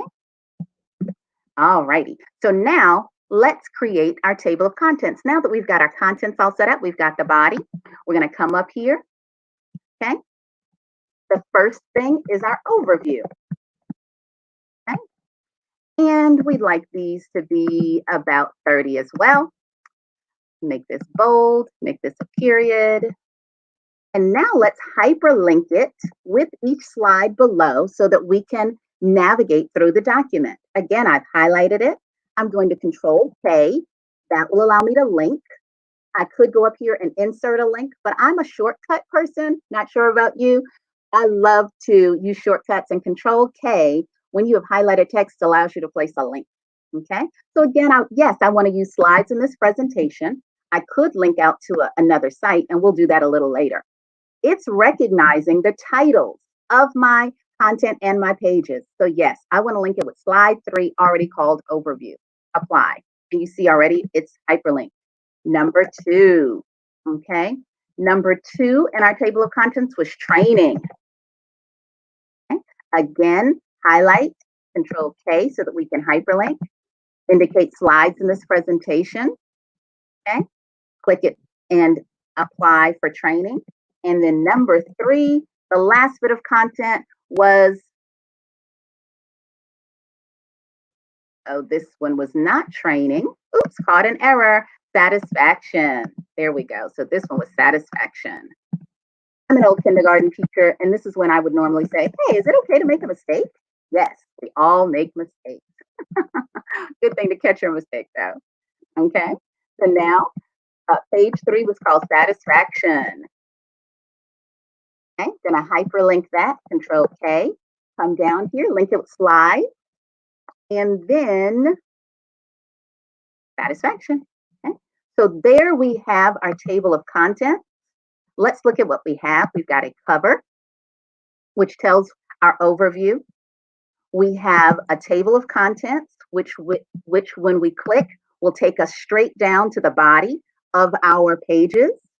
We've got a great anchor here, which will allow us to navigate up and down. Back over here, if I want to go over here to satisfaction and read about the satisfaction in the media services, I can do that.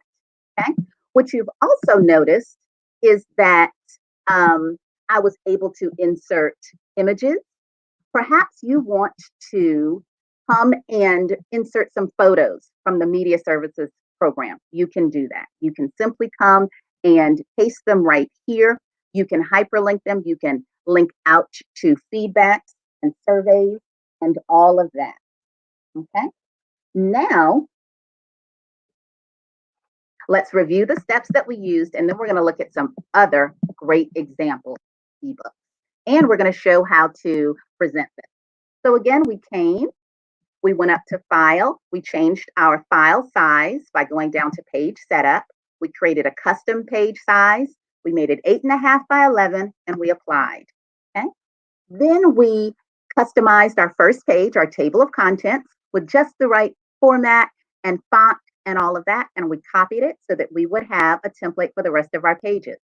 Then we created a key item, which is this anchor here, which will allow us to navigate back and forth to the table of contents. We simply came up, we inserted a shape, okay, which was rectangular, okay, and Google allows us to type inside of the shapes. So we typed table of contents, and then we highlighted it and we clicked Control K, which allowed us to link it with the table of contents, okay, and then we copied that so that it would be on each of our slides, and we are able to navigate up and down, back and forth. Now it's beginning to take shape and begins to look a little bit like an ebook. Let's take it one more step. We can grab this URL up here and let's look at it. Let's place it here on this last slide. Let's take it up to 36 so that we can actually look at it.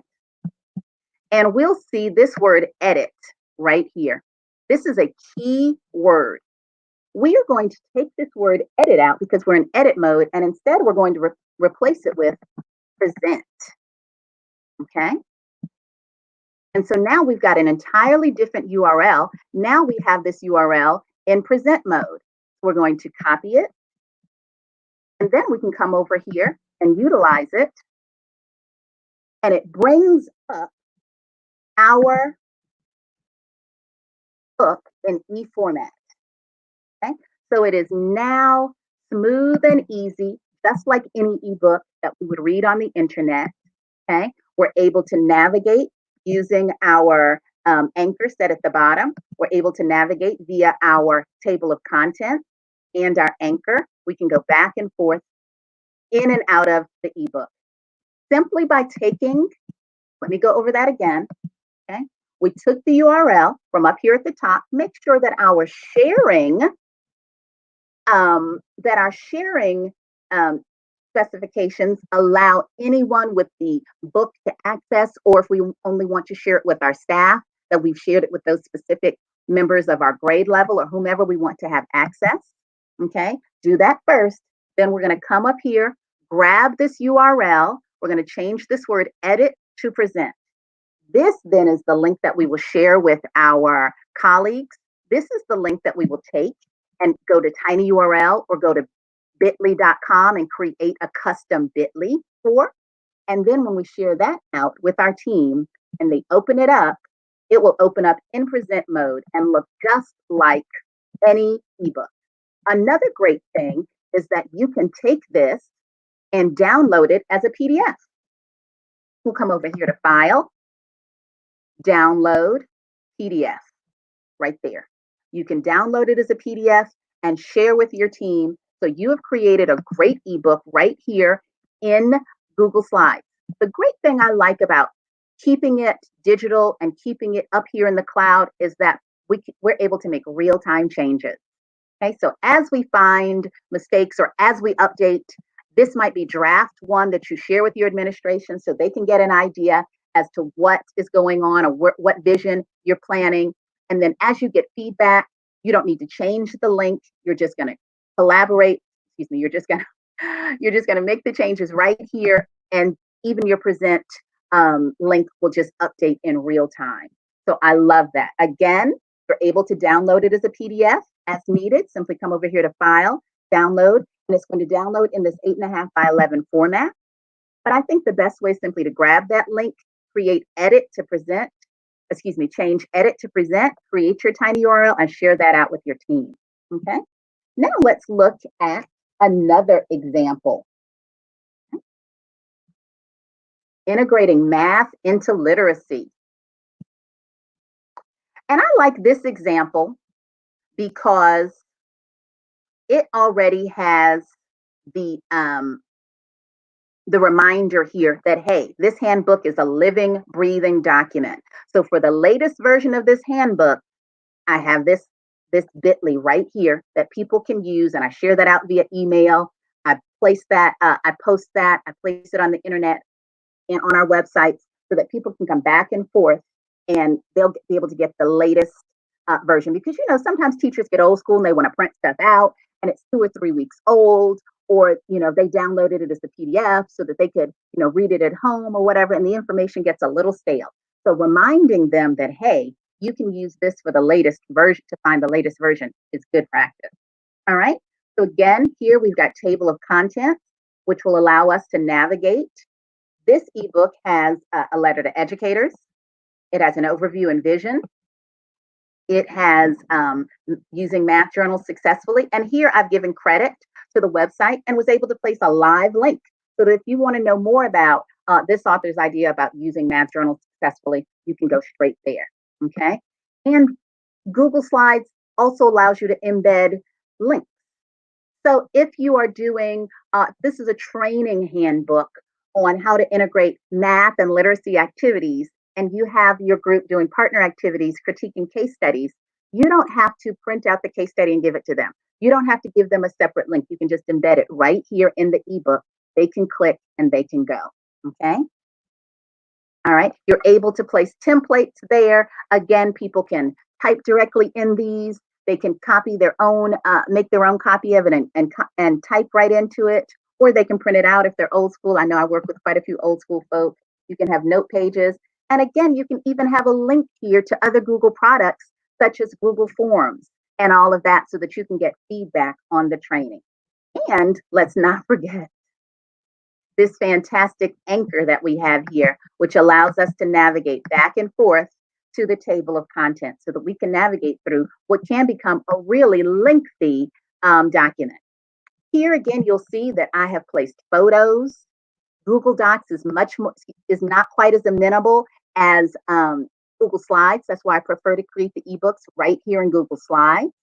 Okay. And so many things that you can embed. You can change your the format of your text. You can do so many things. A great ebook. Let's revisit the idea of how we create the link to present. So we're just going to grab this URL and this one word right here, edit, because we are in edit mode. We're going to take that word out and replace it with present, and that will place it in present mode. Okay. Lots and lots of great use cases for creating ebooks. Again, I've showcased a program overview for Miami Circle High School's Media Center. I've showcased a training handbook. This would also be great for student portfolios. Think about if we had each child's work, if each child had their own ebook with 5 or 6 exemplars, each linked with the table of contents. You could also have a class book. Each kid wrote about the voting process and whether 17-year-olds should be allowed to vote. You could house that in one great ebook, okay, and link that with the table of contents and be able to get back to each kid's work. You could create a make your own adventure. It begs make your own adventure. Once you learn how to hyperlink and create a table of contents, you know that you can generalize and hyperlink on each page and give a reader 2 choices, okay? So this has so many literacy applications as well. And then, of course, teacher-made books. If you want to take some text, some complex text, and make it more accessible for students, maybe switch it up a little bit, add more age-appropriate or grade-appropriate vocabulary, you could do that and still create and still present it in a way that is interesting and exciting and dynamic for students. So that is easing into ebooks with Google Slides. Ask why not Google Docs? Google Docs is not quite as easy to change up and format as Google Slides. Google Slides is where it's at. It's actually my favorite Google product, and I'm in love with it. You know, there's so much great chatter right now on our YouTube page. Everyone's watching live. There's a lot of questions. Can I throw a couple of questions at you here? Certainly. A couple of the questions came in about the size. Can you just go over one more time? How do you change the orientation? Yes. Okay, so I'm going to come over here to Drive. I'm going to create a brand new Google slide so that I can show it from scratch. Okay. Right now, it's in landscape mode. Looks like every Google slide we've ever seen. We come over here to File. We're going to scroll down to Page Setup. Now, that's a little misleading because there's no arrow, okay? But you click it anyway. And right now, it's in widescreen, 16:9. That's not what we want. We want it to look like an ebook. We're going to come down here to Custom. Okay? This is where we get to add in our specifications. You and I know that any legal piece of paper is 8.5 by 11. Okay? And then click Apply. There, it's changed. And now you have changed the format of the entire slide. So when you add a new slide, it's automatically going to be 8.5 by 11. That's such a helpful tip with everything, right? Because so many people want to do something that they can then use as that digital piece of paper. Now, we've got a couple other questions coming in here, which is when we're looking at these things as templates, at what point do you then give out to your students in Google Classroom? Like when you're doing this as an ebook, are you putting together an entire template and sending it out? Are you creating a little bit of it and then everybody gets a copy? At what point do you say, I'm done, this is now for the students to create? And at what point do you say, I'm going to give them everything and then they fill in the blanks? That's an excellent question. And I think that depends on the age of the learner. I think we can agree on that. Primary to middle grade students, I might do a little bit more. I'm certainly going to let them design their own cover, okay? I may remind them of the title, but I would come over here and maybe create the table of contents and remind them that, hey, I'm expecting to see these 3 things. I'd like an overview. I would like point number 1, point number 2, point 3. Okay, and then you duplicate those pages for them. Oops, excuse me, Control Z. Make a new page. And you're just setting up the bare bones. Yeah. Now, if the student needs a little bit more support, then of course you might put the titles in here for them. Certainly go on and put your anchors so that it can move back and forth, but you wouldn't be able to hyperlink until the end. Or you know, I love that idea of anchors, right? That's something that is important and so critical. So that way, because look, we don't teach slide 1, slide 2, slide 3. You know, somebody has a question, you just dive right into the curriculum as we go here. And there's so many people out there right now that are loving what's going on with Google Slides. I want to take a moment here and bring in our next presenter, Mr. Jonathan Lee. John, welcome to Beyond the Bootcamp. Thank you guys so much for being here. John, tell us a little bit about your session. We've been talking about Google Slides and the wonderfulness all day. What kind of a spin are you going to bring today?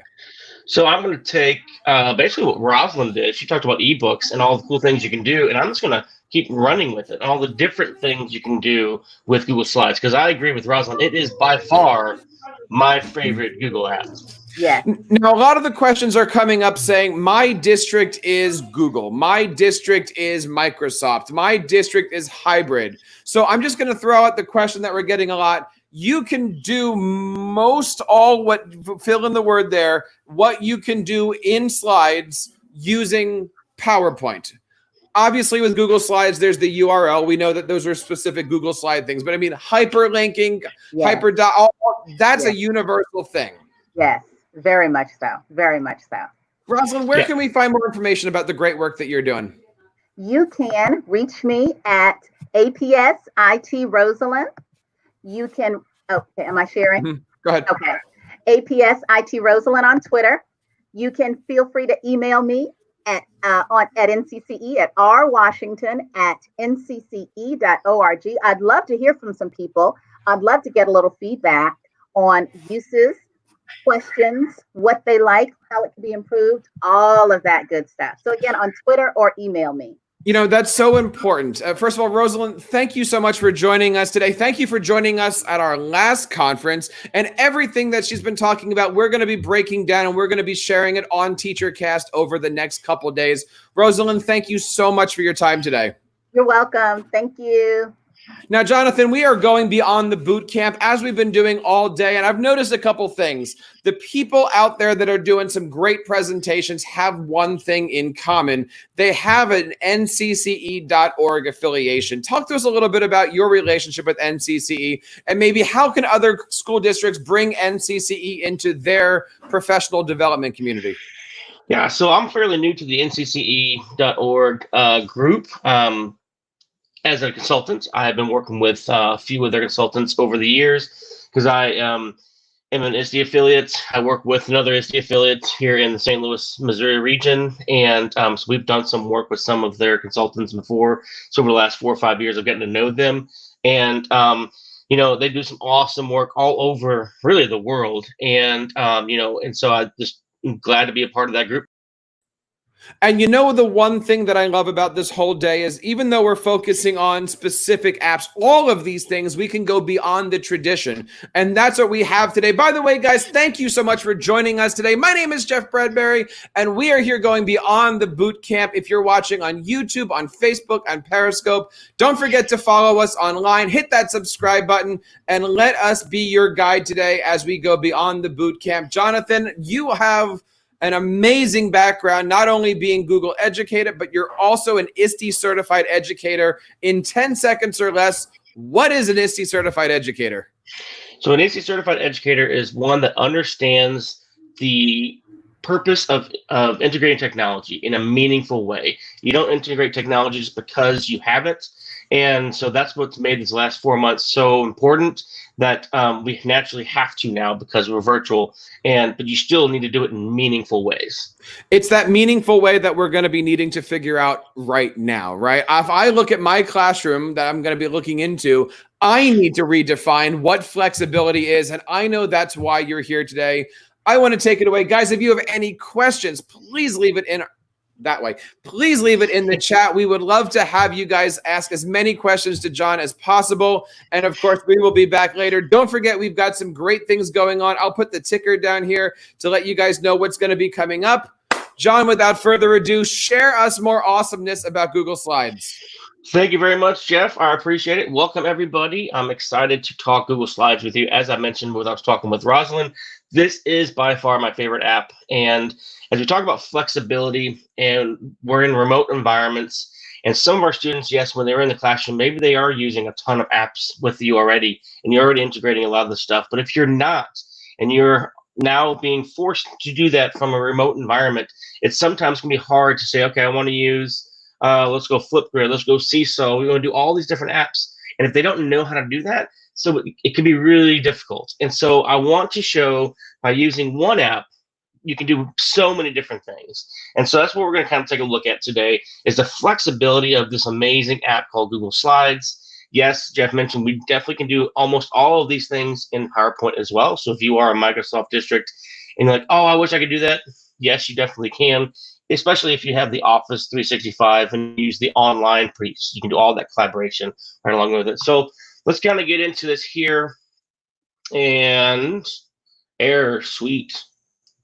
There we go. So there's me. There's my contact information on Twitter. You can connect with me. I do put out a couple podcasts as well, a little light on the summertime.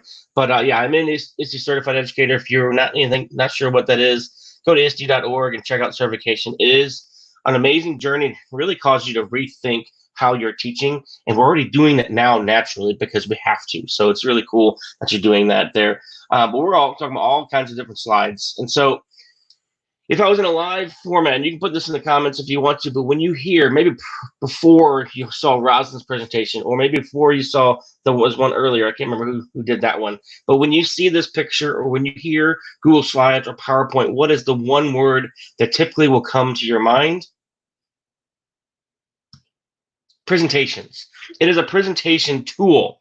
And so that is what we use it for. And so when I talk about the flexibility of Google Slides, I'm not talking about presentations.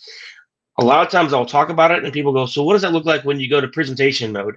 I am not going to go to presentation mode for any of these things that I show you, because that is not the purpose of this. I'm going beyond presentations. I'm using it for additional purposes. And so what are some of those things? Newsletters, assessments, graphic organizers, review documents, hyperdocs. I could put ebooks on here for sure. Definitely so many different ways. Now I've limited to these 5 because I've got about 25 minutes. So hopefully I can get through all 5 of these. But you will get access to this presentation, which has links to all the different samples and examples that I will show you.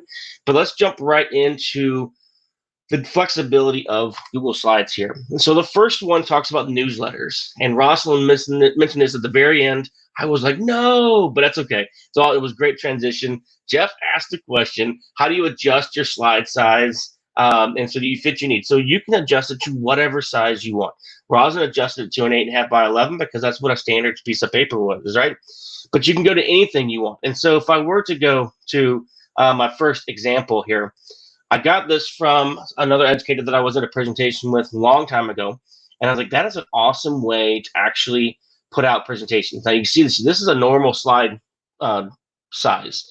And so I did one recently and said, you know what, I want one that actually looks more like a paper. I currently work with about 85 different consultants around the state of Missouri. And I just know, unfortunately, that they like to print things out. Now, we tried to make these interactive, meaning links to actual bios, links to podcasts, links to videos. So a printed version, not going to help them very much. But I knew my clients would want to read. This is what they were. We're transitioning, but that's okay. And so I went to the file piece, and I did go to the page setup. And then the key thing is to go to that custom section, and you can make it whatever you want.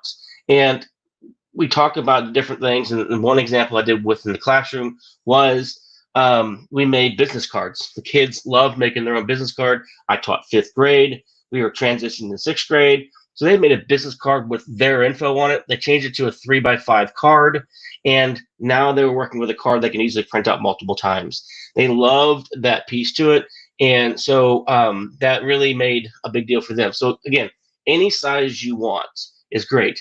You'll see that kind of throughout this presentation, that all these different examples are different sizes. And so you create the size that you need, because again, you're not thinking about presentation. You're not going to put this in presentation mode because it's not a presentation. So you don't have to worry about what it looks like. This one doesn't look too bad. Okay. You'll see some of the other ones that will look bad, but then you can kind of go through here and you can kind of make it look whatever you want. And so I'm going to zoom in so you can see. And all I've done here is created boxes behind all of these items. And then there are little text boxes that are invisible that are all in here. So it makes it look like that old app or application called, what's it called? Publisher. Anybody use Publisher out there?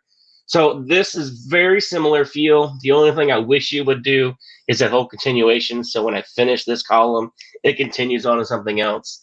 I can't do that in an easy form. You can do it. It's just more manual, but it's a great feel to so again, what people used to think, oh, it's a slideshow presentation. No, this is not. And it's so much more. So they can click on the video. They can watch the video. We made this available to the web. So we actually published it to the web. So all of these links, when they clicked on them, they actually just worked. And so it was just a overall great experience. And our peers were like, I love reading the monthly news so I can learn about other things. And so they love being able to have access to that. And we built this together with our team. And so it was a lot, very, very effective. And again, all I did was create the template, meaning the squares and the rectangles in the background. And then we built content on top of it. And every month we just duplicated it, deleted the content, and re-entered new stuff on top of it. So great way for us to use slides as a newsletter. So hopefully that is something you might be interested in there. Graphic organizers. Okay, we use these probably a lot of graphic organizers within our presentations or our lessons, and so they're very helpful for students to also think about as they are working through some of their stuff. And so what I've got here, and I could not find, I know I've got a whole slide deck of graphic organizers, so I had to build one on the fly because I couldn't find it. And I definitely borrowed from my friend Matt Miller at Ditch That Textbook, so I borrowed some of his and brought them in. And so I kind of want to show you what they look like, okay? And so here you can see that I am clicking on this slide, and it's not doing anything. And that's key because I don't want students to be able to maneuver my organizer that I've built for them, because it's going to go all over the place. These squares and circles and text boxes all could be moved in the original document, but I don't want them to be able to do that. I want them to just be able to grab a text box, click in here, and start typing whatever definition it is we are working on. Okay, and so the best way to do that, and what all of Matt's are available at ditchthattextbook.com. All of his that he has available are done in Google Drawings, which he likes Google Drawings. I don't like to build them in Google Slides, of course. So all I did was I grabbed his Google Drawing, I brought it in as a picture, and I went to background, and I brought in an image. And so I chose the image, and so now that background is an actual image that cannot be messed with unless they change that background, of course. So that's one way of doing it. It keeps your slide stagnant, doesn't move, and so that helps make sure that everything stays the way it's supposed to be. So it's really nice. Another way to do it is if you don't want to go and borrow somebody else's. The way I view that is we are starting out with this e-learning, and maybe you've been in this journey for a while and you're used to it, but as you're starting out, this obviously can be very overwhelming, and so you're not going to be able to do everything you want to do at once. And so it's okay to borrow, steal, and give credit to others to get started with. And then your students are going to want to see your own stuff eventually. And so I would borrow from Matt Miller because he makes amazing things. And then as I get more comfortable and I say, you know what, this doesn't really fit this lesson, I think I can start building my own, and over time build my own collection. And so I can come in here and I can start building this one. You can see I've kind of got the background going and text boxes going. And so another way to lock it down is if you go into the master slide. I love the master slide option because it gives the options, it narrows the options down for your students. And so if you go to view and click on master, and yes, there is a master slide option. I think they call it something different in PowerPoint, but it is there. You can actually start determining what layouts are available for your students. If I go to one of my other examples here, let's go to this one. No, it's a view only, it's not going to work. And I click on this drop down. I've got 8 different layouts I can choose from. That's a lot. And I think on a normal one, you have like 12 or 14 to choose from. Right now, I only have 4 to choose from. And 2 of them are actual graphic organizers that are available to my students. And so when they are in here and they're using this particular document, they click on the drop down. Okay, which one do I want to use? And let's say that these are all different types of graphic organizers. Oh, I want to use the Freire model for this one. Oh, I'm going to create a Venn diagram for this one. So they're right there. They're not choosing different types of layouts and have to create everything on their own. They're choosing the graphic organizer that works well for them. And so if I wanted that, I click on this Venn diagram, and boom, here it is right there. And so how did I get this particular one as an example? Well, if I went into that master, okay, I still have the option to click on the plus sign. Notice the arrow has gone away because I'm in the master slide. I'm creating stuff in as a master. So I can click on a plus. Now I have a blank screen and I have a blank canvas for a layout, whatever I want. So I'm going to do Venn diagram 2. And let's go ahead and create the old-fashioned circles for this one. I'm going to click on the shape button and get my circle. Remember, the tip for perfect circles is hitting shift while you drag, so that way they stay nice and circly, don't go oval shape on you. So I've got one. I'm going to copy and paste this one over here, and I'm going to make them both transparent so you can't see them. There we go. And maybe make them a little thicker so you can see where they are here. All right. And so that one's a little off. So I'm going to come down a little bit so it matches. There we go. All right. And so I've got my different 2 different circles. Okay. I can come up here and say, okay, what availability do I want? If I insert a text box, they can't mess with it. So it's going to be permanent.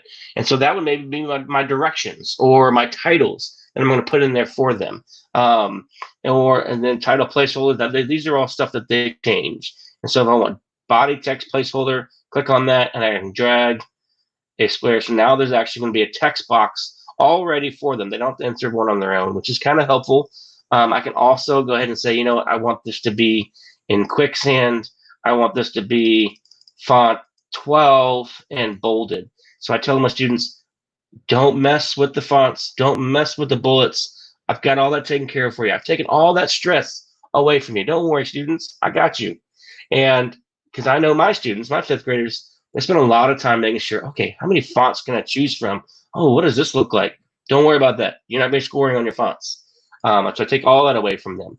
And so now it's done as a background. And so the custom layout, what is my rename? I'm going to rename it to Venn Diagram 2. Hit OK. I'm going to come back out to my presentation. And when I click on the drop down, you see I now have a Venn Diagram 2 option. When I select it, now I have my Venn diagram. I can't move the circles. They are stuck. And I can start typing in my cell, this character, and so on.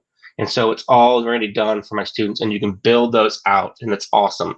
And so when you push this out through Google Classroom, they have access to this as a resource. So very helpful to students. My students love having it. I can't believe I can't find my document, all my ones. That's okay. So have access to graphic organizers within Google Slides is key. Okay. Next one, a review document. Anybody watching familiar with Edpuzzle? So if you're not familiar with Edpuzzle basically takes a video, whether it's YouTube, Venmo, and brings it into their environment. And then you can take that video and make it interactive. And so if it's a 3-minute video, you can have it stop at 1 minute, answer a question, and then they continue on with that. And you get the answers to those questions, and you can move that from there. So we are now virtual. I'm not sure where you are in the world watching, but I know here in St. Louis, we have different phases that were just laid out this week. And a couple districts have already said, so first 8 weeks, we're going to be virtual again. So we're back to being virtual for sure. And very scary moment. So hopefully I'm doing a lot of presentations on how do I create video? How do I create lessons video-wise? What should I use? This can work with anything. So you can choose Screencastify, Screencast-O-Matic. You may use Flipgrid, because I know that was a session earlier today. All of those are video creation tools that work really well. Use the one that's most comfortable for you. Get that video. So the example I have, I think, is a YouTube video, and bring it into a document. Okay. So here's the example. First slide, instructions. And again, I would push this out probably through Google Classroom. Here's my instructions. Watch the video. So I pulled in a YouTube video that I've created, and you can make it as big as you want. And then the key is, once you have that selected, you go to Format Options. And over here on Format Options under Video Playback, you can determine, and I must have deleted that video. That's fantastic. But you can determine when it starts and stops. And so I only want this to play from 000 to 1 minute. And so that's all they're going to get out of this particular video.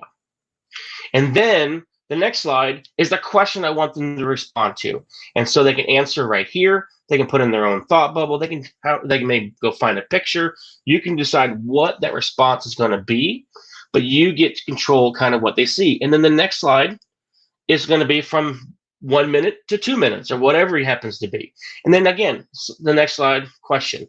So you can kind of build this however you want. You can make it as intricate as you want. You can make it as simple as you want, but you can create this all within Google Slides. You don't have to have a third party. You can just use it directly within the content that you're already using and videos that hopefully you've already created. And so it's a great way to do that. If you're pushing this out through Google Classroom, it makes it quick and easy and simple. So hopefully that is something that you haven't tried before, and enjoy that in that area. I know my kids love that as well. All right, so assessment. We still have to assess our kids, and it's going to look differently, obviously, when they're in a remote environment, but we want to be able to remember two things. One, think outside the slide. Okay, one of the things that I love about, and I know there's a lot of them, I'll say that a lot, I apologize, but one of the things that I love about Google Slides is you're not limited to the canvas. We talked first thing, and Rosalind started it too, how you can change your canvas size to 8.5 by 11 or a 3 by 5 business card or whatever. You can change it to whatever size you want. But you're not limited to that space, because again, we're not talking about presentations that you are going to present. We're not necessarily talking about stuff that you are going to print. We're talking about stuff that you're going to push out through Google Classroom or maybe through email, however you want to do that. And students are going to get and actually interact with the content. And so the next two samples are different ways that you can assess kids using Google Slides. We've had them review. We're now going to assess them. And so this document, I don't know if you're familiar with calendar time. Any kindergarten teachers out there, you have calendar time. The students come up and move, manipulate numbers. So we know the number system. Now, outside of the square, so here's my slide, right? On the outside, I've got a bunch of numbers that I'm going to click on, and I'm going to drag to go where they belong. And so now I'm having my students work on numeric value, filling out calendars, doing all that stuff. I can make them as fancy as I want. Maybe this is a holiday, or maybe it's a birthday that I want to put on there. You can do it as much as you want, and so you can build that outside of the slide. Days of the week, same kind of deal. Yesterday was Sunday. I'm starting to work on this with my 4-year-old daughter. And so you can bring these today. Yesterday was Sunday. Today would not be Monday then. So today, or sorry, Tuesday, it would be Monday. So I'm gonna bring that out, bring this in. One thing I would change, because I built this on the fly back in the day, you can see that when I click on these, I can actually edit them. I would actually make these pictures, whether build them in Google Draw or just go find words Monday, Tuesday. So that way when kids, especially if I'm dealing with kindergartners, when they click on them, you can't change them, but for the most part it's okay. So then tomorrow then would bring Tuesday. Same thing with the weather. I've got my words on one side, I've got my pictures on the other side. It works out really well. And then I'm going to use it for coins. Okay, using the coins, so 3 ways to make 26 cents. Now, I did a video on how you can turn Google Slides and make it an infinite cloner, or make an infinite cloner available in Google Slides. I'm not sure how many smartboard users we have out there in Smart Notebook. Smart Notebook's greatest feature for me was an infinite cloner. Click on any image, click on the drop down, make an infinite cloner. I can have unlimited pieces of that, so it's great. Well, I'm going to do the same thing within Google Slides, kind of. I'm going to do a workaround here, okay? So using these coins, I got one, there's 25, 26. Another way would be, let's see, 2 dimes. I'm going to grab a dime, and notice there's still a dime left there. I'm going to grab another dime. There's still another dime there, and I'm going to grab another one. There's still nickels, and then there's still plenty of pennies. How in the world did I do that? I'm going to pull one off and kind of show you. So you go grab a picture that you want, and you use your Control-C, Control-V, and you get a bunch of them together. So now I've got a bunch. Like, okay, great. Now you're going to spend hours stacking them on top of each other. Now you're going to use the power of slides to sit here and go, whoop, why is my mouse all messed up? Let's try this. Let's do a refresh. Come back to it. Sorry, my mouse was off. It was like I was actually on a smartboard. It was kind of funny. All right, so I'm going to come back here. I'm going to select all of these. So now they're all chosen, selected.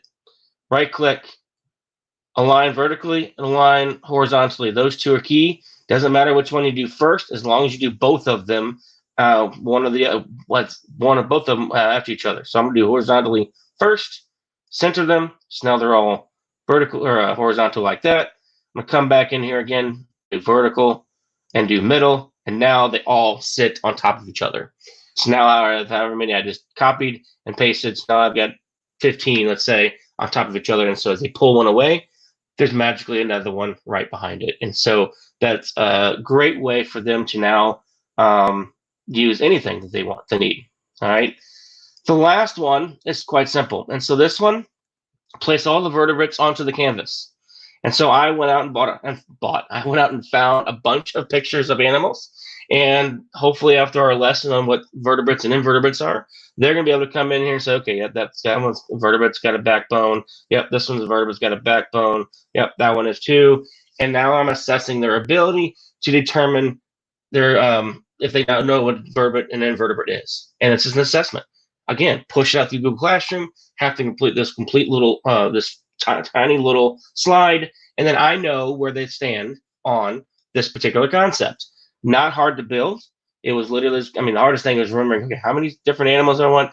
Do I have all the different kingdoms and separate pieces of it? So that was the hardest part for me to remember. But I do have that all there. So very easy way to assess kids. All right. Definitely can use slides for assessment. I've got another example because the other thing was grid view can be your friend. Okay. So if you're not familiar with what grid view is, so basically if I go to the last one and I would just change this from down here in the bottom left from this view, standard view, to the grid view, I can see all my slides in what's called the grid, and I can go smaller and I can go larger, which typically when we think of presentations, I'm moving things from one place to the other. But I'm not doing that in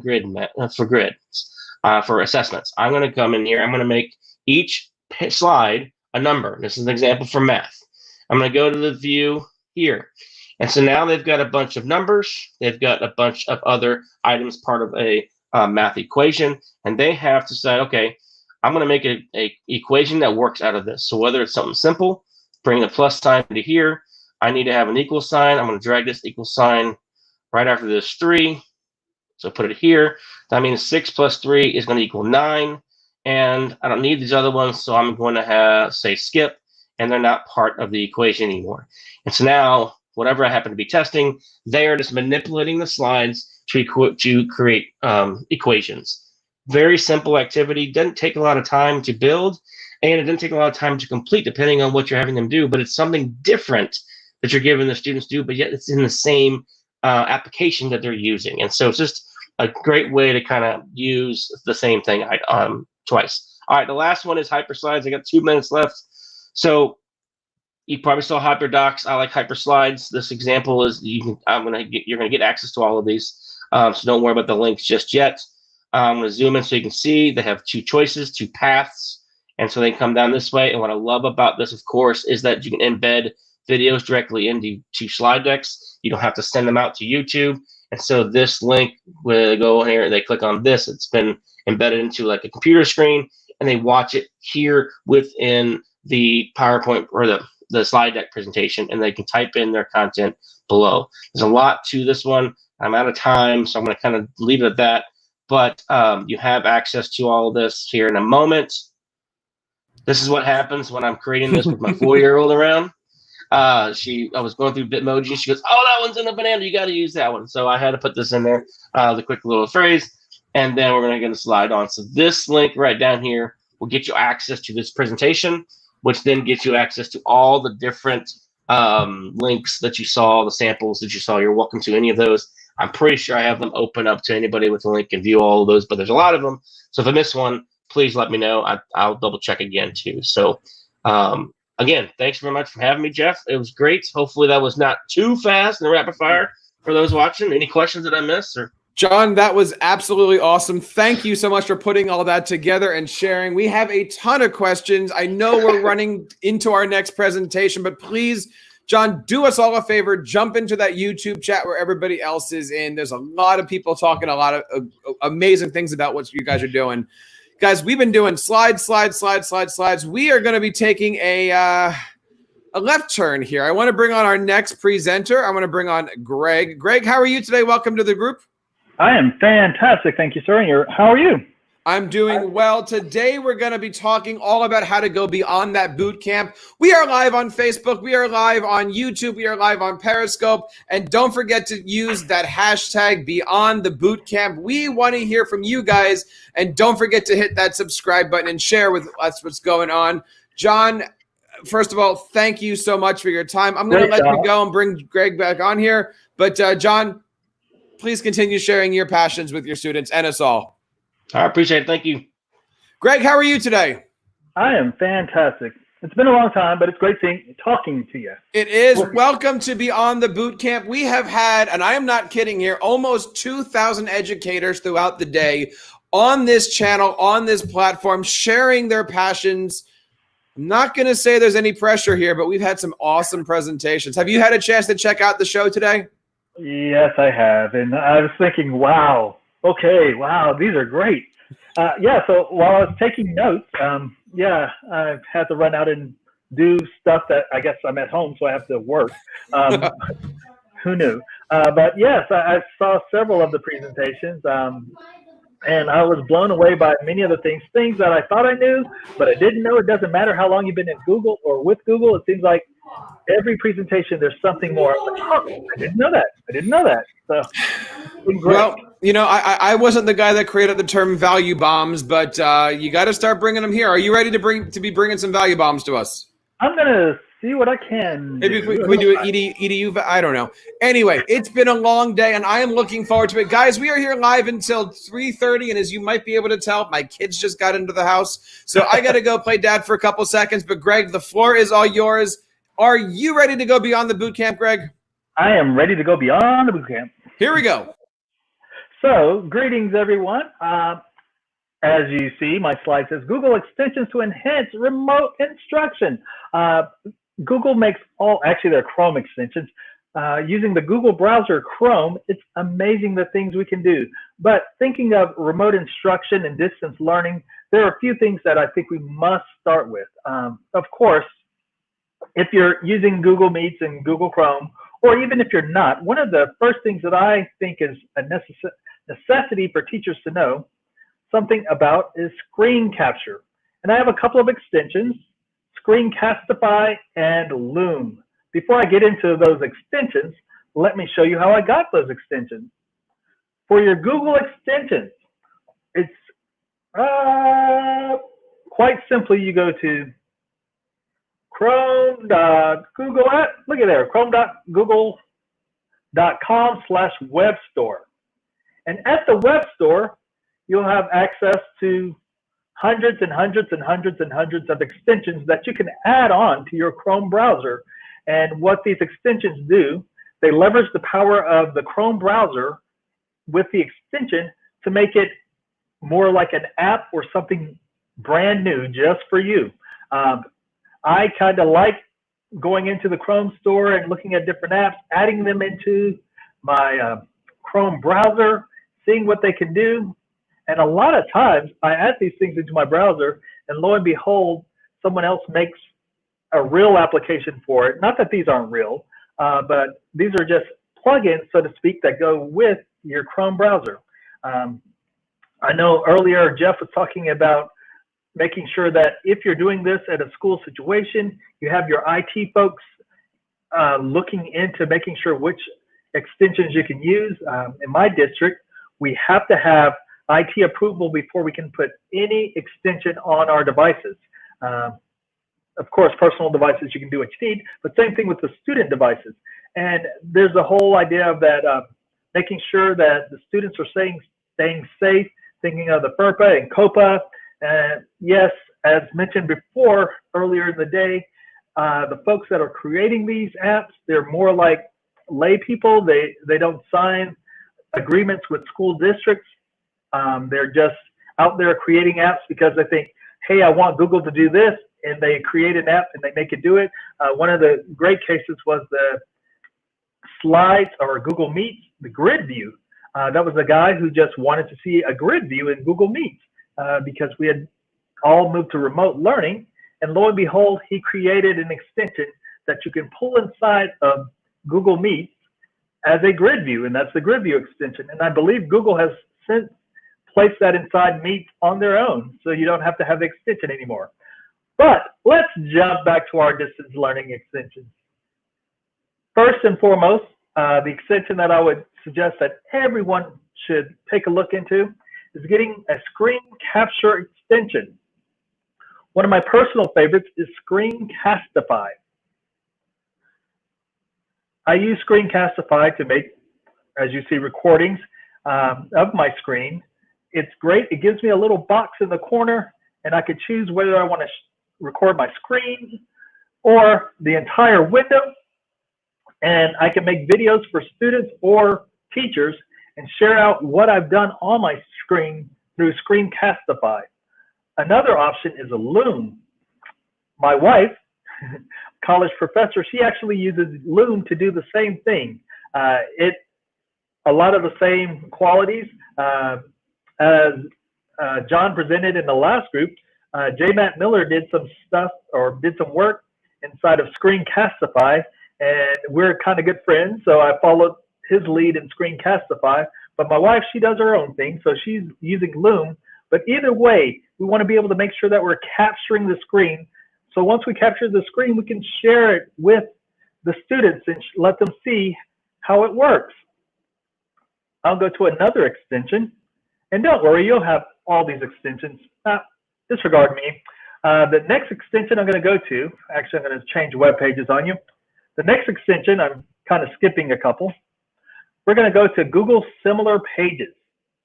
So this is the Challenger Center here in Chattanooga, Tennessee. The Challenger Center is a place where kids can go and learn about, the Challenger disaster and things about what happened. We have special space missions at the Challenger Center. But if I look up the Challenger Center and I'm thinking, wow, we're doing this unit on space, but we need to figure out something more. And if your kids are researching a specific topic and they're looking up, say, the Challenger Center, they can use an extension called Google Similar Pages. They click on the extension and it pulls up similar pages. Of course, most of the similar pages for the Challenger Center are nasa.gov, but that's a way that will help the students do a search through a topic that they have. They can find one web page, and the Google Similar Pages extension, with the click of the button, it will look for other web pages that those students can find. So now we're talking, we've casted our screen, we captured our screen, shared that with our students, and now we're getting students able to actually look up other places. And as I'm going on, I'm going to show you another one that's kind of a favorite, because in my district, I have to do a lot of trainings, not just for teachers, but I also get to train students and principals. One of the neat extensions that I found that I like is this one right here. It's called IORAD, I-O-R-A-D. Let's look at that. Search the SOAR. So with, this one's a little different. With the IORAD and with extensions, once you go to the store, find an extension. Actually, I'm going to find something else just so you can see. But IORADs, I'm going to show you. You would just click add the extension, and it will add it to your Chrome browser. IORAD's kind of cool because with IORAD, you're actually creating something for other folks to see. It captures your web, what you're clicking on the web, as in it captures your mouse clicks. And if you use your voice, it will actually convert your voice so that they will have audio instructions. So go to the Challenger Center website, find the STEM at Home web link, select it, and you can go through, and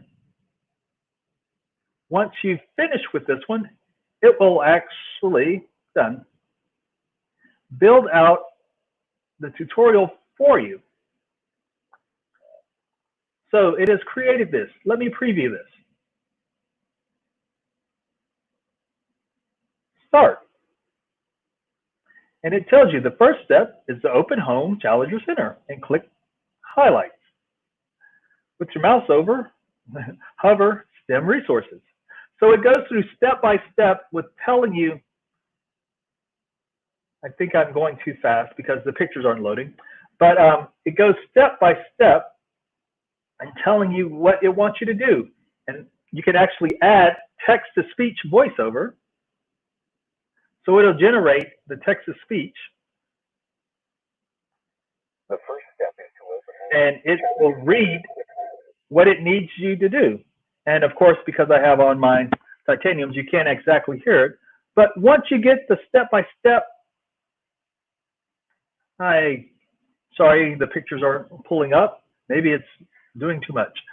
You can actually change the language. It has a translator built in. So you can do the step-by-step and change the language. And I'm going to leave this one because it's not showing me what I need. So, so far I've gone over Screencastify a little bit. Basically, you're screencasting for your students.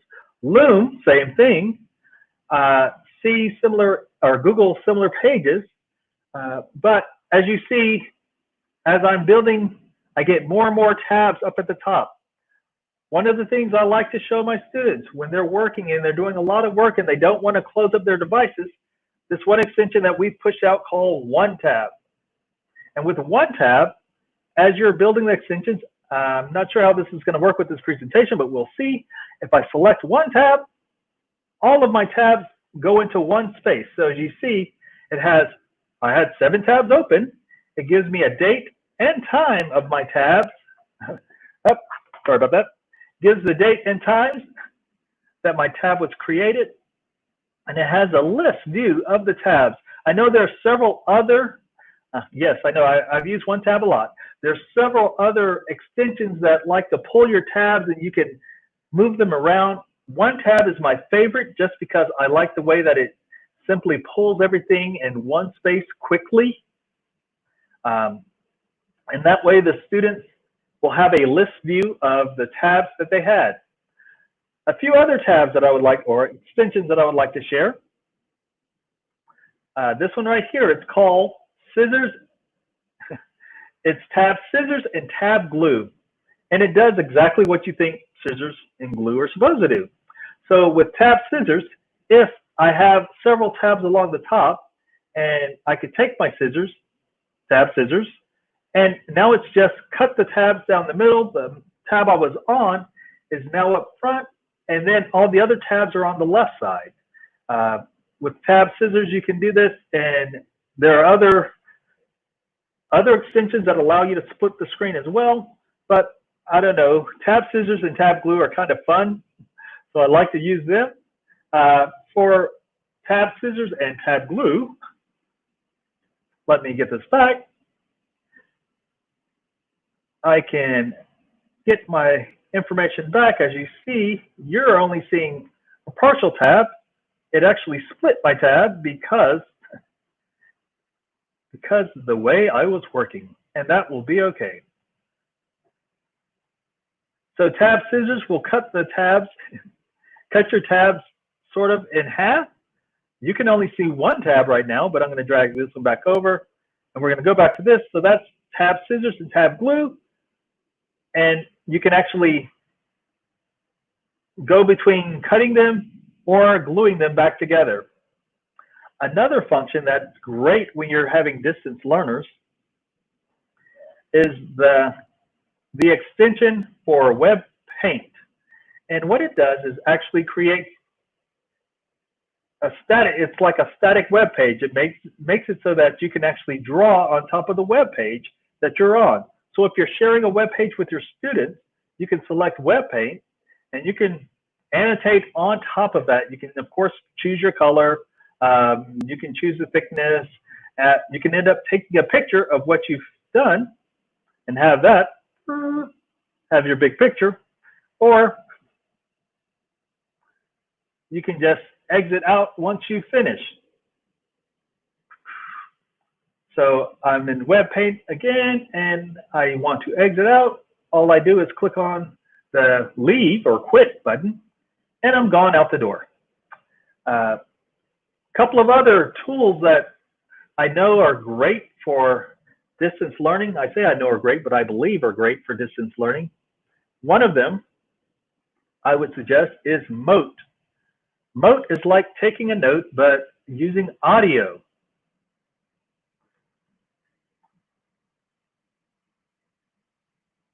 Sorry about that.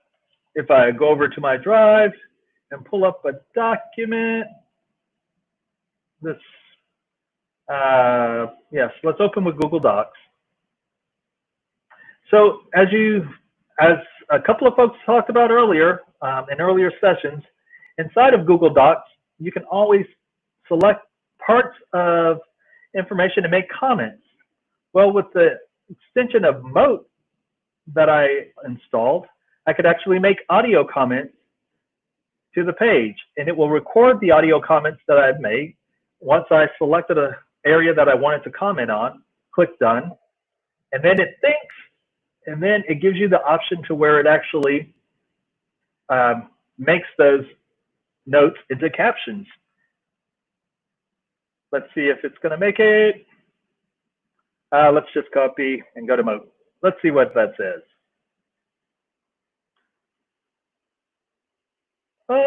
Book of Chrome.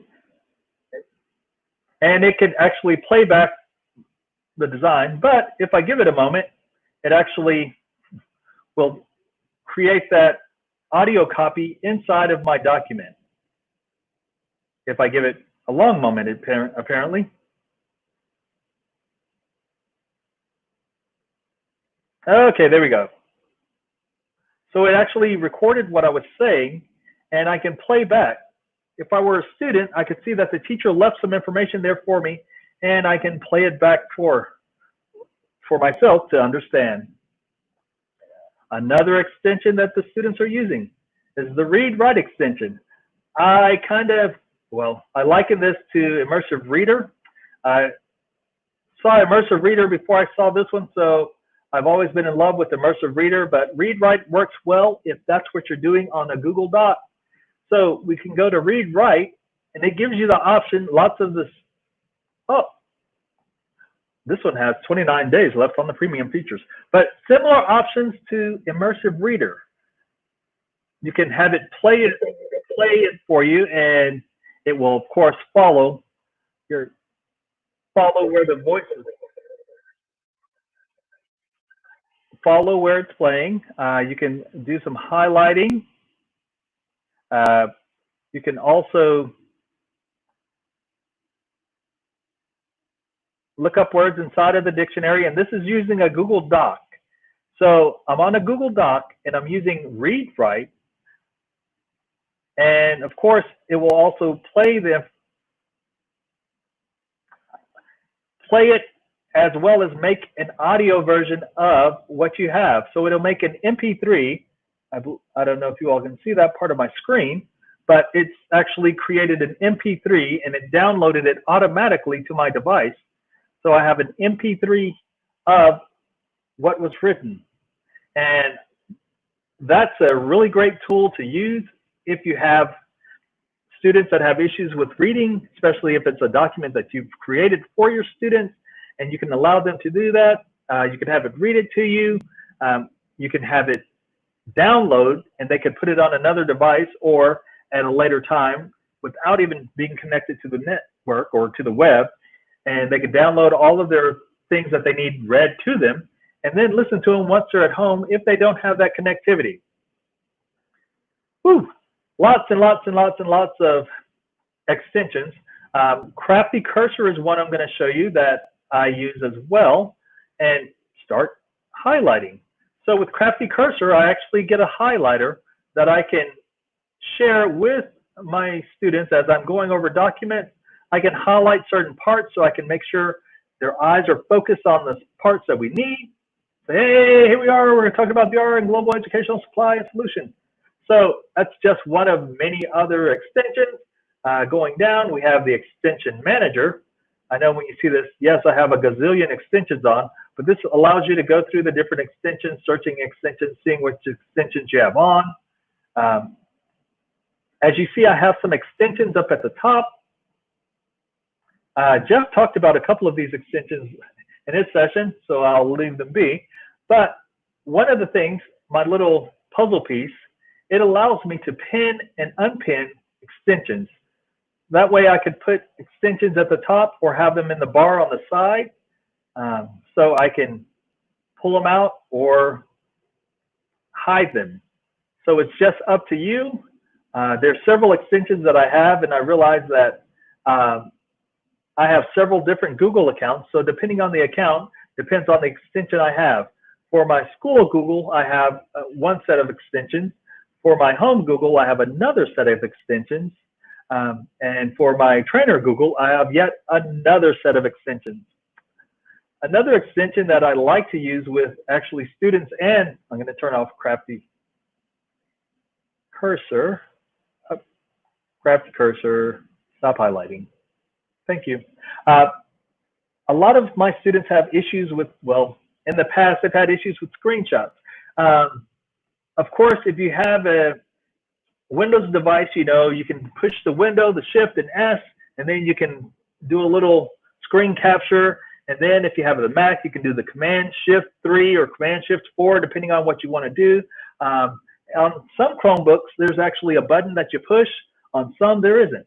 So instead of trying to figure out which device the students were using, I had the IT folks at my district push out the screenshot, and it just simply does what it says. It takes a screenshot, it captures the images on the screen, and with the click of the button, literally, you can capture what was on the screen. It gives them the option of cropping the image. Of course, you can see it has different ratio aspects of the image, and it also gives you the freehand crop if you need that. But like I said, it was one of those things that my students had several different devices when they were gone, because some students were able to pick up the devices from their school, and some students had to pick up devices from other schools. And it was easier to have this app loaded, so if the kid needed to do a screenshot, and I don't say, okay, so which you checked out a Chromebook, and which Chromebook was it? And yeah, it was just so much easier to put in a simple extension so that they can do a quick crop and send it on that way. Another tool, I'm going to close this. Oh, just so you know, once you've cropped the image, you can save the image, you can download the image, you can save just partial of it. You see all these tools over here, very simple, and you can even upload it to the web. But we're not going to do that today. Two more tools. Going back to this paper that I got to write, which was great. Another extension. Let's see if it's working on for you all. Okay, so it's this extension right here. You can only see the colors, but it's called Small PDF. When I select the extension, it actually gives me a drop-down menu. And on that drop-down menu, it allows to compress, convert.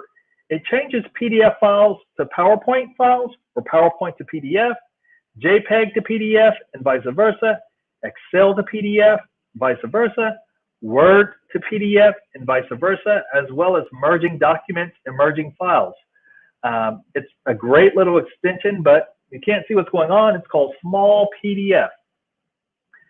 And I apologize for that. One more extension, and that's the website, Wakelet website. And there's my picture. Let's go back to the Challenger Center.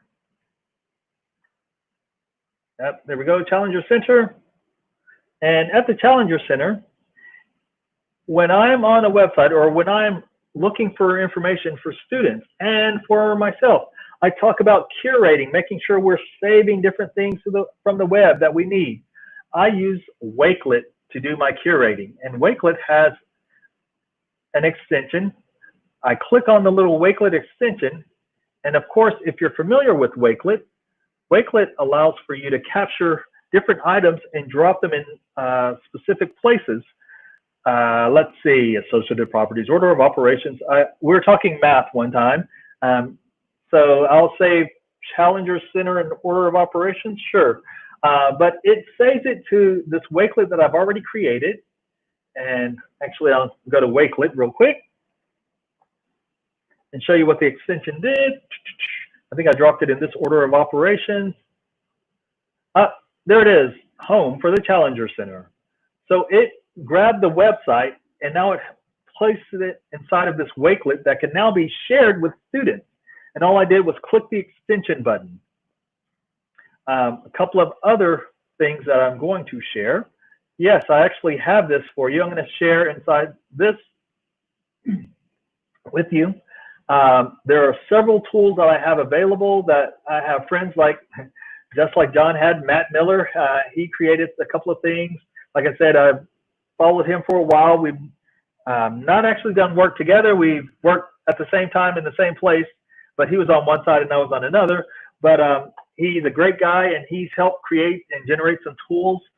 And I've been using those tools, and I'm going to make sure that I share those tools with you all. And sorry.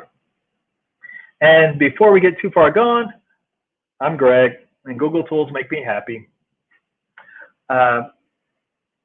My computer has just shut down, the one that has the webcast up. So I'm going to hope that Jeff comes in, and there he is. You know, Greg, there are so many great things that are happening here. The chat has been booming on YouTube.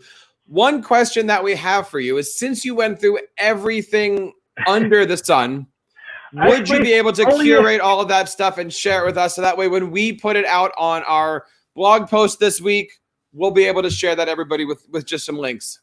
Yes. Are you ready? Go ahead. It's a bit.ly link. Oh, okay. There it is at the bottom. Excellent. Bit.ly at the bottom. Not only does it have everything that I talked about, but it has links to a lot more, a whole lot more. And I was trying to figure out, how can I get just the top extensions in, and whew, as I was marking off the list which ones not to include, it got more and more difficult. So I was like, okay, so let's just run really, really fast. And I didn't, my device over here, I didn't plug it in, wasn't thinking. I've been watching on it all morning long. Duh, plug it in. So the webcast kind of went black on me, but I just went on. So any questions aside from how to get all those materials? You know, there's a lot of good questions that are out there in the chat, and we love it when people are out there sharing. We are, of course, live here at our Beyond the Bootcamp conference. We're here on Facebook. We are here on YouTube. We're here on Periscope. And there's so many great things happening here. But the one thing that people are asking about is, what about drawings? What can we do with Google Drawings? And we have a fantastic session coming up in just a couple seconds. Jessica, how are you today? I'm doing great. How are you, Jeff? I'm doing well. We've been here all day since 9 o'clock. We're getting a little bit loopy, but we've got two amazing presentations coming up on Google Draw, Google Maps, Google Earth. Jess, are you ready to bring the excitement and bring the passion? I am ready. I'm so looking forward to it, because my kids are starting to learn how to do Google Draw. I know everybody's students out there are going to love how to use that. It goes hand in hand with what we've been talking about with Google Slides. Greg, before I let you go, thank you so much. All of those links I'm going to grab from your bit.ly. We're going to make sure that we put them in our show notes. And don't forget to hit that subscribe button on the bottom of TeacherCast here. We would love to have you guys be a part of the TeacherCast Educational Network, live professional development each and every week over on teachercast.net. And we would love to have you guys continue to be a home for your education here. I don't even know what I'm talking about. It's been such a long day, and that's all right. Greg, thanks so much for your time today. I will see you soon, my friend. Yes, sir. Yes, sir.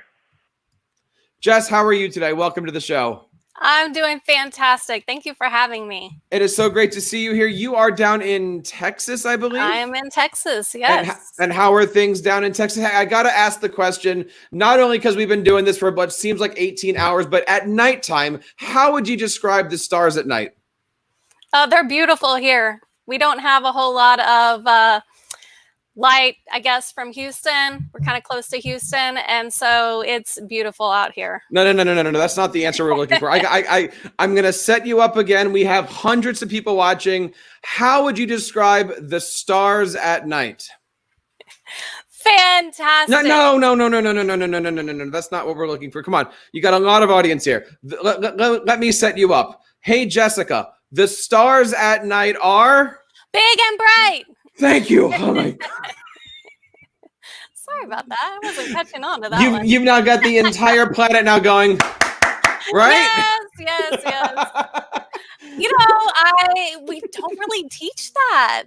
We do. I used to teach kindergarten, and we used to do like a 2-week Texas, and I would sing the song and teach them that. But you know, I don't know. Maybe that's Maybe I should incorporate it more into my class. You know what? We can do a Google drawing all about the stars at night. Tell me why. Why are we here today learning about Google Draw? Google Draw is for everyone. It's for all. Draw for all. Every subject, every grade level, anyone can use it. In fact, I use it to make my little presentation, intro of who I am, and you can use it for anything. And Let me you can bring use up the white space. Bring up my presentation. Yep, there you go. There we go. You can use the white space on the outside. Anything on the transparent part is what will be saved if you save it. But it can be used for so many things. And every subject, every grade level, I've created a bunch of examples, show you how to basically use it. And then things that you can take right now and apply in your classroom, or if you're making a business card or anything else, it can be used here. Jessica Compton, let me bring you on right now and introduce you to everybody. We've got people live on YouTube, on Facebook. If you guys have any questions, let us know. Also, I don't know if you guys have been watching out there, but in the chat box, there's a lot of people sharing templates, resources, links. Please, guys, share that stuff out there. Don't forget to subscribe. Jessica, you are on live at Beyond the Bootcamp. I'll be back in a little bit. And guys, don't forget to be using that comments button. I'm going to go take a quick break. All right. Thank you, Jeff. If you would like to follow along, my bit.ly is right there at the top, bit.ly/draw for all with capital D, capital ALL. It will take you directly to this presentation where you'll be able to grab the links as we go along or save it for later for all different subject areas. So like I said, I created this intro of myself on Google Draw, and I can put it aside. I am a Google Educator level 1 and 2 and Google for Education certified trainer and one of the captains for the Texas GAG. So to get started with Google Drawings, first of all, just like all of, slides that I use a lot, Drawings allows you to change your page setup. So you can go choose standard, widescreen, or you can do a custom word to the wise. If you change it after you already have things on it, it will stretch them. So I do not recommend that. Choose what you want, page size, and then start creating your whatever you're going to make. Background. This background right here is transparent. It's got that checkerboard look to it. If you want something just plain or colorful, if you want this to look like a worksheet and not those little checkerboards, right click background and you can change to whatever color you choose. So we'll just change it right there. You can add shapes from this little icon. Also, insert shapes. You have a lot of choices here. This is a quick insert. Now, if you hold the shift button while you are drawing a circle or a square, if you want them to remain in proportionate, hold the shift and then create. It will stay no matter what you do. As long as you're holding the shift, it will stay in proportionate. If you let it go, I'll create another one. If you create it without holding the shift key, your circle can become an oval or an egg or whatever you want. There are a lot of choices for shapes. You can do arrows, call outs are fun. The little boom, bang looking shapes are fun. And equations are very handy for you math teachers out there. So any of those can be added to the drawing. Now, change color. Everything is always blue with a black line. You can change the shape. You can change the border. Let's change it to something that's, well, you can't see that very well. Let's click back on that, make it bolder, and then you'll be able to see. There's my blue border. And you can change to different type of borders. So you can change that to anything you want, to any shape that you make. You can increase the size. If you go into, let me insert a new shape. Just create a shape right there. You can go into format options, position, nope, size and rotation. You can flip it. You can do all kinds of fun, change very little. You have lots of ability with formatting options in Google Drawings. What is really fun is the connectors right here on the select line, elbow connectors and curved connectors.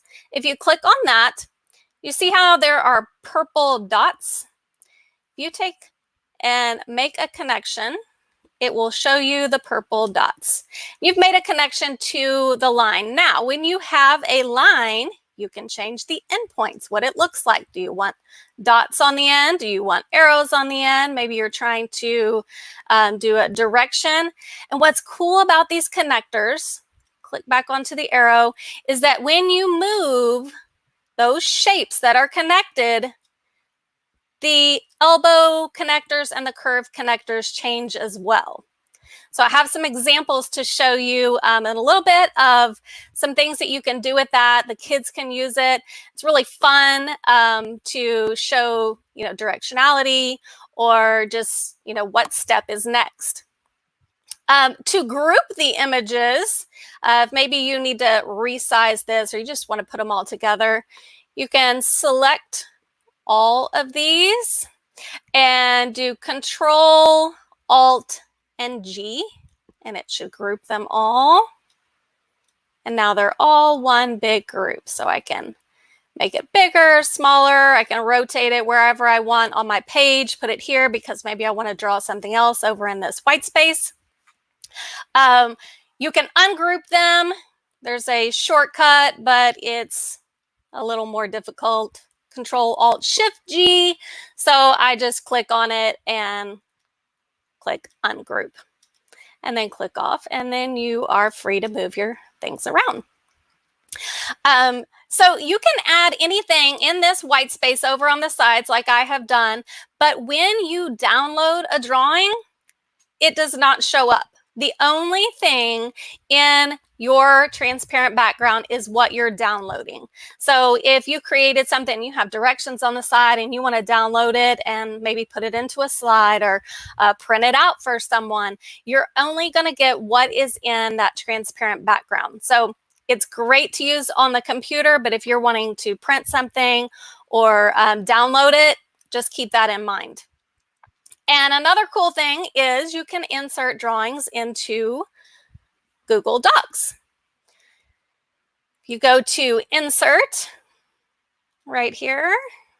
You have Drawings and you just create a new one and the box pops up and you can insert it into Google Docs. So maybe if you want to do some kind of math problem or something, and you want to create that image there and then have your students do a response at the bottom of explaining how they would solve the problem, that would be a great idea for that.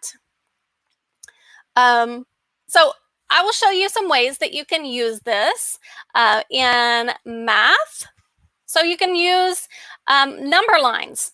I've created this number line. I chose what size I wanted, what I want my ends to look like. You can choose whatever ones work for your situation. That just doesn't look good to me. I like the arrows, but you can change the width of your arrow. Students can also do this. And then they can add in their lines. One other thing I didn't mention, when you held down your shift key so that you could keep the constraints on the circle and the square, you can also do that for a line. If you draw a line like I draw a line and it's all wonky, you can use that and hold it down and you can see the straight, whoops, I need to make that a no line and no line. There we go. So I have points on, points on my number line now that you can have students add points. You can add more if you would like, have them add information. Anything that you can do with the number line, you can do on Google Draw. And it's a whole lot more fun than doing it on paper, if you ask me. Symmetry, I thought was a really fun thing. I left all these shapes here to show you another cool trick. If you want all these off, or if you just created a whole bunch of shapes and now you're done with them because you've created your assignment, select them all and click delete, and then they are all gone. So on this assignment, I chose to have the kids add a line of symmetry and then create their own down here. So with that, you choose a line and see these purple dots again? You have a perfect line of symmetry right there. You can change those if you want to do a dash line where you would separate them. But I love that these dotted lines are there because then you know where the middle is. Now, it makes it a little more complicated if you are maybe trying to create fractions with shapes, then you won't have those, but it still gives you a good idea of if this is the middle, then maybe a third is right here. So it's kind of still a really cool guideline for that. They can create any type of shape, and then they can create their own. So there are some more shapes down here, or even some of those big ones to really stretch their brain and see, and they can create their own. So I thought that would be a fun assignment for my students in my classroom, a lot more than doing it on a piece of paper. So area and symmetry, I wanted to show this one. I just created a table right here. I don't even remember what I chose, but it goes out really big and you can still add more lines, insert, just like right click, insert row above, below columns, and you can delete them. So I wanted them to be pretty square, so I just created this. I put this on the drawing canvas, and then I wanted to add shapes. But when I added my shapes, it looked like this. They're on top of my lines. So you have to reorder, and you order and send backwards, or you can send all the way to the back. It depends on how many things you have and what might be overlapping it. I'm going to send it all the way to the back because I know where it is. Now that it's at the back, I can't edit it because it's, you know, all I'm editing is my table. So I'll undo it because I wanted to show you some of the shapes have this little yellow orange diamond on them. Now, as you noticed on this grid, depending on the area, the age that you're working with, some kids would have a hard time. This overlaps. What do I call this? How big is this? With these, you can make them fit. You can adjust the size so that it fits inside your squares there. So I could even change this. I could rotate it around just like we used in the beginning, the rotation. I could flip it around. Does it fit here now? No, I'd have to shift it. But it's kind of a fun thing to do, to rotate and flip. And that's also something that you could probably do with the rotation and rotation reflection. I think that's a math term. Not a math teacher anymore. So I thought that was a fun thing. Make sure you send it to the back so that your students, whoops, and it still doesn't fit. Now it's still selected, so I can adjust it. Send it to the back so your students can determine the area and the perimeter. They can insert their numbers along the side, whoa, or they can put it on the outside. You know, it's totally up to you how you want them to use this, but it's very friendly for a teacher to create. You can also create that solid background by right-clicking on your background. Moving on to language arts. This is very simple, very basic, but what I wanted to show you was that I use the elbow connectors here. So I have my supporting details. If I wanted to move this box right up here, did you see my elbow connector just move right along with it? Super cool. I can add, I can move things all over. If I want to add more supporting details, you ask your students to make 3 and they decide, I've got so many more. Add another connector, add another box. I wanted to show you this. I've got way too many boxes for me. This is way too much, but I use the curved connectors here. What happens if I take one out? What happens if I need less boxes? You can delete this one, but now I'm not connected. If I select this, it shows me how I can connect that. So now I can resize this box because it's got a lot more I want to say, and all my connectors are resizing. There's no arrows that I'm having to redo and to move, and it's so much easier than just adding arrows. I love those connectors. They're so much fun. They can show, you know, the thought process of writing or a math problem. What step did you do first, second, third? I have a scientific process also that I was going to share with different types of boxes without the connectors. So we'll get to that in just a little bit. So I did this one. This one is super basic also. Does this bother anyone? There's a purpose. So if you select these boxes, it's selected all of those. I can change the size so that they match the others. I can center them. Let me reset to my normal size so I can see everything. I can center them. And you see most of my the words in the text boxes I've put in the middle. I like them centered in the middle. That's where that is located. You can also change the colored boxes. You can select and change them all to yellow so they match the other ones. Maybe you want some of them one color, some of them another.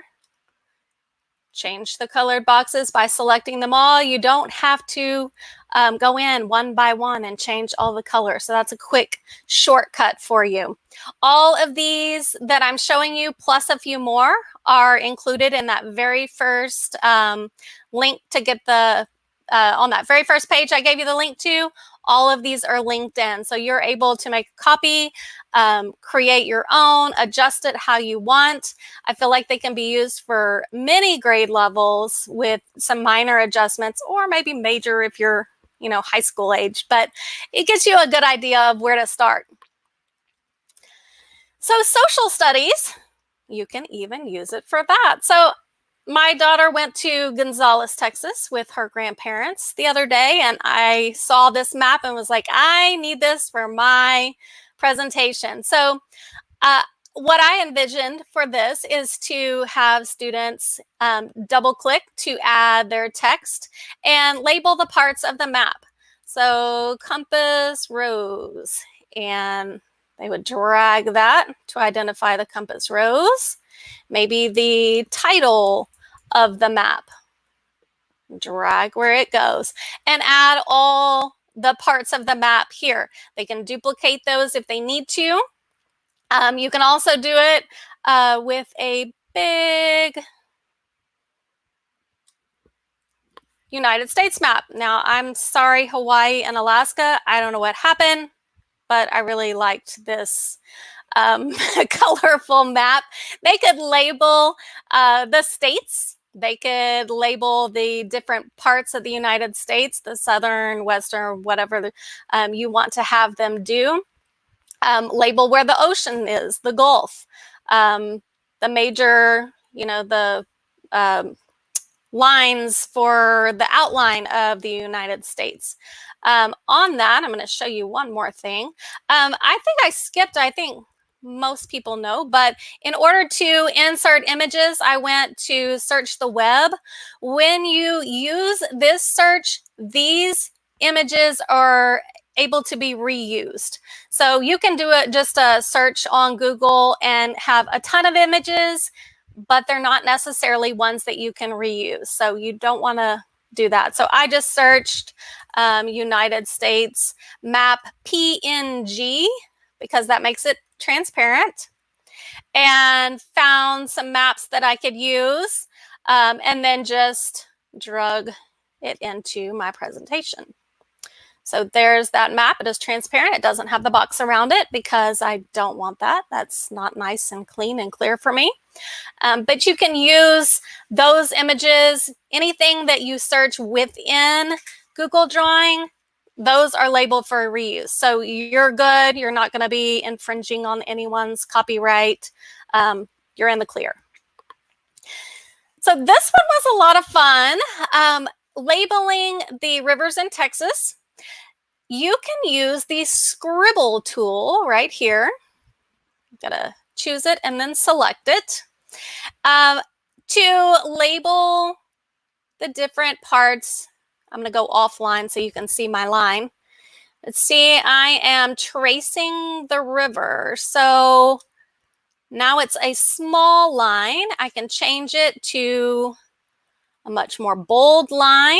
I can change the color. And I can label I need to get back to my arrow.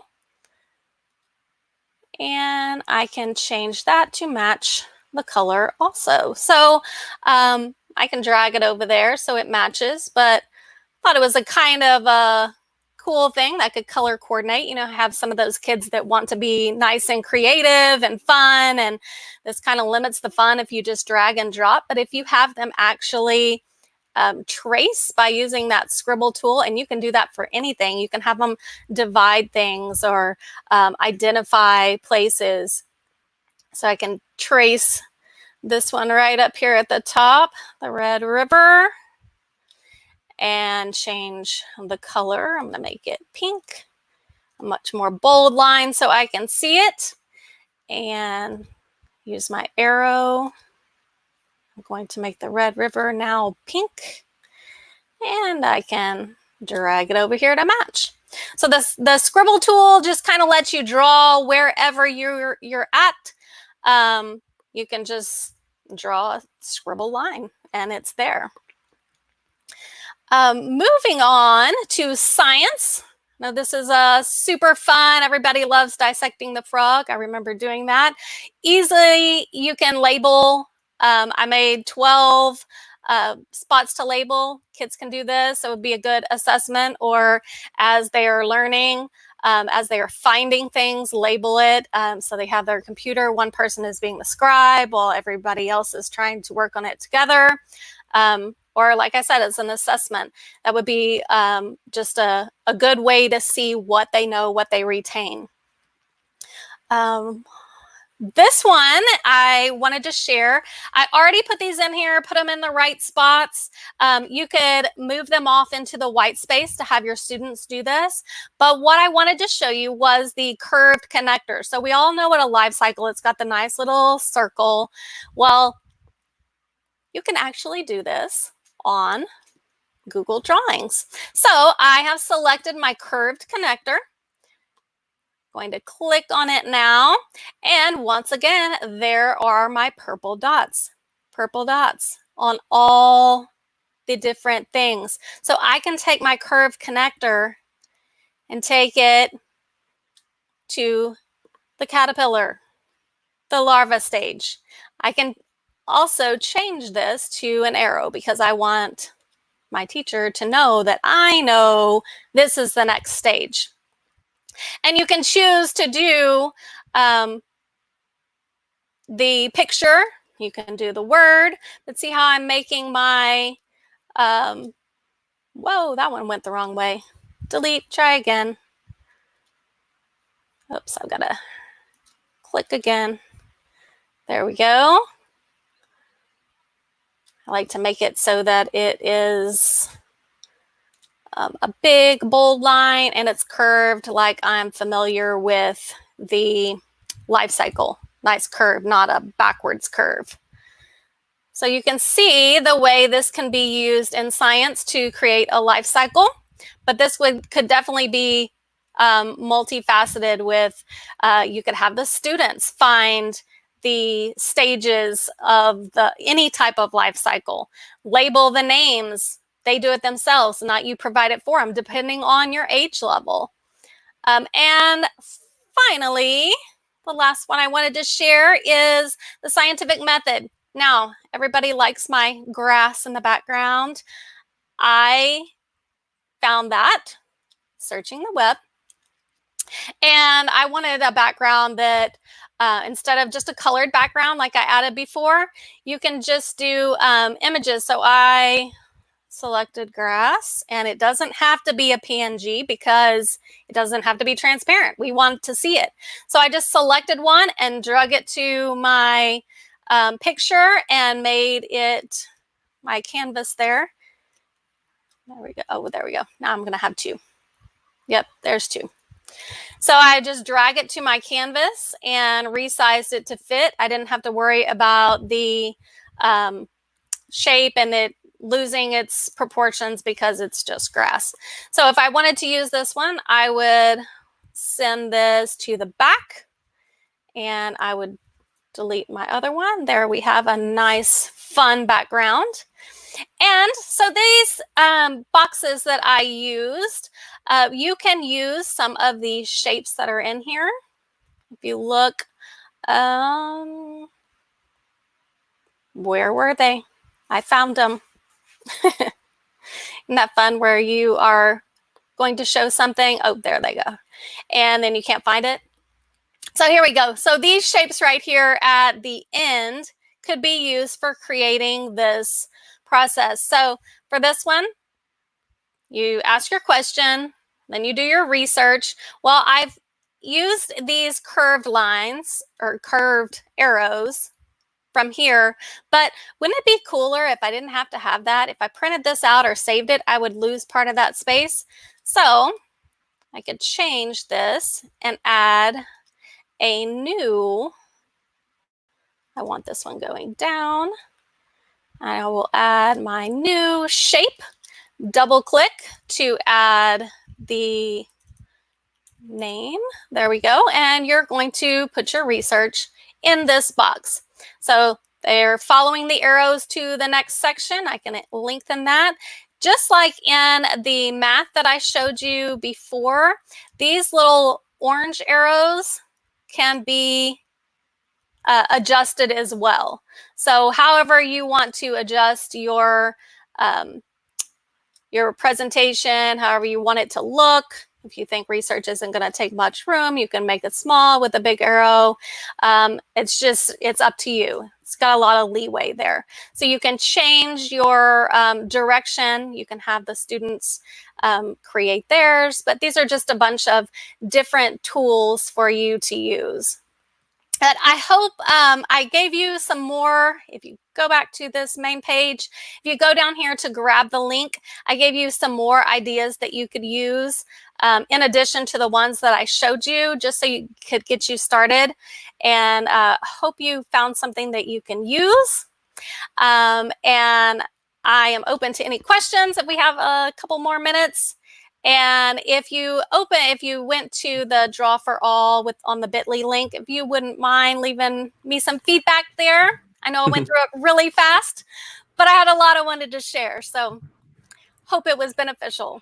Jessica, this is absolutely awesome stuff. There's so many resources being traded in our YouTube and Facebook chat rooms. There's so much great stuff out there. By the way, if you've enjoyed Jessica's presentation here, please leave a message on the YouTube. We would love to have Jessica see how awesome she's been doing. And by the way, all this great stuff is going to be available after the conference. This is going to get rendered out as a 6.5 or whatever we are hour conference all once on teachercast.net/YouTube. And then throughout the summer, I'm going to be breaking this down and posting it with all of the links. So if you miss something, if you haven't been sitting here since 9 o'clock this morning, make sure that you check out TeacherCast. Hit that subscribe button, hit the like button, let us know. Jessica, thank you so much for sharing your passions with us. Thank you so much for having me, Jeff. Now, I am so happy that you guys are here sharing everything with us. We have one more great presentation, but I want to talk about this thing that we have. On August 8th, we're going to be presenting Tech Coach Live, a full day online presentation, virtual conference for tech coaches. We're looking at doing roundtables. We're looking at bringing tech coaches, teachers, administrators together. Topics are going to be like how to become a tech coach. How do you form a great relationship with your principals? How do you sit in between teachers and administrators and help drive forward? How do you share your passions not only in a virtual classroom, but with a virtual school district? And if you head on over to teachercast.net/TCN form, we are going to be launching our brand new TeacherCast Tech Coaches Network. That's right. It's going to be brought up. We have a great platform that we're building on here. We got a lot of tech coaches already, but every single Monday we present our brand new Ask the Tech Coach podcast every Monday at 7 o'clock in the morning. And also in the evenings on Wednesday night, we have our Tech Coach Roundtables. I hope you have a chance to check out everything over here. There's some great stuff happening, and we are not doing this alone. We are looking to join with you guys. If you've got tech coaches that are looking for support in your school district, contact us. I would love to have you guys be a part of this and join. I know many of you guys have been a part of the mastermind and the roundtable. Big shout out to everybody out there, just like we're giving a big shout out to our friends at the Global Educator Group, which you can find over at globalgeg.org.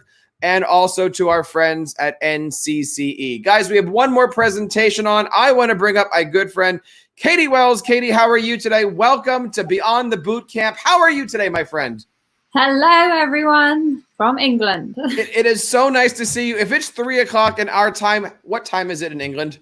8 o'clock in the evening. Oh, yeah? My goodness. You are not only going beyond the bootcamp, you are going beyond the Saturday afternoon. Katie, what are we going to be learning about today? I'm bringing to you, we're stuck at home at the moment. We're not really going out a lot of all the places we want to go. So we're going to go explore the world with Google Earth and Maps. I am looking forward to this. There's so much stuff here. I don't want to take anybody else's time. If you guys have questions, leave it in that chat. Leave it over there on YouTube. Guys, we are doing such a great job today. Thank you for being a part of this. Katie, I'm going to leave you here and let you go on. Take it away, Miss Katie Wells. Okay, hi. So the resources today can be found at bit.ly beyond GeoTools. There's lots of links in here, but I'm going to show you some cool things to do with Google Earth and Google Maps. Who am I, first of all? Well, I'm a head of humanities at a school in England near Oxford. I teach year 4, but to make it easier, I teach 8-year-olds and 9-year-olds. I have experience of teaching up to 13-year-olds. I'm a Google certified trainer and an Apple teacher, and I'm in GEG UK and Global GEG. And I have, my school broke up at the beginning of July. I did spend the last 10 weeks of my school teaching online. We did fully online lessons using Meets and Google Classroom, and yeah, great fun. And here's all my contacts should you need them later on. Okay, so what I'm going to show you today, these are some of the symbols of what I'm going to show you. You may recognize some of them may hopefully be new and something for you to learn about. So first of all, we're going to kick off with Google My Maps. So My Maps is part of G Suite. It's not always on in your admin console, so you may need to get your admin of your district or your school to allow it, first of all, and that is the same with Google Earth. But hopefully most of you will be able to access these things that I'll show you today. So what can we do with maps? Here we go. So we can obviously drop pins on our map. We can add information to those pins. You can personalize the pins that you drop. You can draw lines between them all. And then you can share a map and you can embed it. If you're getting more technical, you can create maps by importing KML files, KMZ files, and CSV files. Okay. So if I just hop over to my maps now, this is the My Maps console, and you say create a new map. It takes you to maps, and this is where you can design your map for whatever you want. So I've got some other lesson ideas that I'll show you. So you may be using this as the teacher, or you may want the children to use it. So you may want all the children to collaborate on one map. And for that, you'll want them to put in some points. So we're going to search for a place, maybe the Shard building in London. It finds it. If we want that to go on our map, we click this button here where it says add to map. So therefore that point is then on that map. We can then personalize this point and change what we want it to say. It automatically adds the address. We can remove this if we don't want that to be there. If we want to change the style of the pin, it always puts it as the typical blue, but you may want to change the color of it for some reason. You may want to change what the actual symbol is, because we've obviously got the little Google map dropper, but you may want some different things. And if you actually click more icons, my children love this when I show them this in class. There are hundreds, okay? And I think my little 8-year-olds, they always like going for the animals. So, but I'm going to go for alien today. Okay, so you can change your actual pin that you drop, and you can change what it says. So if you click the pen, you can change the title and you can change what it says. So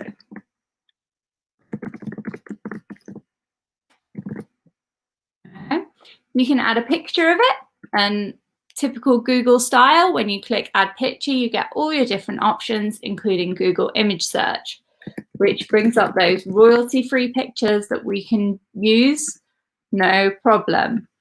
So I can add that in as well.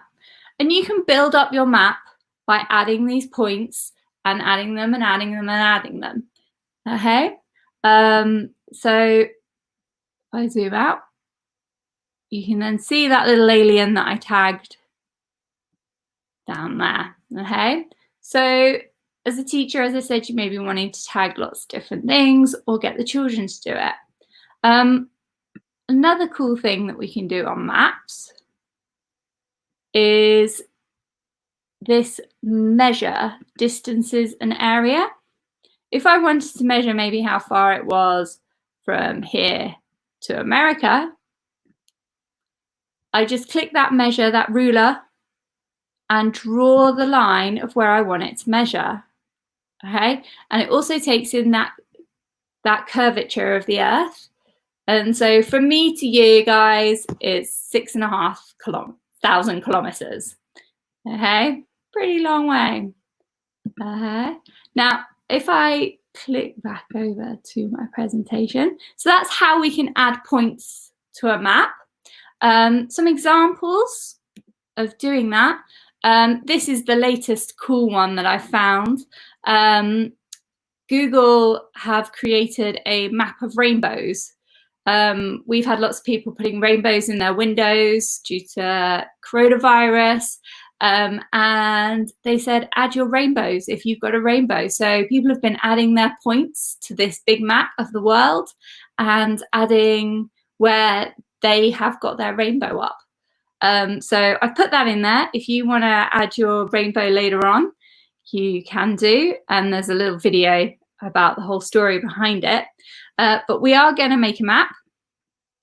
And you guys, I'm going to get you to add to my map. So if you go to bit.ly/edtechhums, you need to make sure that you're signed into Google, and then there's an edit button. If you follow that and you go to this map, you will be able to add your own pins. I want you to add a pin of where you are. Okay, some people have already been on this before, and so they've added their pin, and then I've enabled it so that they can change their pin, change the color. And some people have added some notes about their pins as well. So if you want to go to that bit.ly, which was bit.ly/edtechhums, you guys can add some pins to a map. Let's see where some of you are in the world. Hopefully, as I said, you'll be able to get on, and it's allowed in your domains. But I'll leave that there. I'll leave it going while people are on looking at it. Okay. While people are doing that, I do also want to tell you about this awesome add-on. Okay, so there's an add-on called Geocode. You may be thinking, oh, that's great. Yeah, adding loads of pins, but I want to add pins to loads of different things, and it's going to take me forever adding each individual pin. Well, Geocode is an add-on that can sort that out for you. So if you have a really long list of places in the world, okay, Geocode finds the latitude and longitude of those points, and it automatically adds them to a map for you.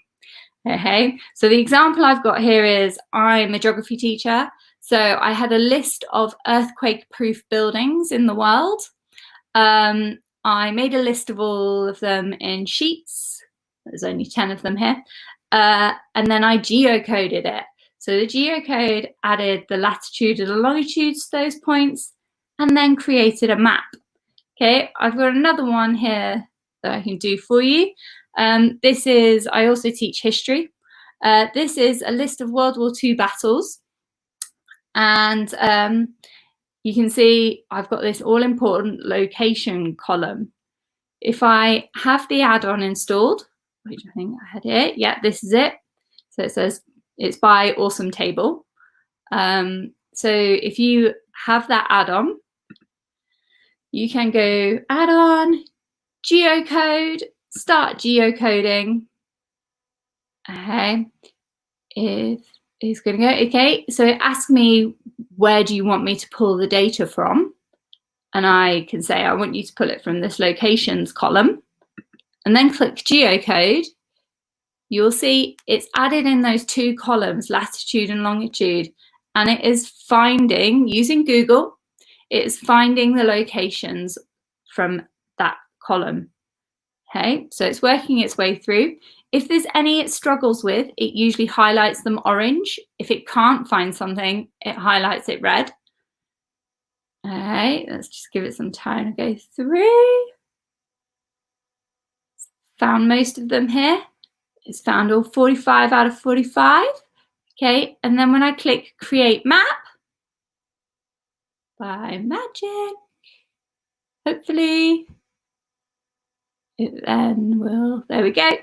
So your map's been created, open map. And boom, it automatically has added all those pins for me. Okay, I can zoom in and out on this map. It's added all those pins. I haven't had to do it myself, and it's put all the data in the table below. Okay, so that's geocode, which can have so many uses, and it makes it so much easier. Okay, so that's that one. If I flick back to my presentation, has anyone been able to get on our map? Or maybe not. That may be a location thing. Anyway, so lesson ideas. So obviously, as I said, I've used that dropping the pins on the map with my class. I have a year 4 form class, and the year 4 form class, every time they come back from a holiday, they're all excited. They want to tell everyone what they've done. What we do is we have our own specific map that they log on. It's one of the first lessons back, and they like drop a pin on where they've been. And then the children can see everyone else's pins, and they can be like, oh, look, who went there? What did you do there? So it's that talk, their holiday talk. You can obviously plot locations of different events. You can use it to represent statistics or identify different locations. If you do field trips, you can put your different field trips on it. I've put a link in this presentation. There is a pre-created one here, a list of all the Harry Potter locations that we used. I didn't make it, someone else made that one. But yeah, it tells you where in England was used for what. We've got, you can map countries and historical events. And then you could also do settings of novels, and you can see where they were all set on a big map. Okay, so that's my little map segment. I'm going to go on to Google Earth next. So Google Earth, we've got, again, as I said, hopefully it's all enabled on you. So Google Earth, I mean, every time I say to my class that we're going on Google Earth, they love it. Obviously, the first thing that all my 8-year-olds do is they try and find the house. And they're like, oh, I can see my house. Okay. And then they do the whole zooming in and zooming out, going down the road. But it enables them to see that transition between the aerial and the street view comparison, and just getting them interested in going around the globe. Some of them then realize that maybe it's not showing their new climbing frame in the garden that they have now.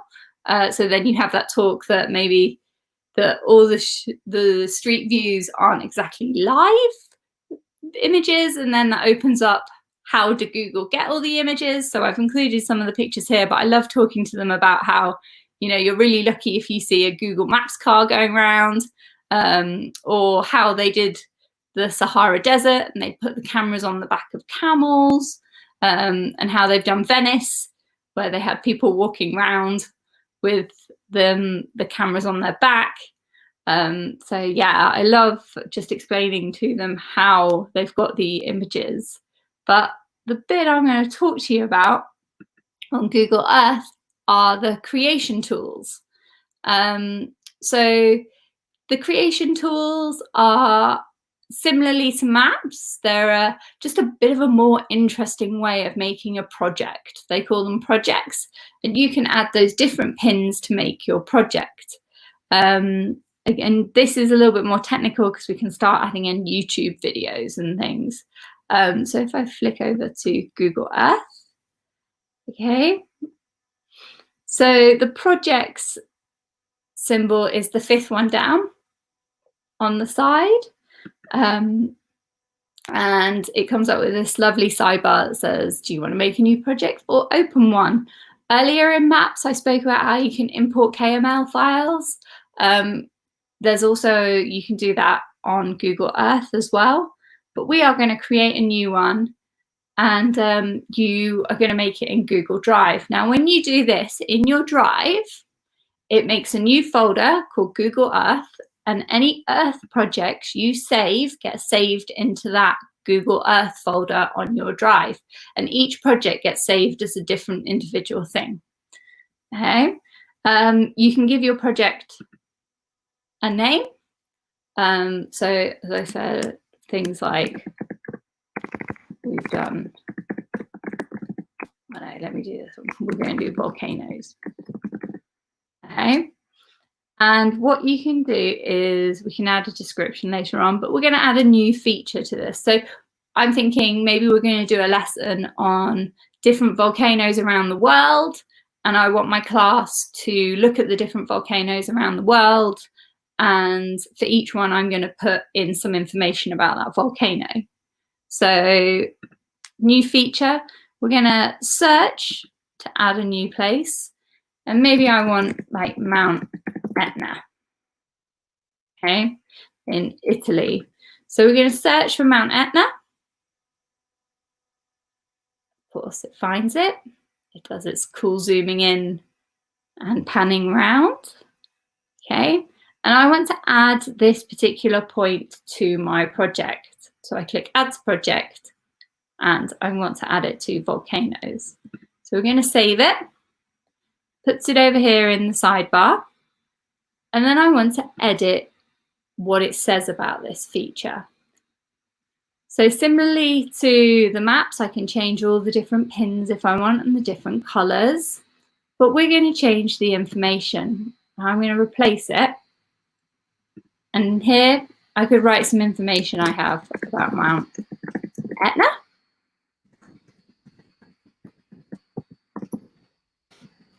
You know, blue. Okay. And if I click on the add a picture one, I can have the options to add a picture, but I can also now add a YouTube, which I couldn't on my maps.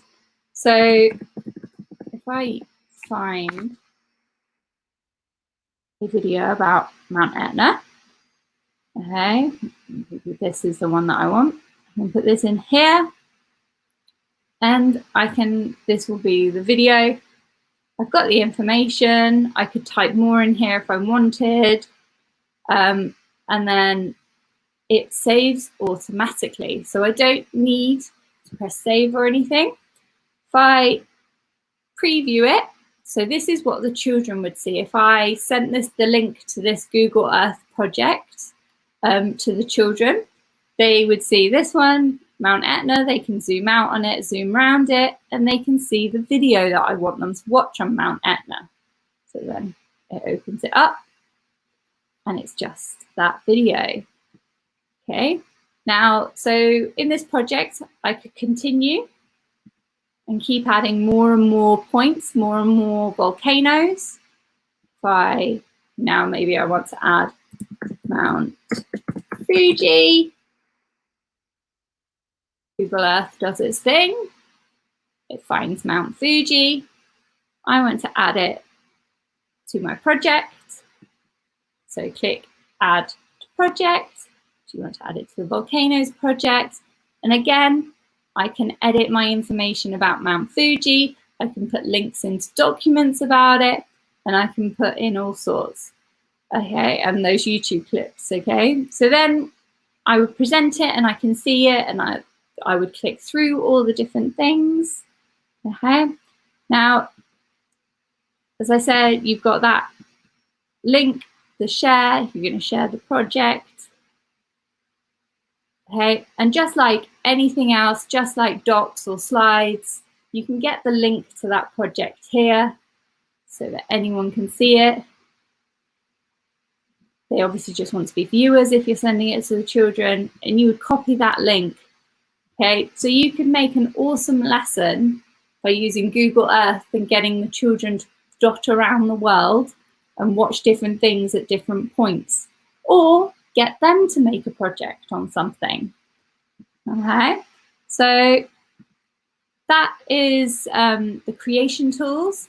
There's more ideas here at google.com/education, and it gives you some more ideas on things that you can do with it. Last few minutes, some other things that I just wanted to show you about. Also on Google Earth is Voyager. So this is the third one down. It's the little ship's steering wheel. And they've added some nice things to this lately. One of my most favorite ones, I'll be taking it off here now, is if you click on games, it is where on earth is Carmen Sandiego? So they've got a few other ones now, but these are some little quizzes, and it's based on the Netflix series Carmen Sandiego, and it gets the children to figure out where she is in the world and solve her crimes with her. They have to figure out from the clues where she is and figure out where, and then they click on the map as where they think that she is, and she flies around and everything. So these are pretty cool for those, if you've got spare 5 minutes in class or something, they're things that you can do. There is also Google Earth Engine, which collates together all the information that Google have got of pictures of the Earth that they've taken, some of them going all the way back to 1984, and time-lapse things happening. So this one isn't going to play, but this is another great way for just visualizing data. So it's automatically going to go on to the Columbia Glacier. And you can see at the bottom, we've got a timeline of it going through, and you can see how the glacier has retreated back. So it's just making that visual representation so that they can see it.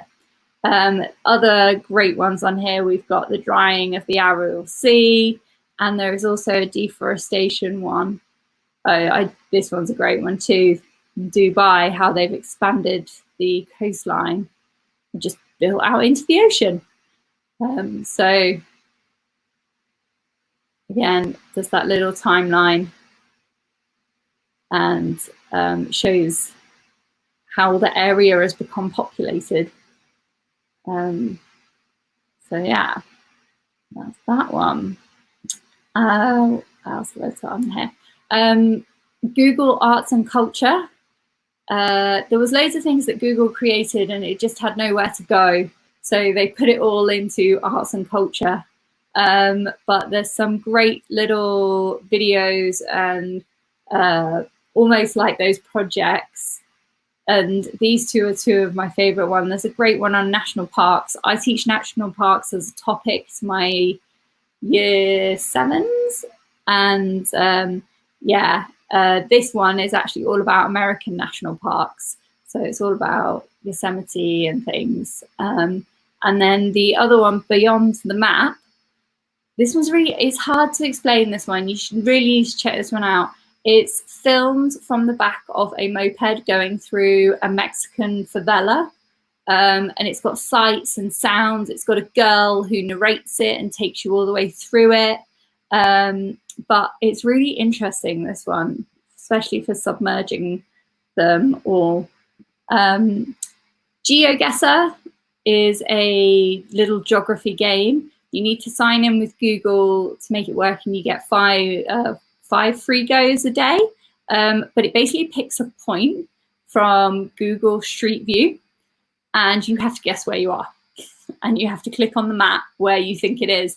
And depending how near or far you are from that point, you get points. So if you're really near, you get lots of points. If you're far away, you don't get many.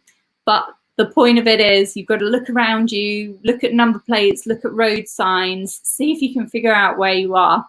And then the last sort of one I've got to show you is YAR Maps. So it takes Google Maps and makes it pirate. So if you're working with little children, this is good fun.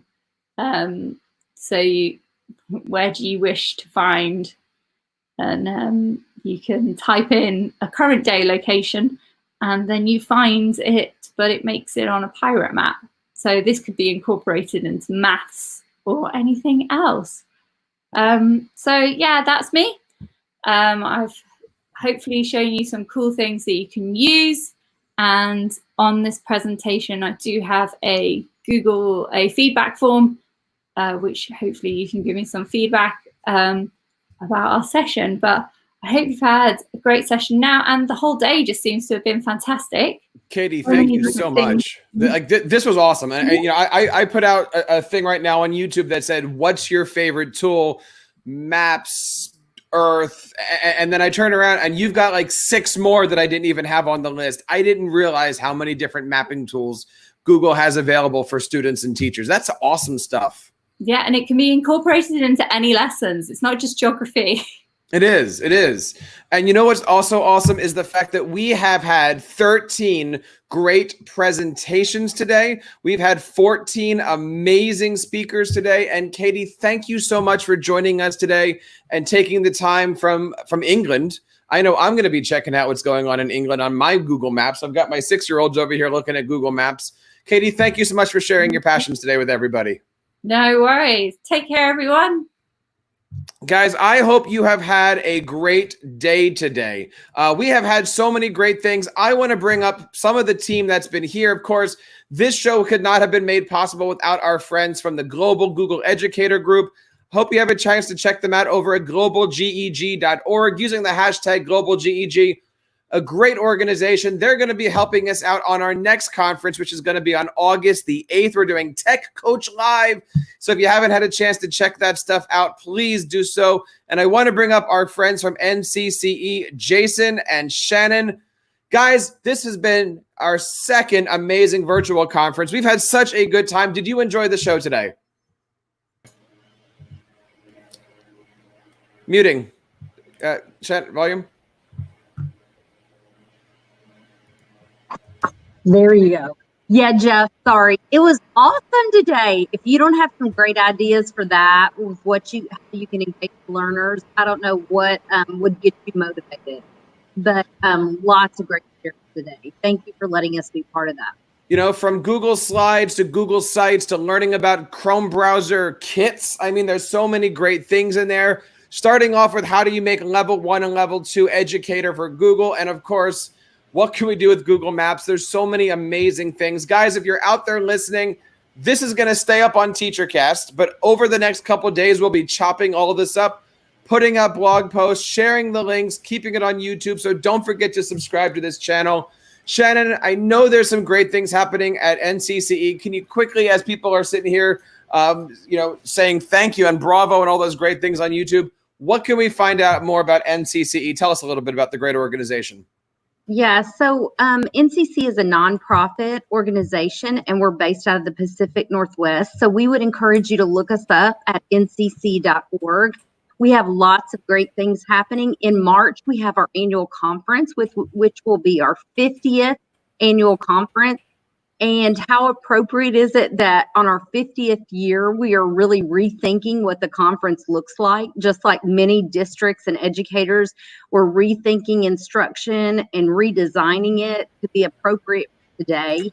So all those people that shared today and all those viewers watching, please go to our conference site. Just like I said, pull up ncc.org. Jeff has it in front of you. If you would like to share your amazing knowledge with other educators just to make us all stronger, apply to present. We hope it might be face-to-face, but if it's virtual, it's going to be awesome as well. So we'll just see what happens. Another thing, Jeff, every day districts are reaching out because we know that learning is going to look different this year. And so we can certainly help you in the professional learning for that. So I see Beverly says NCC is awesome to attend. It's a great conference. And the more people that we can get, not just from the Pacific Northwest, but from all over the world, the stronger the conference. So that could be a reason a virtual conference gives us a leg up this year. So we're super excited about that.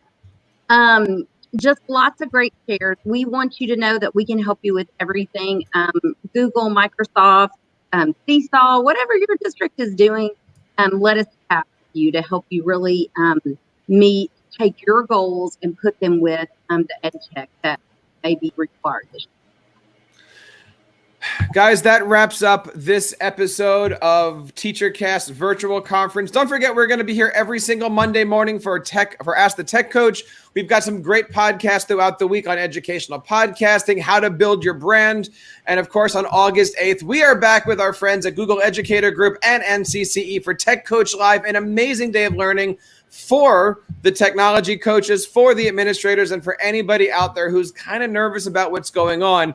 We're going to be talking all about that great stuff live on August 8th. So I want to wrap up today, guys, by first of all saying again, thank you to friends at NCCE, saying thank you to our friends over at the Global Educator Group, and thank you guys out there for continuing to share your passions with everybody out there. Guys, it has been an amazing conference, and I am going to go out because my triplets are going to have some fun right now, and they don't know it. I'm going to go turn them upside down like a good dad should. So, guys, on behalf of NCCE, Google Educator Group, and everybody here in the TeacherCast Educational Network, my name is Jeff Bradbury, reminding you to keep up the great work in your classrooms and continue sharing your passions with your students.